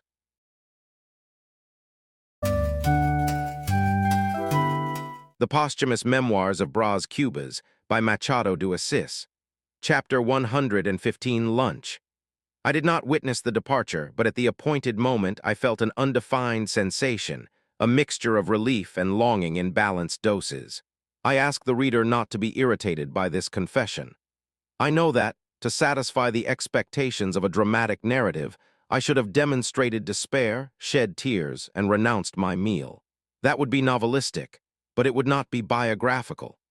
The reality is that I ate lunch as on any other day, feeding my spirit with the memories of that adventure and my stomach with the delicacies prepared by Mr. Prudden.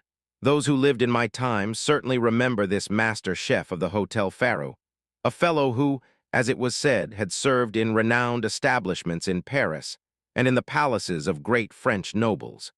He was truly distinguished. He arrived in Rio de Janeiro along with the polka, and these recollections, added to the Tivoli, the foreigners' balls, and the casino, form the basis of my memory of that era, although the master's appetizers were, above all, delicious. That morning, it seemed that the cook had guessed my personal catastrophe, for his ingenuity and art had never been so refined. The exquisiteness of the seasonings, the tenderness of the meats, and the care with the presentation were remarkable, engaging all the senses. I did not keep the bill for that meal, although it was certainly expensive, but it was necessary to bury my loves with the proper magnificence. They were departing out to sea, across space and time, while I remained at the table in my 40-some years, feeling empty and idle.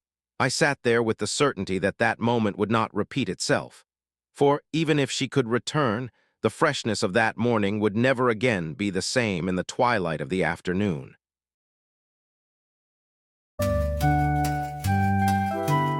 The Posthumous Memoirs of Brás Cubas by Machado de Assis. Chapter 116, The Philosophy of Old Leaves. The melancholy of the previous chapter almost convinced me to stop writing, but I decided not to waste time.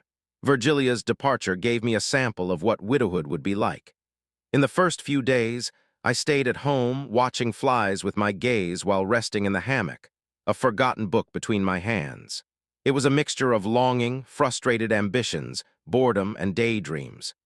During that period, death took my uncle the canon and 2 cousins, events I faced with the indifference of someone merely fulfilling a bureaucratic task, like dropping letters into a mailbox.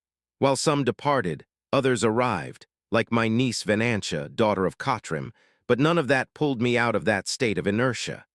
At other times, I sought agitation by rummaging through old drawers. I reread letters from friends, relatives, and former companions, such as those from Marcella, trying to reconstruct the past. I recommend that the reader keep their letters from youth, for only then will they understand the philosophy of old leaves.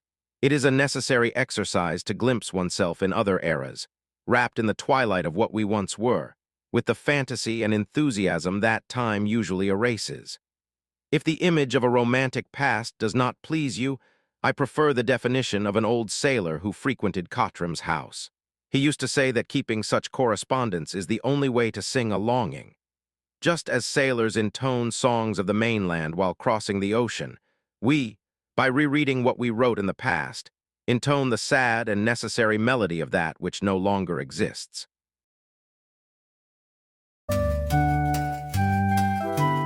The Posthumous Memoirs of Brás Cubas by Machado de Assis. Chapter 117, Humanitism. 2 forces, however, in addition to a third, compelled me to return to the agitated life of habit. Sabina and Quincas Borba. My sister was steering the marital candidacy of Nhalolo in such an impetuous manner that I felt almost engaged to the young woman without realizing it. As for Quincas Borba, he was finally exposing me to humanitism, a philosophical system that claimed to be capable of ruining all others. According to him, humanitas, the principle of all things, was nothing more than man himself distributed among all men. The system divided existence into 4 phases: the static, prior to creation; the expansive, which gave rise to things; the dispersive, which marked the appearance of man; and the contractive, which would be the future absorption of everything. The initial expansion, in creating the universe, generated in humanitas the desire to enjoy it, which led to dispersion, that is, to the multiplication of the original substance. Quincas Borba explained that humanitism resembled Brahmanism in distributing men among the different parts of humanitas's body, but with a fundamental difference. While the Indian religion maintained a theological view, in humanitism this represented the law of personal value. Thus, to be a strong man, descending from the noble parts of humanitas, required the cultivation of vigor. He lamented that paganism had lost itself in superficial myths, while his new church dispensed with easy adventures or sentimentalities. Love for him was a priesthood and reproduction a ritual. Since life was the greatest benefit of the universe, the transmission of existence became a sublime act, for in his view, the only real misfortune would be not to be born. He argued that, if he had not been born, he could not enjoy simple pleasures, such as talking to me or eating a potato. He further maintained that man was not only a vehicle of humanitas, but also its conductor, which justified the need for the human being to worship himself. To demonstrate the superiority of his system, Quincas Borba defended envy as a noble and subtle sentiment. If every man is a reduction of humanitas, no individual is fundamentally opposed to another. Therefore, when one man attacks another, it is merely humanitas correcting an infraction or manifesting its own strength. Thus, envy would be nothing more than a form of admiration in struggle, and as conflict is the primary function of the human race, such bellicose sentiments would, in fact, be virtues. I listened to all of this stupefied, trying to process the rigorous logic of that philosophy, while he, with serenity, savored a chicken wing. He justified hunger and war as convenient operations of humanitas, going so far as to claim that the very chicken he was eating was the result of an immense network of efforts and struggles, from the labor of the African who planted the corn to the effort of the men who built the ship that brought it. Between the cheese and the coffee, he further argued that pain was merely an illusion. He compared suffering to the reaction of a child who closes their eyes upon seeing an object of punishment, suggesting that this predisposition to fear was the basis of human illusion. Over time, as man became convinced of his nature as part of humanitas, pain would cease to exist. Days later, he read me his complete work in 4 handwritten volumes. The political treatise, although dense, maintained an implacable logic. Even if society were reorganized according to his methods, the difficulties of life, such as diseases and miseries, would not disappear, but would be seen only as external movements of the universal substance, without the capacity to affect man's happiness. Upon closing the book, he concluded with a touch of irony that the character Pangloss from Voltaire was not as foolish as literature usually painted him.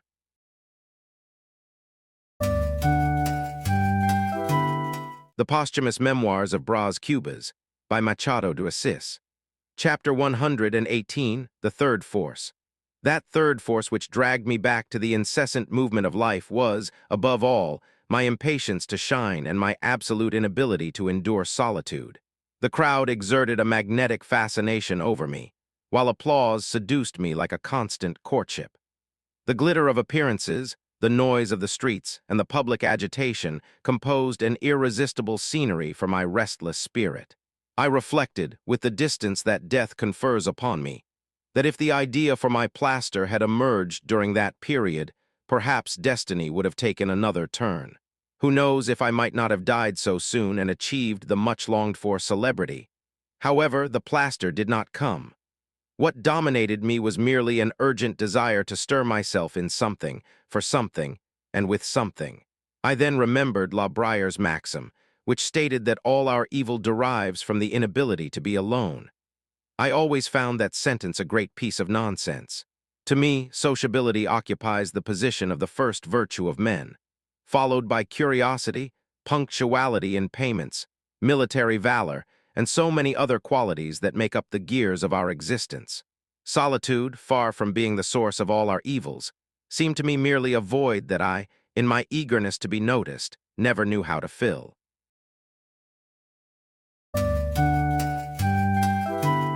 The Posthumous Memoirs of Brás Cubas, by Machado de Assis. Chapter 119, parentheses. I fear that malicious criticism might attempt to attribute my opinion of La Briar to a petty envy of his maxims. To defend myself against such a blow, I have decided to transcribe here some thoughts that I formulated at that time, and which, on the occasion, I preferred to destroy, not judging them worthy of publication. I wrote these sentences during the period when melancholy, that yellow flower I have already mentioned in previous chapters, was blooming once again in my spirit, manifesting itself in yawns of boredom. Among these records, I noted that human patience tends to be very elastic in the face of others' pain, especially when it concerns the neighbor's colic.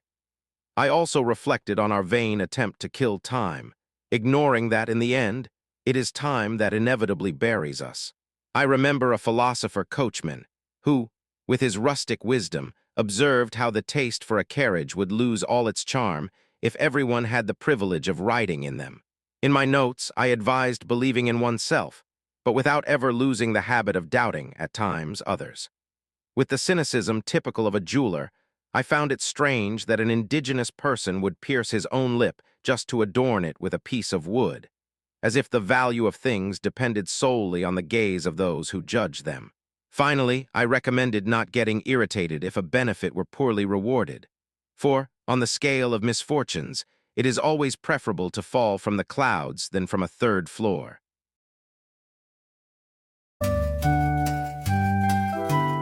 The Posthumous Memoirs of Brás Cubas by Machado de Assis. Chapter 120, Compel Intrara. Sabina insisted that I should marry, whether I wanted to or not, pointing out the unpromising future of a bachelor without descendants. That idea of having no children struck me like a secret dart and provoked a profound jolt in my spirit. Suddenly, the urgency of fatherhood coursed through me like a mysterious fluid, making me question the celibate life, whose advantages now seemed too tenuous in the face of the prospect of loneliness. I decided that it was necessary to be a father, even if I had to accept an alliance with Damasceno's family to do so.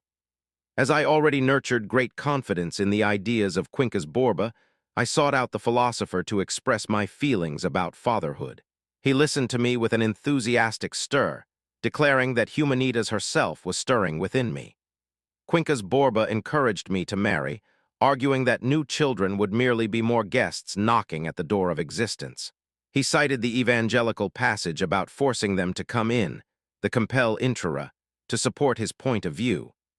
The philosopher even took the trouble to prove that that biblical apologue was nothing more than a harbinger of humanitism, although, according to him, it had been erroneously interpreted by priests throughout the centuries.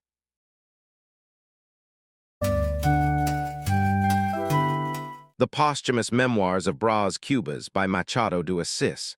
Chapter 121, Down the Hill. At the end of 3 months, everything seemed to be heading toward marriage. The enthusiasm of my sister Sabina, the expectation of the young lady's father, and the very presence of Enhalolo, with her tender and angelic manner, pushed me toward that union. The memory of Virgilia still assaulted me, at times bringing her image in tears, at others confronting it with the luminous figure of my suitor. I did not feel the weight of the years, to the point of believing that I had cast them off. One Sunday, while descending the hill of the Livramento Chapel accompanying Enhalolo, I felt as if time were retreating with every step, returning to me the vivacity of my 20s. The explanation for this phenomenon occurred during the journey back from Mass. I was walking with the young lady and her father, Mr. Damasceno, when we came upon a group of men gathered in the middle of the path. Damasceno, moved by a sudden curiosity, stepped forward to see what was happening, and we followed him. It was a cockfight. The spectacle had hypnotized those present, who watched the struggle with absolute attention. The animals, exhausted and wounded, still insisted on the clash, under the feverish gaze of the spectators. Damasceno forgot everything around him, including us, absorbed by the passion of that dispute. Upon noticing the father's lack of interest and the discomfort of the situation, Enhalolo asked me, with gentleness, that we move away. I accepted the invitation, and we descended the slope under a strong sun. To protect her, I opened the parasol, and in that moment of proximity, I felt that life, with all its contradictions and philosophies, was following its natural course. Upon reaching the foot of the hill, We waited for Damasceno, who appeared shortly after, still wrapped up in the conversations about the bets and the performance of the animals. The men commented on the prowess of the cocks with the same vivacity with which they discussed the money exchanged between the winners. That scene, however, caused me deep embarrassment, a feeling that was shared by Nhalolo, as we observed the outcome of that rustic and violent distraction.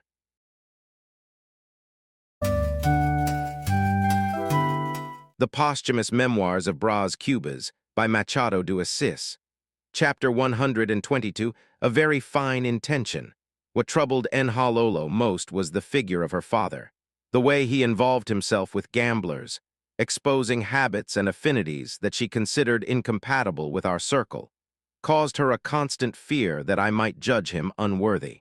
She possessed a keen perception regarding the difference between us, and for that reason studied me and herself with caution. The elegant and polished life attracted her, not only for the pleasure, but as a means of harmonizing our social positions. While she observed and imitated the manners of the elite, she strove to hide the modest origin of her family. That day, however, her father's conduct was so ostentatious that it left her deeply saddened. I tried to distract her with witticisms and good-humored observations, but all my efforts were in vain. Her dejection was so visible and expressive that it led me to believe she had the clear intention of separating, in my judgment, her own image from the figure of her father. I found this sentiment to be of a remarkable elevation, which served to create yet another affinity between us. I reflected to myself that there was no other remedy but to remove that flower from that swamp.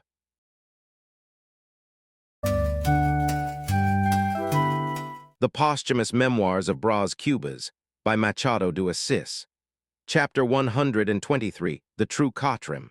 Despite my 40-odd years, as I valued family harmony, I decided not to proceed with the marriage without first consulting Cottrim. He listened to me with seriousness, and replied that he would not offer an opinion on the affairs of relatives, at the risk of having his support interpreted as personal interest in the qualities of Nhalolo. He stated he was certain that the young lady nurtured a true feeling for me, but emphasized that, if she were to consult him, his advice would be negative. Cottrim guaranteed that he did not hate me, that he appreciated my qualities and recognized the value of the bride, but insisted that, between recognition and encouraging the marriage, there was an abyss, preferring to wash his hands of the matter. When confronted by me regarding his change of stance, since days earlier he had defended the urgency of my marriage, Cottrim argued that matrimony was, in fact, indispensable for those who possessed political ambitions, given that celibacy tended to be an obstacle in that career. However, he reiterated that he could not or should not opine on the choice of the bride, as a matter of honor. He even suggested that my sister Sabina had overstepped by confiding in me, but when pressed by me to reveal what he knew, he retreated into absolute silence. Such scruple may seem excessive to those who do not know that Cottrim possessed a fiercely honorable character. I myself was unjust to him in the past, but I recognize today that he was a model. They accused him of avarice, which perhaps was true, but I understand avarice merely as the exacerbation of a virtue, it being preferable to have a positive balance than a deficit. His dryness of manner earned him enemies who called him a barbarian, citing his habit of sending slaves to the dungeon. However, I consider that, having worked in the slave trade, he had become accustomed to the more rigid treatment that such activity required, this behavior being a reflection of his social relations and not necessarily of a cruel nature. The proof of his pious feelings resided in the love dedicated to his children, and in the genuine suffering he demonstrated when his daughter, Sarah, passed away months later. Furthermore, he was the treasurer of a confraternity and a brother of several brotherhoods, even becoming a life member of one of them, which contradicts his reputation as a miser, although the institution reciprocated the benefit with an oil portrait of him. It is true that he had the habit of publishing in the newspapers the good deeds he performed, something he justified with the idea that public example would make philanthropy contagious. If that was his intent, publicity became an essential element.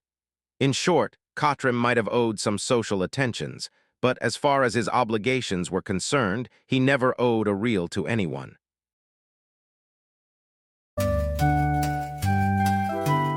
The Posthumous Memoirs of Brás Cubas, by Machado de Assis. Chapter 124, let us have an interlude. Between life and death there is but a short bridge, yet I felt the need to insert this chapter to avoid an abrupt leap between a portrait and an epitaph, which could hinder the rhythm of the reading.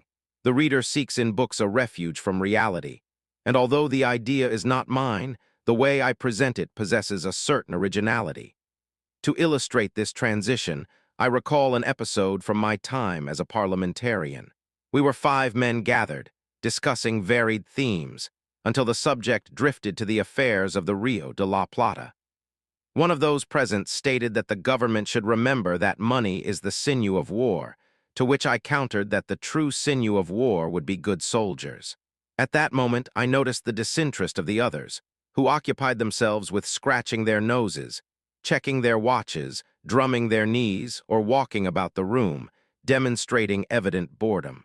However, upon adding that observation, although correct, was not of my own authorship, but rather a quote from Machiavelli, the atmosphere changed suddenly. The gestures of impatience ceased, and everyone drew closer, curious and attentive. They asked me to repeat the phrase, and as I did so, I saw the group ecstatic, approving and memorizing the thought with an enthusiasm that did not exist before. I enjoyed the scene, for I have always been an enthusiast of pertinent ideas, but now, having overcome this necessary interlude, I proceed finally to the epitaph.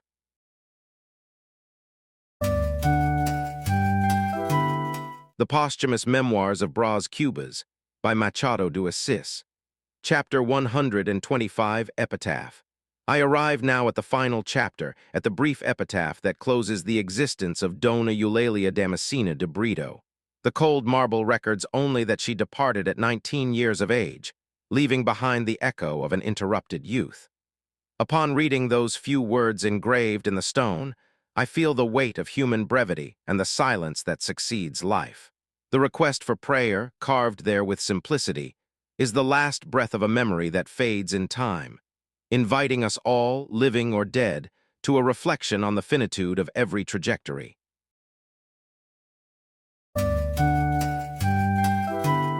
The Posthumous Memoirs of Brás Cubas, by Machado de Assis.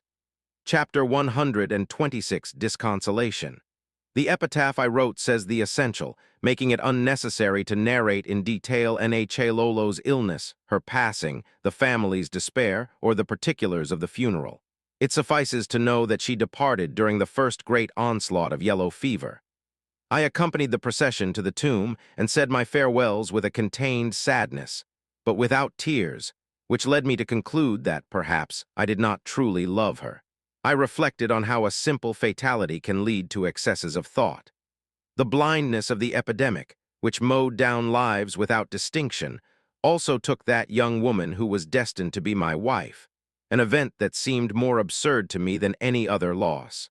Quincas Borba, with his peculiar philosophy, tried to console me by arguing that epidemics, although disastrous for some individuals, were useful to the species by ensuring the survival of the majority. He even questioned whether I did not find some secret charm in having escaped the plague, a question so senseless that I preferred silence. In the same way that I omitted the death, I dispense with the details regarding the seventh-day Mass. The young woman's father, Damasceno, looked like a human ruin from so much pain. I met him weeks later, and he remained inconsolable, lamenting that the suffering imposed by the loss had been aggravated by the attitude of men. He confessed to me that, in that terrible moment, he expected the comfort of the presence of friends. But only 12 people attended the burial, most of them connected to my brother-in-law Katrim, despite his having sent out 80 invitations. I tried to reason that the severity of the epidemic justified people's absence, but Damasceno, incredulous and melancholic, insisted that he had been abandoned. Katrim, who witnessed the outburst, tried to argue that only those who truly cared had attended, while the other 80 would merely have fulfilled an empty formality, discussing political or social futilities.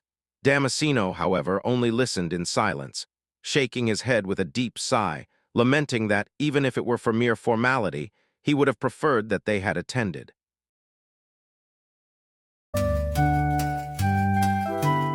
The Posthumous Memoirs of Brás Cubas, by Machado de Assis. Chapter 127, Formality. What an immense gift it is to receive from heaven a spark of wisdom, the gift of perceiving the relationships between things, the capacity to compare them, and the talent to draw conclusions. I am grateful for having possessed this psychic distinction, even now, from the depths of my sepulchre. An ordinary man, upon hearing the words of Damasceno, would soon forget them, but I did not. I remembered them while observing an engraving of 6 ladies of Constantinople. They wore street attire, with veils so thin that, although they pretended to cover their faces to comply with custom, they actually revealed their entire physiognomy.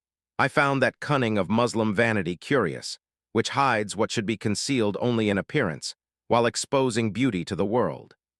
At first glance, there is no connection between those women and Damasceno, but if you possess a sharp spirit, you will understand that in both cases the influence of formality is revealed, that rigid and gentle companion of social life.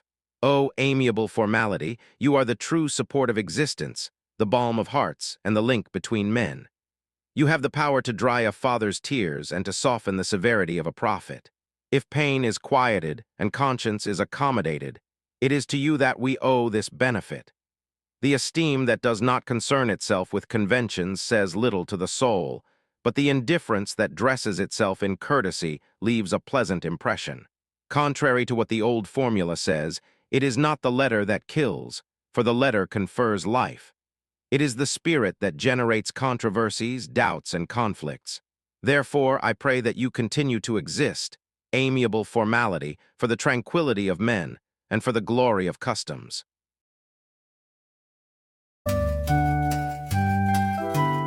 The Posthumous Memoirs of Brás Cubas by Machado de Assis. Chapter 128, In the Chamber. 2 years after the episode with Damasceno, I found myself before that Turkish engraving. The setting was the Chamber of Deputies, where the atmosphere was seething amidst the discussion of a budget report. At that time, I also occupied a seat in Parliament. For those who have followed my trajectory thus far, it is unnecessary to describe the satisfaction I felt, and for new readers, any explanation would be fruitless.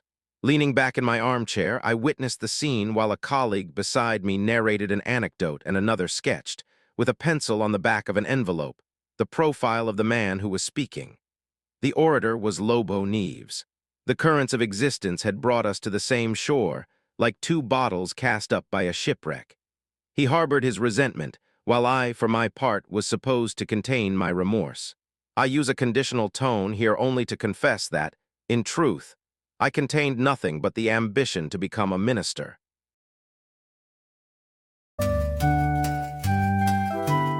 The Posthumous Memoirs of Brás Cubas by Machado de Assis. Chapter 129, Without Remorse. I felt no remorse. If I had the proper scientific instruments at my disposal, I would have included in these pages a chemical analysis capable of decomposing remorse into its most basic elements, if only to understand, in a definitive manner, the motivations that led Achilles to drag his adversary's corpse around Troy, or what impelled Lady Macbeth to pace incessantly through the room, tormented by her bloodstain. Since I lacked such apparatuses, and since the very nature of remorse was foreign to me, I contented myself with my ambition to be a minister of state. If I were given the choice between the 2 examples cited, I would prefer the role of Achilles to that of Lady Macbeth. The military triumph of parading with a trophy, accompanied by the pleas of Priam, seemed to me a more honorable and literary destiny than the solitary guilt of the stain. In my case, however, I did not hear the lamentations of Priam, but rather the speech of Lobo Neves, and immersed in that reality, I continued without any sign of remorse.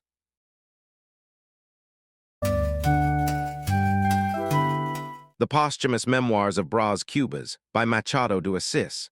Chapter 130, to be inserted into ch. 129. The first opportunity I had to speak with Virgilia after my foray into the presidency arose during a ball held in 1855. She wore a blue grosgrain gown and maintained, under the light of the salons, the same elegance of years past. She no longer possessed the freshness of youth, but displayed a mature beauty, enhanced by the atmosphere of that night. I recall that we talked at length, although we avoided any direct mention of our shared past. Everything was understood between us. A vague comment or a simple glance sufficed to communicate what words omitted. Shortly thereafter, she left the event.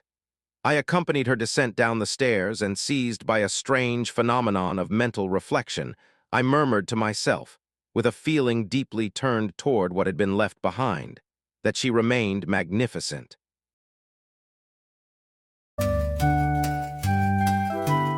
The Posthumous Memoirs of Brás Cubas by Machado de Assis, Chapter 131 of A Slander. While I was reflecting on my impressions, I felt a hand rest on my shoulder. It was an old companion from the Navy, a man of jovial and somewhat uninhibited manners. With a cunning smile, he suggested that I was immersed in memories of the past, and inquired whether I had been reinstated to my former position. I replied with a good-humored threat, telling him to go on his way, which I confess was an indiscretion on my part. I make a point of admitting this slip, for I wish to correct the myth that women are the only ones who are indiscreet. In my observations, I have noted that, when faced with love affairs, men often exhibit a vanity that leads them to reveal or confirm details, whereas women, even under oath, maintain absolute secrecy.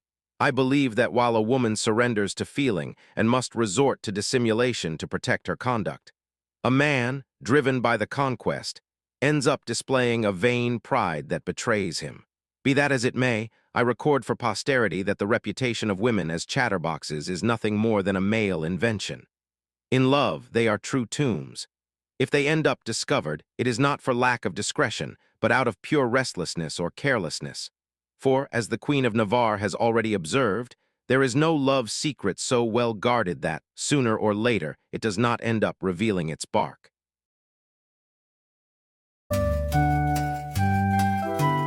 The Posthumous Memoirs of Brás Cubas by Machado de Assis, Chapter 132, which is not serious. In recalling the saying of the Queen of Navarre, I am reminded of a curious expression that our people use when they encounter someone visibly annoyed or embittered. It is common to ask the person who might have killed their little dogs, a popular way of inquiring about the loss of some affection, a secret adventure, or any sentimental delight that has been interrupted. I reflect on this only as a passing note, for in truth, this chapter has no pretension of being serious.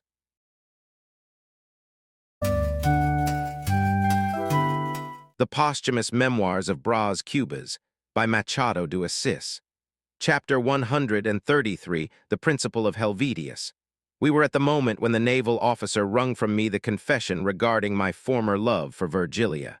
It is at this point that I reflect upon the principle of Helvetius, or rather, I seek to explain it through the lens of my own experience. My logical interest at that instant was to maintain silence, to confirm the suspicion of a past involvement meant to provoke a harbored hatred, to generate an unnecessary scandal, and at best, to acquire the reputation of being indiscreet. If we were to interpret the principle of Helvetius superficially, that is exactly what I should have done. However, I had already understood the nature of masculine indiscretion. Before that rational interest of security, there existed another, that of vanity, which revealed itself to be much more intimate and immediate. The first interest was reflective and depended on prior reasoning, while the second was spontaneous, instinctive, and sprang from the depths of my being. The first sought a remote effect, but the second demanded an immediate satisfaction. I conclude, therefore, that the principle of Helvetius is true in my case, with the caveat that the engine of my action was not the apparent interest, but that other, deeper and hidden one, which dictated my confession.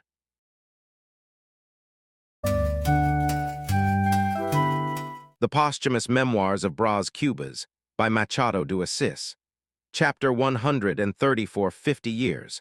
I had not mentioned it previously, but I reveal now that, at the moment Virgilia was descending the stairs and the naval officer touched my shoulder, I was 50 years old. It was, therefore, my own life that was descending those steps, or at least the part of it marked by agitations, pleasures, and dissimulations.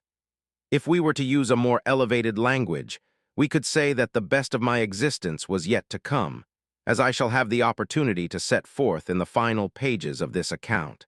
50 years, it would not have been necessary to confess this milestone, for my style, already less agile than in the early days, betrayed the passage of time. After the departure of the naval officer, who withdrew soon after putting on his cloak, I was seized by a touch of melancholy. I returned to the ballroom with the intention of dancing a polka, seeking to be enveloped by the atmosphere of the lights, the flowers, and the conversations that filled the room. At that moment, I felt no regret, for I experienced a brief rejuvenation. However, upon leaving the ball, already around 4 in the morning, I encountered reality once more inside my carriage. There were my 50 years, not necessarily debilitated by rheumatism, but burdened with a weariness that longed for rest. In a daydream induced by sleep, it seemed to me that I heard a bat, perched upon the roof of the vehicle, remind me that the rejuvenation I had experienced shortly before did not belong to me, but resided only in the lights, the crystals, and the vivacity of the other guests.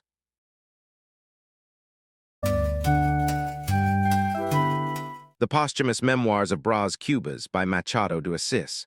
Chapter 135, Oblivion. I feel now that, if any lady has followed these pages of mine this far, she may perhaps close the book and read no more, for to her the interest of my life, which was always love, has been extinguished.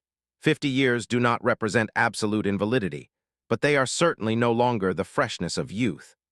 I feel that soon I shall understand the weight of that English reflection on the loneliness of finding no one left who remembers my parents, and the way in which oblivion itself will stare me in the face. I grant to this oblivion, all honors, for it is a character as despised as it is worthy, the certain guest of the final hour.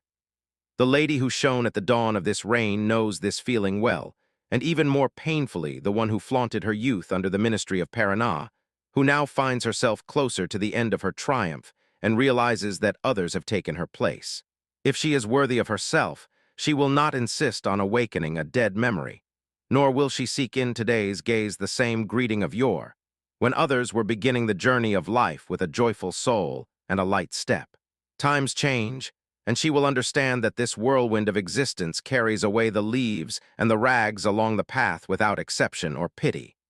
With a little philosophy, she will not envy those who took her carriage, but will pity them, knowing that they too will, inevitably, be removed by the groom of oblivion.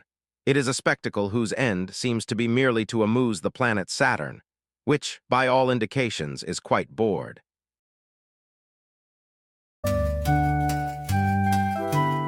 The Posthumous Memoirs of Brás Cubas by Machado de Assis. Chapter 136, Uselessness. I suspect, or perhaps I am profoundly mistaken, that I have just written an entirely useless chapter.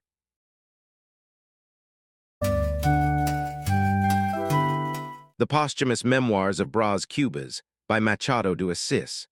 Chapter 137, The Shako. The following day, upon exposing my state of mind to Quincas Borba, marked by a profound despondency, I was reprimanded by the philosopher. He urged me to abandon melancholy, exhorting me to seek the strength, brilliance, and influence proper to one who has reached maturity. He argued that the philosophy of lamentation is useless, and that instead of observing the course of the waters, I should learn to take advantage of them. These words acted upon me like a shock, awakening me from the torpor in which I lived. I decided then that it was time to enter the great debates and seek power more actively. My debut on the tribune occurred during the discussion of the justice budget. With caution, I questioned the minister regarding the advisability of reducing the size of the National Guard's shako. Although the subject seemed minor, I gave it an elevated treatment, citing the example of Philippomen to demonstrate that concern for military equipment was worthy of a statesman. I argued that the piece of the uniform was inelegant and harmful to health, invoking the precepts of Hippocrates to defend the need to keep one's head cool. I maintained that the citizen, in providing a free and arduous service, deserved a lighter uniform, and that the nation needed men with their brows held high, comparing the loftiness of the palm tree to the curved posture of other trees. The speech generated contradictory impressions. While the form and literary mastery were widely praised, the political substance caused discomfort. I was even accused of flirting with the opposition. Faced with this, I hastened to deny any intention of breaking with the cabinet, declaring myself willing to compromise on the extent of the shakos reduction, or even to abandon the idea, if necessary, provided that the topic had been debated. Quincas Borba, for his part, ignored the political implications and focused only on the quality of my oratory. During dinner, he praised the arguments and the images I had constructed, demonstrating a restraint that was peculiar to him. More than that, he embraced the cause of the shako with such lucidity and vigor that, in the end, he managed to convince me fully of the danger that the accessory represented.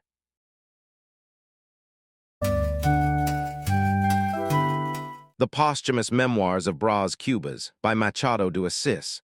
Chapter 138, To a Critic.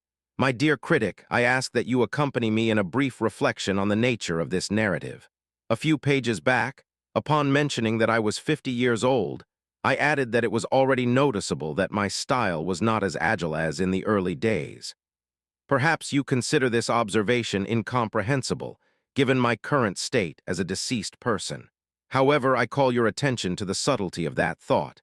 I do not mean to say that I find myself older now than when I began this book, for death, by nature, does not age. What I wish to clarify is that, in each phase of the narration of my own life, I experience the sensation corresponding to the moment I am recalling. It is curious how clarity is not always complete, and I find myself obliged to explain the simplest details to ensure that my intention is duly understood.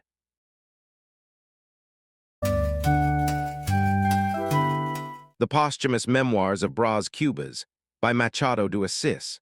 Chapter 139, On How I Did Not Become a Minister of State. I have finally reached the final chapter of this narrative of mine, and it is curious to note how life closes in circles of unfulfilled expectations. I look back and see the man I wished to be, that minister of state who would occupy the highest offices of government, shaping the destiny of the country with the same ease with which I shaped my own plans. I was not a minister, and this absence of office, far from causing me the sorrow I would have anticipated in my youth, today seems to me merely one more trait of the irony that governed my existence. Reflecting on this trajectory, I realize that political ambition was just one more of the many vanities I cultivated. There was a time when public honors seemed the exact measure of success, the pinnacle that would justify all my steps. However, observing the unfolding of the decades, I understand that power is a shadow that moves according to the light of others' interests. I sought a place of prominence, but life, in its silent wisdom, reserved for me the role of spectator of myself. I feel no remorse for not having signed decrees or walked the corridors of power with the pomp of a statesman. Politics, as I knew it, was made of fragile alliances and promises that time took it upon itself to dissolve. The minister I did not become is, perhaps, the most authentic version of myself, for by not reaching that post, I preserved myself from the fatigue and disillusionment I saw in so many others. My greatest discovery, upon reaching the end, was not what I gained in prestige, but the clarity regarding how much of myself I lost trying to be what the world expected. I face this conclusion with the serenity of one who no longer needs to prove anything to anyone. The ministry I never received is a void that I filled with the very story I wrote in these pages. The silence that follows my words does not frighten me, for I understand that the true measure of a man does not reside in the titles he left behind, but in the capacity to recognize, with a bitter and satisfied smile, that destiny, at times, spares us exactly from that which we most desire.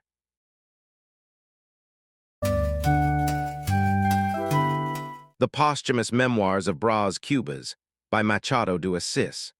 Chapter 140, which explains the previous one. There are moments when silence communicates more than any word, and the subject of the previous chapter belongs to that category. Only those ambitious individuals who have failed in their attempts can understand the dimension of that experience.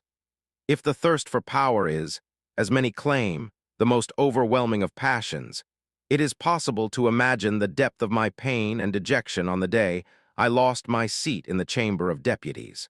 In that instant, I saw all my hopes vanish and felt that my political career had come to an end. Quincas Borba, through his philosophical deductions, maintained that my ambition was not driven by a genuine passion for power, but rather by a simple whim, a fleeting desire to enjoy privileges. According to his theory, this feeling, although less profound than a true vocation, causes much more acute suffering, resembling the attachment some people harbor for superficial adornments. He argued that historical figures like Cromwell or Bonaparte, driven by an overwhelming passion, achieved their goals through tenacity, whether by straight or winding paths. My case, however, was different, and because I lacked that same strength, I lacked the certainty of success, which only amplified my disenchantment and my affliction. When he tried to deepen the explanation through the prism of humanism, I interrupted him sharply, declaring that I was fed up with philosophies that led me nowhere. The harshness of my response, directed at a philosopher of his stature, could be considered an affront, but he understood my irritation and was not offended. While we were having coffee, around 1 o'clock in the afternoon, we were settled in my study.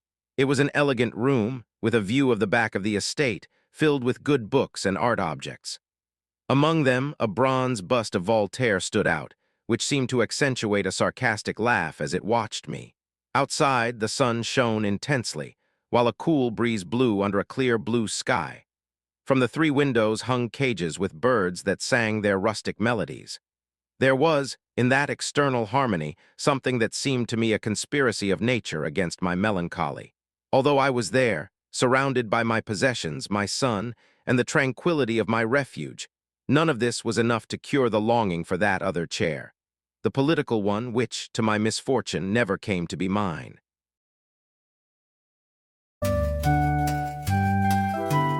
The Posthumous Memoirs of Brás Cubas, by Machado de Assis. Chapter 141, The Dogs. Quincas Borba questioned me about my future plans while setting his empty cup upon the window ledge. I confessed to him my desire to isolate myself in Tijuca, fleeing from the company of men, overcome by a profound feeling of shame and disenchantment at the ruin of so many dreams that, in the end, had resulted in nothing. He interrupted my outburst with a gesture of indignation, refusing to accept my defeat. To distract me, he invited me for a walk toward the outskirts of Engenho Velho, a stroll that proved to be a true balm for my spirit, restoring the strength I needed. During the journey, he philosophized about the impossibility of my escaping the combat of life. He argued that if the space of the podium were denied to me, I should found a newspaper to fight my opponents and dismantle the influence of those who surrounded me. Although I reacted with enthusiasm, promising to crush my adversaries, he corrected me with sobriety, stating that the essential thing was not victory, but the struggle itself, for an existence without conflict would be like a dead sea in the universal organism. Shortly after, we came upon 2 dogs locked in a fierce fight over a bone entirely devoid of meat. Quincas Borba stopped to observe the scene with an almost ecstatic fascination, holding me there until the conflict ceased. When one of the animals, defeated and wounded, withdrew to seek food elsewhere, I noticed a contained joy on the philosopher's countenance. He explained to me that, although hunger was the immediate cause of the dispute, that spectacle possessed a beauty of its own from the perspective of philosophy. He concluded, furthermore, that the scenario was much more complex when transposed to humanity, in which man, armed with all the sagacity accumulated over the centuries, competes with the very dogs for scraps and crumbs, elevating the struggle to an even more grandiose and cruel level.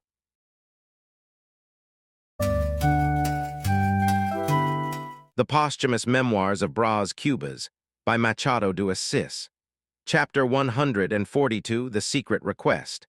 I reflected on the peculiarity of Quincas Borba's lessons as we walked, questioning the real advantage of disputing food with dogs.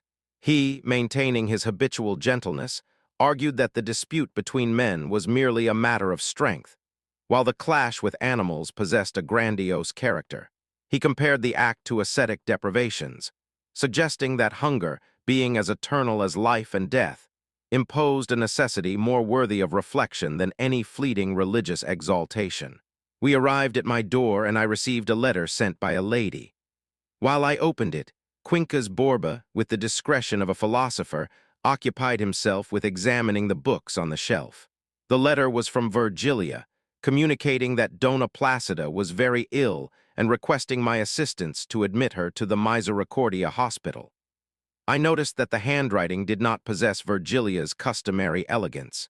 It was a trembling and uneven script, with a signature almost unrecognizable, as if there were a deliberate care to prevent the authorship from being easily proven should the document fall into other hands. I remained thoughtful, for years ago I had left a considerable sum for Dona Placida, and I did not understand how she could be in that situation. Quincas Borba, as if guessing my thoughts, interrupted me while taking a book from the shelf. He stated that I would soon understand the truth of his words, and citing Pascal, argued that the great superiority of man over the universe lies in the consciousness of his own death.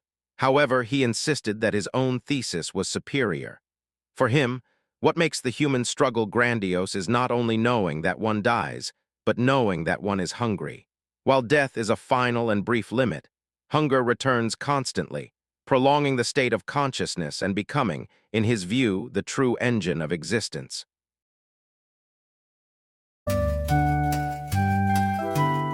The Posthumous Memoirs of Brás Cubas by Machado de Assis. Chapter 143, I Am Not Going. While he put the book back on the shelf, I reread the note sent by Virgilia. During dinner, my silence and my visible distraction did not go unnoticed. He observed my behavior, noting that I barely touched my food and kept my gaze lost on random points in the room, as if searching for something invisible. He asked me directly if the reason for my discomfort was the letter I had received, to which I promptly confirmed. The truth is that Virgilia's request caused me deep annoyance. I had already given 5 contos de reis to Dona Placida, a sum I considered too generous for the situation. I reflected with irritation on the fate of that money, imagining that she had probably squandered it on parties and unnecessary expenses, only to turn to my help again now, this time in the name of the Misericordia. I felt little inclination to fulfill that request, especially since I did not know the Escadinha's alley well. By the name alone, the location seemed to me a dark and narrow corner of the city, which would make the task even more arduous. Thinking about having to go there, drawing the attention of the neighbors, and knocking from door to door brought me immediate fatigue.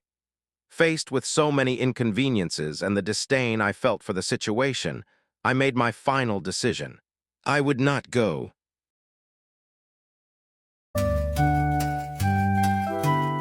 The Posthumous Memoirs of Brás Cubas by Machado de Assis. Chapter 144, Relative Utility. The knight, being a prudent counselor, reminded me that courtesy required attending to the wishes of my former lady. Upon rising, I pondered to myself that certain moral debts needed to be settled. After lunch, I headed to Dona Placida's house. I found her in a deplorable state, on an old cot and in precarious conditions. I gave her a sum of money and the following day arranged for her transfer to the Misericordia Hospital. A week later, she passed away.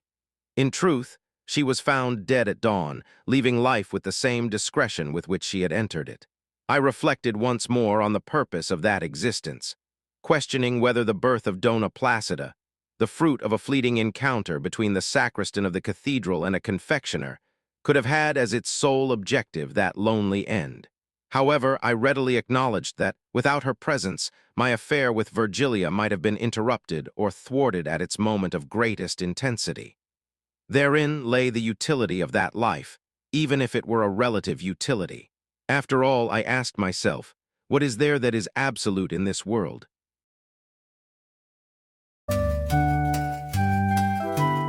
The Posthumous Memoirs of Brás Cubas by Machado de Assis. Chapter 145, Simple Repetition. As for the 5 tales I intended to narrate, I reached the conclusion that it is not worth wasting time with the fate of Dona Placida. What happened was that a neighbor who worked as a stonemason pretended to be in love with her, managing to awaken her vanity or some dormant feeling, until she agreed to marry him. It did not take long for the man to invent some business, sell the bonds she possessed, and flee with all the money. It is a sad story, but deep down it is nothing more than a repetition, exactly like the case of Quincas Borba's dogs. It is just another chapter that repeats itself in human existence.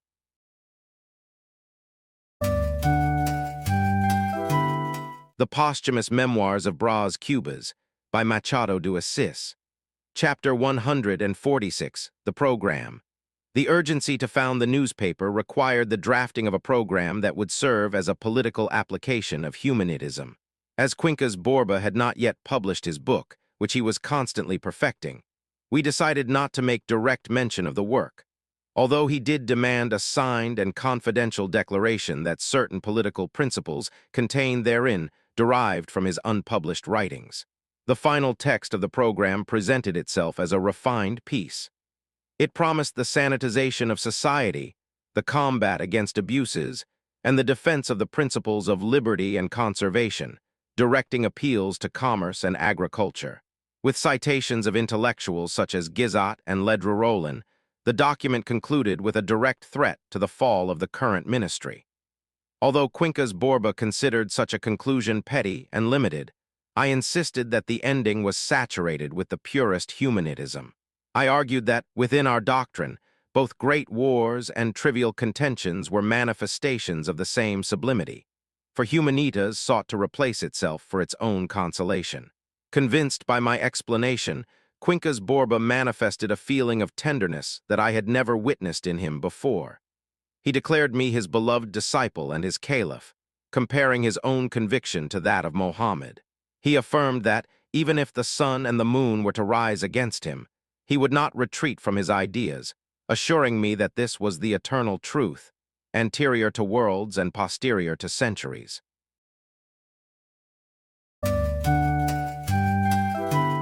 The Posthumous Memoirs of Brás Cubas by Machado de Assis.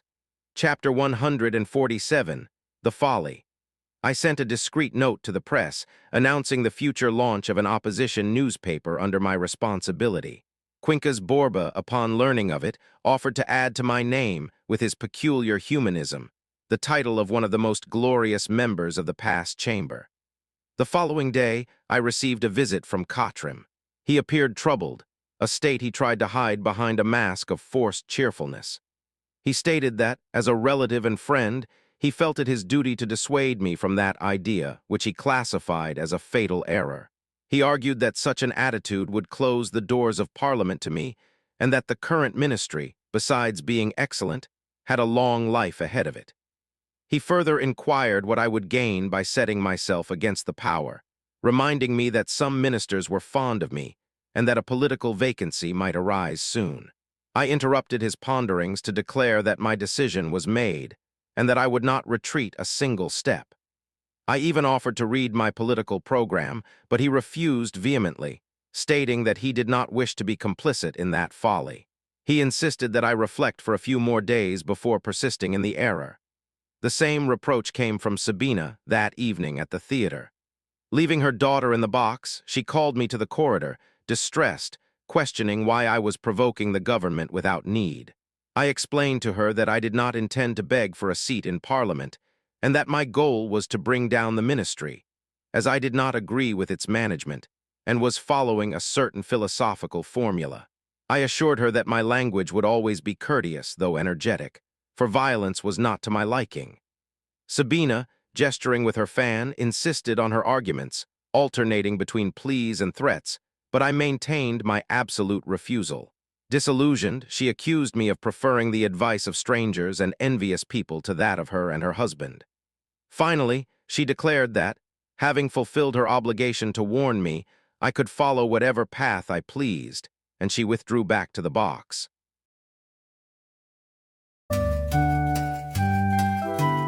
The Posthumous Memoirs of Brás Cubas by Machado de Assis. Chapter 148, The Insoluble Problem. I published my newspaper, and only 24 hours later I was confronted with a public statement from my brother-in-law, Cottrim. He stated, in short, that although he did not militate in any of the country's political parties, he felt the need to clarify that he possessed no influence or connection with my publication. He further declared that he entirely disapproved of my ideas and my political conduct, adding that the current ministry seemed to him destined to promote the public happiness. I confess that I had difficulty believing what I was reading. I reread that inopportune and enigmatic note, trying to understand its origin. If he had no link whatsoever to political factions, The publication of a simple periodical should not have caused him such restlessness, nor required a public declaration through the press. That intrusion into my affairs, added to the personal aggression, was a complete mystery. Until that moment, our relations had been cordial and benevolent. There had not been any shadow of disagreement between us since our reconciliation. On the contrary, I kept in my memory several favors exchanged, such as the occasion when, as a deputy, I assisted him in obtaining supplies for the Navy arsenal. He himself had confided in me, a few weeks earlier, that contract would yield him a considerable sum at the end of 3 years. Faced with such a history, I could not understand how the memory of such a significant aid had not been capable of preventing him from coming forward publicly to disparage his own brother-in-law. The motive behind that attitude must have been truly powerful to lead him to commit, simultaneously, a gesture of intemperance and such evident ingratitude. It was, for me, an absolutely insoluble problem.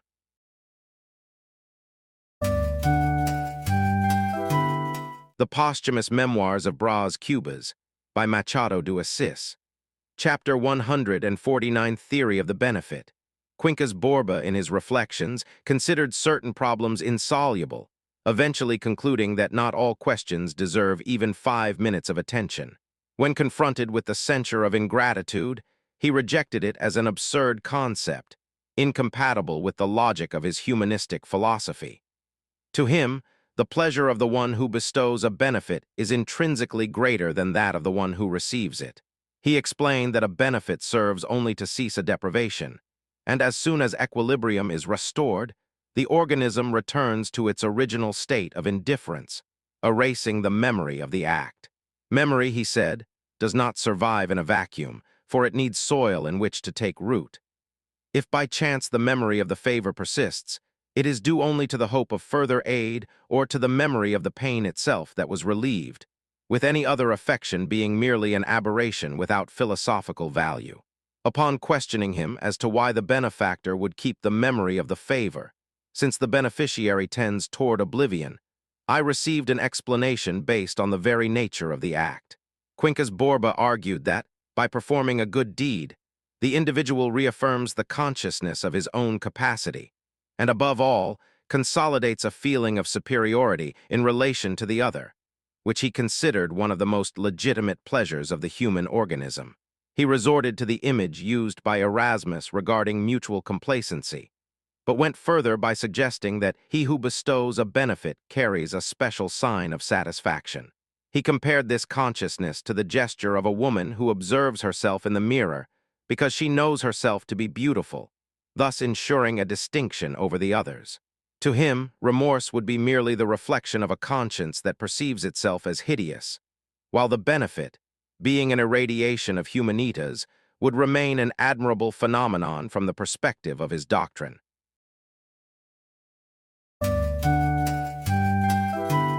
The Posthumous Memoirs of Brás Cubas by Machado de Assis.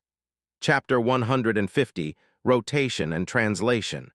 I perceive that in every endeavor, affection, or phase of life there exists a complete cycle, much like human existence itself. The launch of my newspaper brought me a renewed hope, returning to me for a brief moment the vivacity of youth. However, 6 months later the decline arrived, and soon after the definitive end, a silent and discreet death. When the newspaper finally ceased, I felt the relief of one who concludes a long journey. Reflecting upon this, I compare human life to an astronomical movement, where each of us executes around the great mystery a double turn of rotation and translation, composing with unequal days our own existential year. While I was completing my cycle, Lobo Neves was finishing his. He died precisely at the moment he aspired to a ministerial position. Rumors circulated that he would assume the portfolio, which caused me, at the time, a mixture of irritation and envy, so that the news of his passing brought me, I confess without circumlocution, a brief moment of relief and even a fleeting pleasure. I swear to the centuries that this is the pure truth. I attended his funeral. In the mortuary room, I found Virgilia beside the coffin, amidst sincere sobs. Upon raising her head, I noticed that her weeping was authentic and profound. At the moment of departure, she clung to the casket, overcome by a visible affliction, and it was necessary for them to pull her away. I accompanied the procession to the cemetery, but I remained silent, feeling a weight that seemed to lodge in my throat. As the shovel of lime fell upon the coffin, the dry sound of the impact caused me an unpleasant shudder. On that afternoon of gray and heavy tones, between the cemetery and the mourning garments, I felt the definitive melancholy of the end.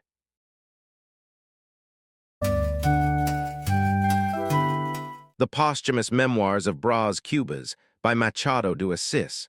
Chapter 151, The Philosophy of Epitaphs. I moved away from the groups and began to walk among the graves, pretending to read the epitaphs. In truth, I have always nurtured a peculiar appreciation for these tombstone inscriptions. Among civilized peoples, they represent a manifestation of that discreet and pious selfishness which impels the human being to attempt to rescue from death, if only for a brief instant, the memory of those who have departed. Perhaps it is precisely for this reason that I feel a profound melancholy when observing those who must bury their loved ones in common graves. For these people, it seems that the oblivion and anonymous dissolution of death end up reaching them as well, erasing any trace of their own existence in the world.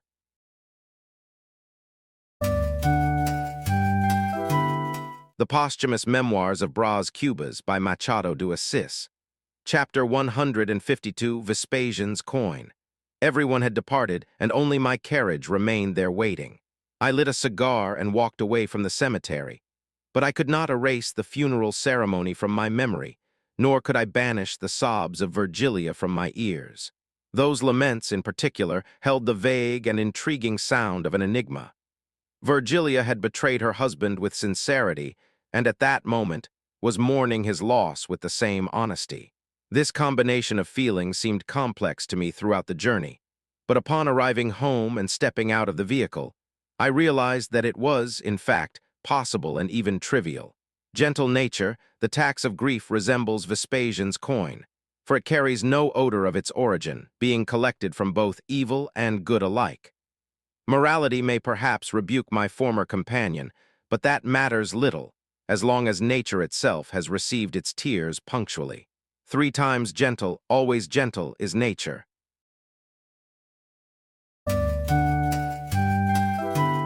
The Posthumous Memoirs of Brás Cubas by Machado de Assis.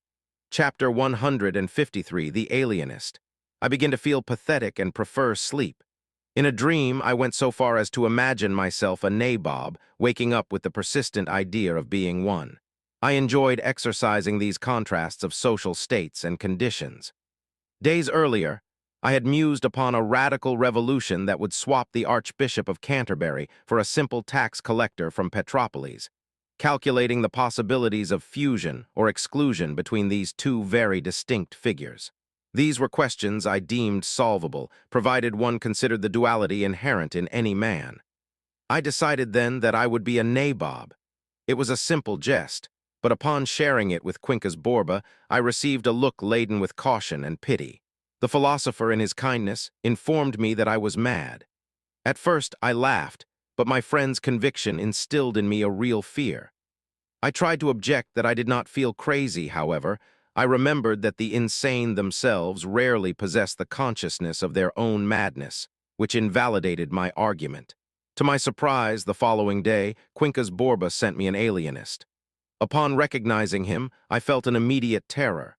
Yet the doctor acted with such delicacy and skill that, as he took his leave in a cheerful manner, I felt encouraged to ask if he truly considered me insane. He denied it categorically, stating that few men possessed as much judgment as I asked him. Then, if Quincas Borba could be mistaken. The doctor confirmed the error absolutely and subsequently suggested that if I were a friend of the philosopher, I should try to distract him. I was astonished, questioning how a man of such spirit and intelligence could be losing his reason. The alienist merely pondered that madness can inhabit any dwelling. Faced with my visible distress, the professional tried to soften the gravity of his words, observing that a little bit of folly might not be harmful, even adding a certain spice to life. As I rejected such an opinion with horror, the alienist smiled and confided in me something so extraordinary that it deserves nothing less than a chapter of its own.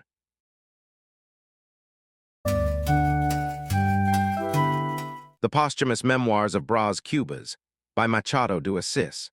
Chapter 154, The Ships of Piraeus. The alienist reminded me of the case of that famous Athenian maniac who, although he lived in the most absolute misery, to the point of not even possessing a decent shelter, piously believed himself to be the owner of all the ships that entered the port of Piraeus. To that man, the imaginary possession of the vessels was worth more than all the wealth of ancient Greece. The doctor argued that we all harbor, in some corner of the mind, a little of that maniac from Athens, and that it would be an untruth to deny the mental possession of at least a few ships throughout life. I asked him if he himself also shared in this illusion, to which he promptly confirmed that he did. When I questioned whether I also participated in this fantasy, he assured me that I was as guilty as he, and that even my servant, who at that moment was shaking the rugs at the window, did not escape the rule. I observed, then, my employee while we talked in the garden. The alienist noted that the man had opened all the windows and curtains, exposing the richly decorated room so that everyone passing by on the street could admire it.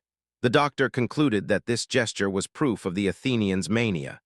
The servant acted as if he were the owner of all that opulence, enjoying, if only for an hour, that illusion which provided him with the greatest happiness possible on earth.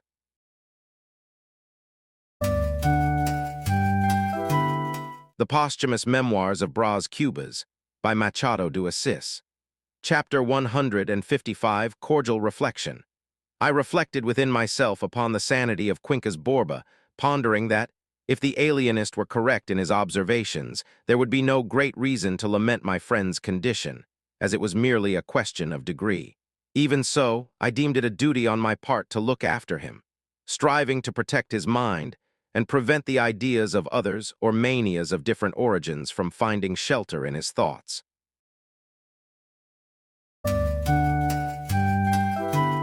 The Posthumous Memoirs of Brás Cubas, by Machado de Assis. Chapter 156, Pride Has Servility. Quincus Borba flatly disagreed with the analysis made by the alienist regarding my servant.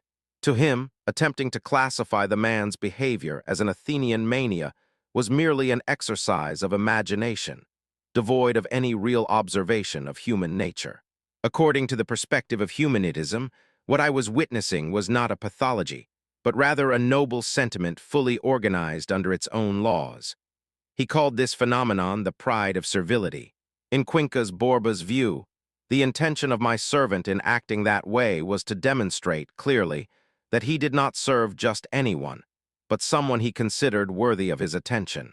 To illustrate his argument, he pointed as examples to the coachmen of great houses, who often displayed a more haughty posture than that of their own masters, or hotel servants, whose promptness varied according to the social position of those they served. In concluding his reasoning, he maintained that all these attitudes were manifestations of a delicate and elevated sentiment. To him, that was the definitive proof that a man, even in the humblest of tasks, such as shining boots, could reach a surprising level of sublimity within the social machinery.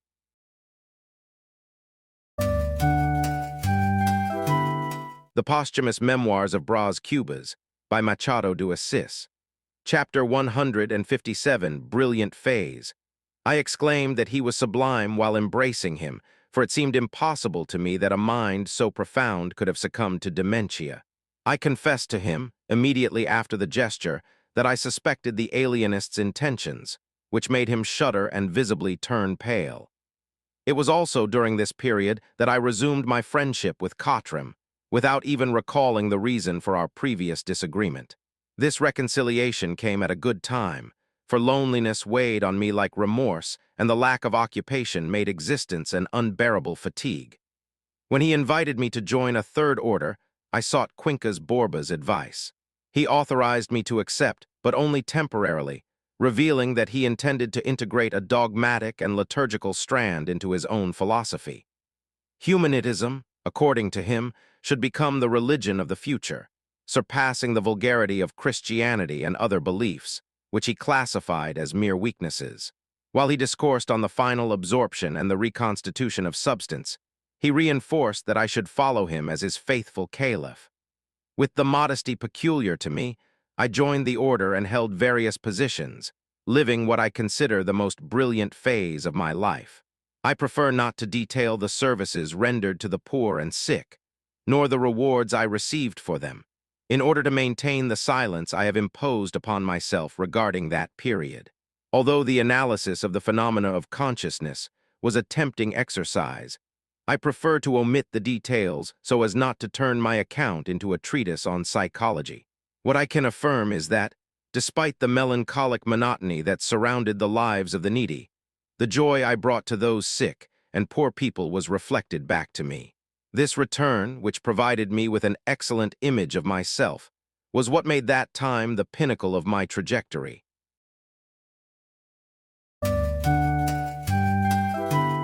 The Posthumous Memoirs of Brás Cubas by Machado de Assis.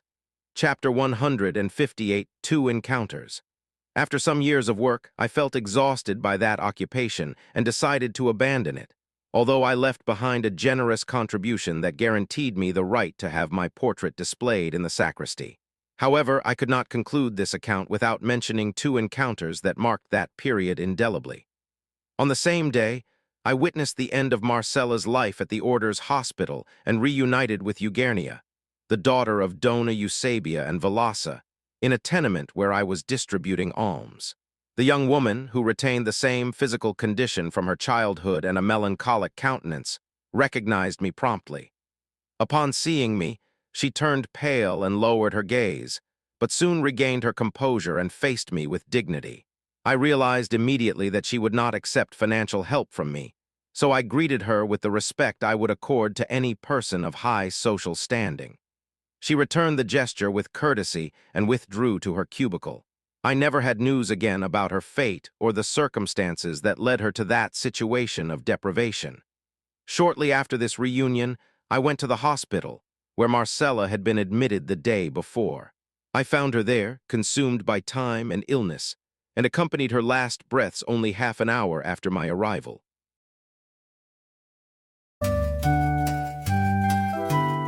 The Posthumous Memoirs of Brás Cubas by Machado de Assis. Chapter 159, Semi-Dementia. I realized then that old age was catching up with me and that I needed support. Quincas Borba, however, had left for Minas Gerais months earlier, taking with him what I considered the best of philosophies. When he returned, months later, I found him in a deplorable state, similar to what I had witnessed at the Paseo Publico, but with a different glint in his eyes. He had plunged into dementia. He told me with conviction that to perfect humanism, he had incinerated his entire manuscript, preparing to rewrite it. For the dogmatic part, although unwritten, was complete in his mind, constituting the true religion of the future. He asked me if I swore by Humanitas, and I confirmed, although my voice barely left my chest. I had not yet understood the totality of that cruel truth. Quincas Borba was not merely mad. He was fully aware of his condition, and that remnant of perception, like a flickering flame in the darkness, made his situation even more terrible. He did not revolt against his own illness. On the contrary, he claimed that it was yet another proof of Humanitas, which played with itself through that condition. He recited entire chapters of his book, as well as antiphons and spiritual litanies, even performing a sacred dance he had invented for the ceremonies of his doctrine. The lugubrious way in which he moved his legs possessed a singular and fantastic aspect. At other times, he would isolate himself in a corner with his gaze fixed on the void, where from time to time a remnant of reason still shone, as sad as a tear. Shortly thereafter, he passed away in my house, insisting until the end that pain was nothing more than an illusion, and that Pangloss, Voltaire's character, was not as foolish as the author had supposed.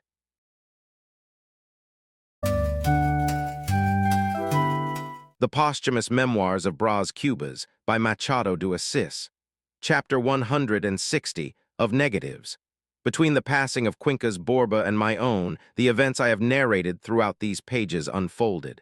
The most important of them was, without a doubt, the invention of my plaster, which ended up disappearing with me, a victim of the same ailment that took me. That preparation, which I considered a divine inspiration capable of elevating me above any wealth or science, was nothing more than an intention frustrated by chance. What remains for the living is eternal hypochondria. This final chapter is composed entirely of negatives. I did not achieve fame with my invention.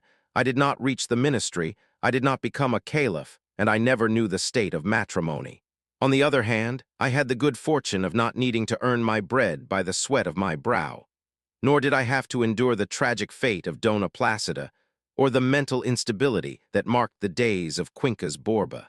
Someone might conclude that, adding up the losses and the gains, the final account would be balanced. However, upon reaching this side of the mystery, I realized that there still remains a balance, the last negative of all. I had no children, and thus, I did not transmit to any creature the legacy of our human misery.